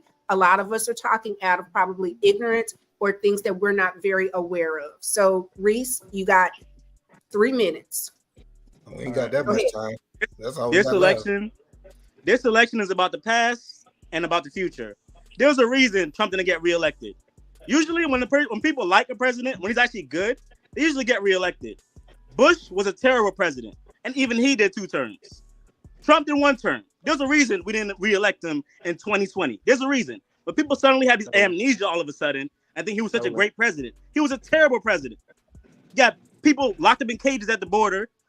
The inflation going crazy. The national debt going crazy. Every economist, every top economist, award-winning degrees, academics say his tariffs will bring us into the Great Depression. So if y'all want to be in the Great Depression in 3 years, we still got tariffs in place. I don't want to hear shit. Either man, don't interrupt him. We can't talk for 3 minutes when we got 3 minutes. Interrupted you. Yeah, we got 3 ahead, minutes. 2 more minutes. Either man, let's be reasonable and let's be polite. He got 30 more seconds. He got 30 seconds. And since you interrupted him, he's got 2 minutes. Push mute. No, go ahead, I'm talking. If we gonna let Reese talk for the last 3 minutes, what's your plan for healthcare? Why are you interrupting me? Stop interrupting me. Stop. What you gonna do about it? It's my turn to speak. No, I told you got 30 seconds. Go ahead. They asked him, "What are you gonna do about healthcare?" He said, "I don't know. We gotta fix it." The motherfucker, he has no plans for the healthcare. He has no plans. He doesn't like Obamacare, and he doesn't know what to replace it with. He's still trying to figure it out after freaking 8 years. He's clueless. So if you want to reelect this man, go ahead. But I don't want to hear nothing. In 3 years, this country is in the dumps, and inflation is crazy. We're here now. And prices are high. Nobody wants to trade with us. I don't want to hear shit. So Reese, respectfully. I'm sorry, gonna go ahead. I was gonna say like the next time. And one more thing. She's half black. Her father said he's a Negro from the islands. You can look at pictures online of her father's parents. See that they're black people. So all this nonsense about he's Hindu, he was raised in the Anglican church, not in a fucking Hindu temple. Those are lies made by Judge. Reese, those are lies made by Judge Joe Brown. Don't listen to none of that. He never met her father. Hey, he's lying. He said a lot of lies. Reese, we honored you. Thank you for sharing. Let's go next. We're gonna go around like this. So, Key, you're next. Okay, so I'm gonna have to fact check you. She lies about a lot of things, and she lies about several things. But she's lying about her race. The simplest thing she lies about. So if forget, a lot of people would like to bury this under the rug. But when she ran for 2016, she came in with this bullshit saying that she was during the civil rights. She was bust during the civil rights movement, and that was false. She was in a black sorority. Wait, excuse me, I'm talking. Sir. A black sorority. She went to an HBCU. Reese, if you can't control yourself, do we need to let you down? Do we need to let you down? I let you speak. Reese, please I got calm down. facts on this, sir. It's facts. Yeah, I So let me got speak again. I'm a Reese. And then in California, I live in California. We didn't go through civil rights. My grandmother even said it. We didn't go. She didn't go through civil rights through the bus stuff. So that's false. Then another thing, when she lies about the simplest things that bothers me. Even when say that Breakfast Club, when she said she was at the dorm smoking and listening to Tupac and Biggie. During that time, he hadn't made a single rap album during that time. So how is that possible? I want to talk to the She's a politician. She panders. She's a politician. You can come back and about the little things that you don't have to lie about. She's You a think about in the politician. grand scale. Every politician panders. Donald Trump is the that's same good. thing. That's enough. That's enough for them Donald Trump's two. the same thing. So you two, mute for me, Reese, cute. Gunny, it's on you. 3 minutes, sir. I think we need to keep the conversation simple. I do. I think we need to keep the conversation simple when it comes to the real issues. Her being black, who cares? Like she's black, all right? She's Indian. It doesn't matter. Those are distractions. They're distractions. Answer my questions. Don't worry about what they talked about. That's man, let them finish. Gentlemen, either man, stop. Unbelievable, bro. It's unbelievable. Let Gunny speak. Do not overtalk each other because nobody can hear what you're saying. Either man, you're next. Back it up. Mute. Gunny, please go. Once again, I think that we need to keep the issue simple. When we're having conversations like this, we need to keep it simple. When it goes into complexities about the economy and things that we don't know about, because clearly we don't know about them in detail. So let's keep it simple because we have to start somewhere. The condition of the black community is not in a good state. I'm sure that everyone would agree with that, whether you're on the left or whether you're on the right. It's not in a good state. So how do we vote interest over party instead of party over interest? How do we get to a point where that's our mentality? I think that we need to keep it simple and we need to start with basic issues and differences that are between the left and between the right. We can start with abortion, whether you're for abortion or whether you're against it. We can go to the economy, whether you're with the current state of the economy or whether you're against it. We can move on down the line and talk about those issues and whether you agree with it or whether you disagree with it. Let's start there. But we get sidetracked into talking about things that do not matter. Who gives a crap whether she's an AKA or whether she's black or whether she's Indian or whether she went to an HBCU? It doesn't matter in the grand scheme of things. I got you. So let me ask you a question. My question is, can you give your final? Can you give your final thoughts? Everybody do everything else. So for my 2 minutes, I'm gonna do what I'm gonna do. So first of all, Gunny, who do you think is better for the black community? Which president that we have to choose from? Donald Trump. All right, I'm done. So what's the point? What's the point of the question?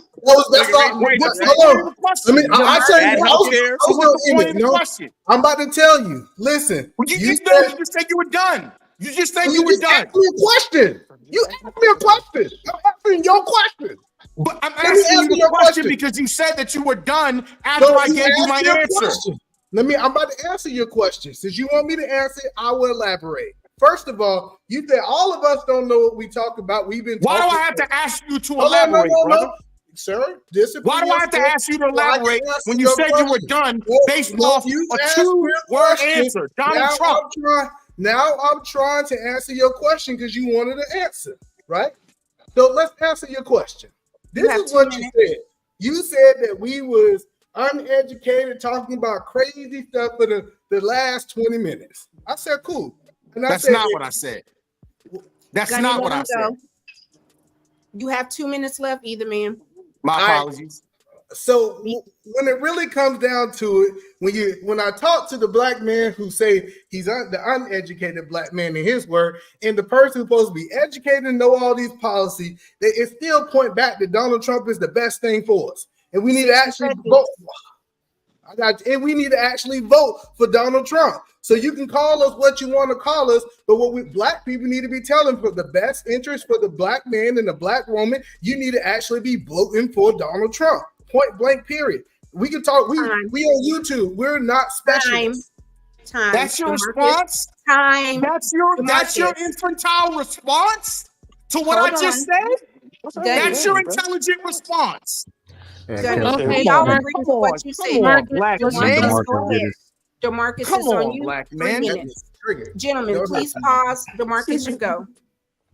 Once again, my apologies. It's all good. Dang, I don't know where to start. It's just emotions flying everywhere right now. All I can say is this: vote whoever you think is best, follows what you believe, what your belief is, what your values is. Period. A candidate is not going to be for everybody. So, and far as the reason why the issue of Kamala being black is an issue is because if we're trying to get representation, then she never stated that she was black from the get-go. The only time Please, no, mute. Mute. Keep going, DeMarcus. The only time she mentioned that she was black is when she said, "I'm running for president." Now, in 2016, Went to a she never HBCU for a reason. Reese, what the fuck, Reese? Yes. In 2000, when she ran in 2016, she never claimed she was black. Period. She's biracial. Biracial don't make you black. Thank you. Period. Going to an HBCU don't make you black. White people go to HBCU. Now they black. HBCUs. Okay, right. Yeah. So now they're black too. That makes no sense, man. That's I'm being not logic. sarcastic. There's not a lot of Indians in HBCUs. There's not. But what you're sarcastic. doing is you're not respecting everybody's time. And what happened when you wanted to He's talking speak, a whole bunch everybody of respected you. Now you're over talking people. You leave, great. Okay, Eat the Black it's on. Or DeMarcus, did you have anything else to say? Now, like I said, the issue of Kamala being black does play an issue because, like I said, she never claimed that she was black. She always claimed that she was Indian from her mother's side. But again, this is the reason why it's somewhat a thing. Hold up, there's a reason why it is a thing because now saying that she's black.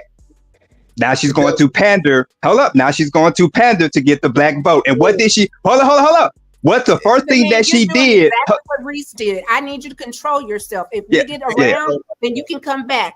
Please mute DeMarcus because you didn't. You got another minute. Go ahead. Nah, he's not gonna go to E Black. Be the man. Right. Chill. Black, go to E Black, Terry. He talking about just because I'm in the garage don't make me a car. Go to E Black. Just because you did something. Come on. Her being black because Donald Trump's not black. You're still talking. You're I know still I'm gonna keep talking. Chip, I'm gonna keep talking. I'm not gonna just stop talking because you tell me stop talking. E Black. Everybody else did 3 minutes. Why do you deserve more time, sir? Just like Trump. Why do you need more time? You cannot follow rules. I need for you to govern yourself accordingly, like they say in church. Allow other people to speak. DeMarcus, go ahead. Go ahead. Now, the reason why is because, like I said, in 2016, when she ran, she never claimed that she was black. And like I said, the first time running now, she's claiming that she's black. The first thing that she did was do a dang on Meg Thee Stallion freaking concert to pander to black folks. So basically what she's saying is we black folks are nothing but good for twerking. Ooh. And y'all want to vote for that? Oh, go E Black. Him get away with that. That's fair, DeMarcus. Maybe we can come back and visit that. One of the things that we did talk about is the pandering is remedial. And I think that we have gotten past the point where we do not need musicians talking about policy. We need policymakers to discuss that. So I can understand I felt slighted. It did feel very slighted. It did not feel like she wanted to really put us in the best light, she like didn't in put a good light. Yeah. Yeah. So I So understand that. I understand that. so So E Black, it's on you. 3 minutes. Better not let us peace down. out. I'm out. Wow. Bye, Okay. DeMarcus. Thank you Real for quickly joining. on the whole, like when Donald Trump has Amber Rose, a whole bunch of rappers, Steve Harvey, it's all good. Kanye West walking down the stairs, it's all freaking good, right? But when other people do it, it's pandering. It's like, okay, whatever. But we all do it. We all understand that celebrities and people of influence want to get engaged in political stuff. And if you take it as personal as they're trying to pander to your vote, I think you should actually wonder why. Maybe why? What are they trying to accomplish? Maybe you should listen to their policy. So if the person is trying to get these people in front of your face, maybe you should ask yourself, why should I listen to this individual? But other than that, this election, like I said, it comes down to really the middle class. It comes down to the swing voters, the moderate people. I've actually seen a great swift in the middle class white men where they're tired of the same old antics. They were actually some of the individuals who were either working at factories, warehouses, offshores, and they could not work anymore. They still remember that period of time. They still think that the fun is over. If the thrill is gone, that stuff is gone. I've always said it before, Republicans cannot run a country. They're better more or less locally, but as you can see, every president that we've had has had a major catastrophe in the last 30 years. When you talk about when you talk about Bush, we can talk about 9/11. When we talk about Trump, we can talk about COVID. When you talk about Ronald Reagan, we can talk about the ending of the food system. So please vote with your education and understand. Hey, he almost talked about a Democrat. That was funny. Did you change your name? Yeah, my name is Interruption. But go ahead. Anyway. He said he had questions for me. 3 minutes. No, I don't got no questions for you. Here's the deal, people. Y'all just watched the example of everything I told you was going to happen. You watched it happen live.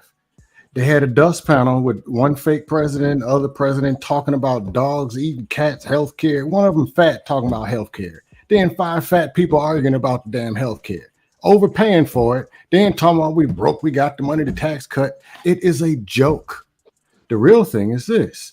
If you want to win, you pander, because most people don't have any critical thinking skills. Look at their lives. Look at the fat ass belly. Look at all the women's, all this stupid shit. This is who people are. So you just saw a representation on the left and the right of what America is.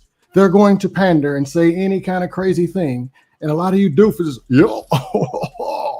baby carcasses popping out the sides of people. What the hell are y'all talking about? 14 months or 18 months of baby carcasses, and y'all ain't got no kids. The hell are we talking about? Then you got the emotional, logical. You got people slobbing on the microphone about what some president ain't even gonna do in the first place. They didn't do it last year. They didn't do it in 2012. And blickety black. And then what? Why you ain't voting for Kamala? Blickety black, black, black, black, black. But you voted for Obama. How black was he? He's mixed. But no, Kamala ain't black enough. Blickety black, black, black, black, black. So what y'all caused me to have to come up here and troll. 10. But you just want a debate of 7, I don't understand what's funny about it. 5, president. 4, 3, This is a joke. 2, 1. Mute, Jay. It's on you. Jalen. Job done stuff. What? It's final thoughts closing. I think we have to get Fish in, but you haven't talked very much, and I'm also biased, so you get 5 minutes. Oh, I don't need 5 minutes. Awesome. I want to keep it very simple. I don't care. I don't give a shit who you vote for. Just let it be an informed fucking decision. I don't care who you vote for. I'm not here to try to convince you of shit. Do what you got to do for you and yours. Okay, even if you want to be like scam and not vote, at least be informed of what the fuck is going on in the world. If you don't want to fucking vote, I'm not about to convince you to vote. Do what you want to fucking do. Just let it be informed. That's it. That's all I got. Callie? Can I have her 3 minutes? No. Callie? I think everybody needs to stop political set tripping. I mean, if you're gonna politically set trip, then it don't matter who the candidate is. Just be an airhead and vote for the party itself. Because apparently it don't matter, and you can just plug in whichever one whichever candidate they want. I also think that we need to go back to the days where people kept their vote to themselves. And ain't no need to announce it. It really ain't nobody's business at the end of the day. I agree. Fish, you're new to the panel, so 5 minutes. Okay, thank you. He is new to the panel. I know. Yes, ma'am. I'm sorry. Please forgive me, Tip. Thank you, love. I watched the debate, and the debate basically showed me Trump didn't want to answer any daggone questions. He didn't answer any questions. He daggone went back to the same daggone talking points that he was talking before, which actually didn't cover what he was asked. So that's one thing that I'm not going to vote for him for. That's most definitely. She talked about housing. Okay, there's 2 million daggone people in America right now willing to daggone buy and pay for a house right now, but corporations are buying up all the daggone houses and daggone pricing them out of daggone buying a house. And she wants to build 3 million more houses by the end of her term, which will probably be bought up by corporations any daggone way. Food prices have gone up because they got that food corporations are daggone upping the daggone prices and making us pay for it, giving us less back chips in the bag of potato chips and making us pay the same price. So they getting off on that. Tax breaks. Trump gave tax breaks to corporations and billionaires, and since there's no such thing as a thousandaire, nobody else felt the rest of that daggone shit. And then it's about to end, so he's trying to get back in office so he can give it to him again. He dropped the daggone tax rate for daggone corporations and billionaires to daggone from 35% to daggone 21%. And you know how much they paid? 14%. Also, the border bill. She stood there and told him straight out at the debate that he killed the daggone bill. Did he deny it? No, he did not. And that's all I got to say on that. Thank you, Fish. Wait, one more thing. I was going to talk about abortion. I know y'all don't hear anything. I know I'm going to get off after this, but the one thing about abortion that nobody ever talks about, 70% of women that daggone get abortions already have kids. So every time y'all stand up here and say that we got too many daggone kids, but you still want to daggone get rid of an abortion, it daggone sounds silly. And I'd give up my time. Thank you. Thank you. Can I get a minute of the response? No. Hemp. Did I get everybody in? Cool. I'm glad, man. Like, share, subscribe, tell a friend and tell a friend. Hit that like button right now if you can. That helps the channel the most. Shell Shock with the $5 says, Gunny J. Wells, you spoke full facts. We are in a recession right now, which is why the USD is lowering value by how much we keep printing. Inflation. Shell Shock with the $5 says, when you're in the middle class, ellipsis, we pay for everything. The only people who complain about government assistance is those that need it. Same as abortions. Daily Living with the $2. Appreciate your hard work. Give yourself 2 minutes, GJ. I appreciate you, my brother. Shell Shock with the $5. They literally changed everything that Obama's name was on and changed the name of it so he don't get credit. Shell Shock with the $5 says Obamacare has nothing to do with the middle class. It's designed for the impoverished that we in the middle class are highly taxed for no reason. Aaron with the $2 says black people need to leave politics alone for 4 terms. CJ with the $5 says put Lauren where she belongs in the bathroom in the chat. She get on the panel and forget how to speak English. But I'm broke, so not for long. Tiff 2.5 each. I missed this, bro. Let me see. Did I read this one? Yeah, I did. Or Mac with the greatest show on earth.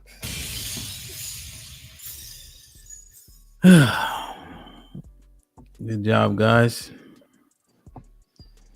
Thank you.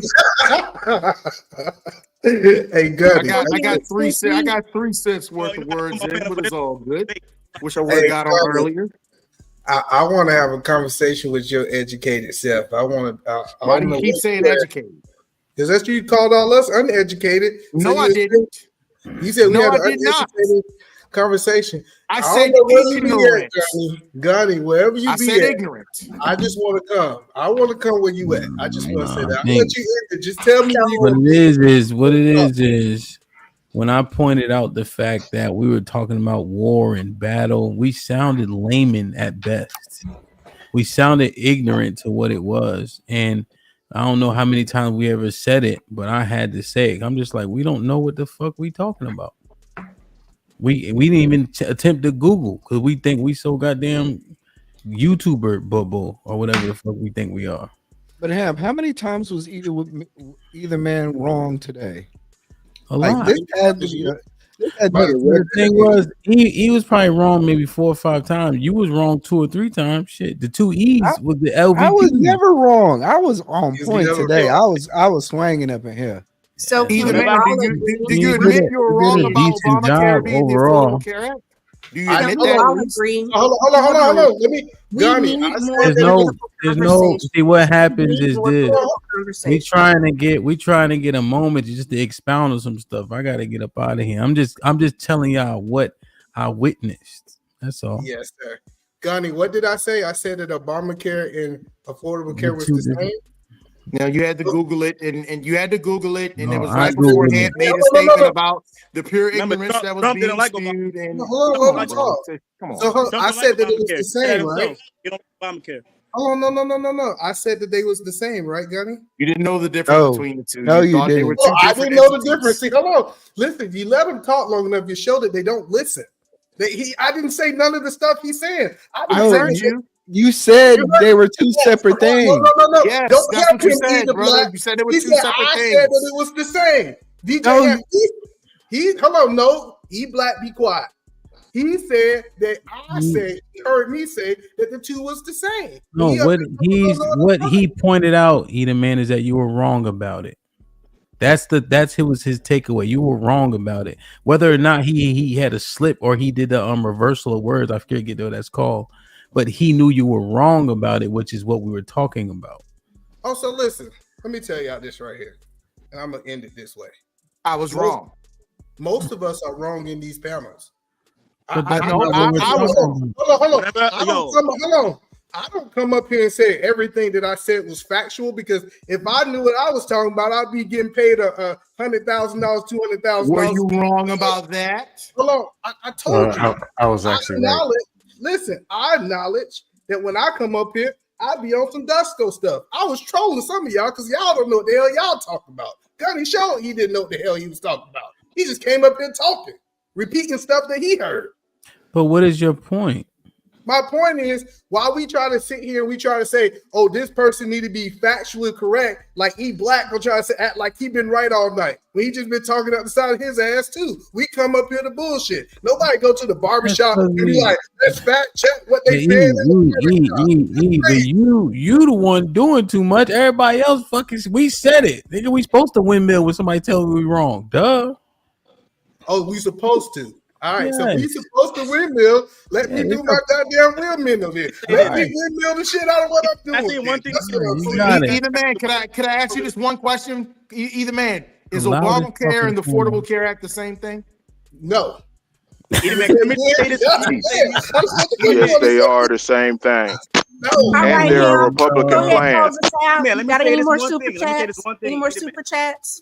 Exhibit somebody said kick me for 2 minutes. You can I take my Can I say one thing? Yeah. Exhibit I'm innocent this time. I didn't do it. Exhibit Man did it. Can I say one thing? Exhibit why black people. All right, Reese. Let Reese get the last word, man. Go ahead, Reese. Eat a man. There's a reason he was only elected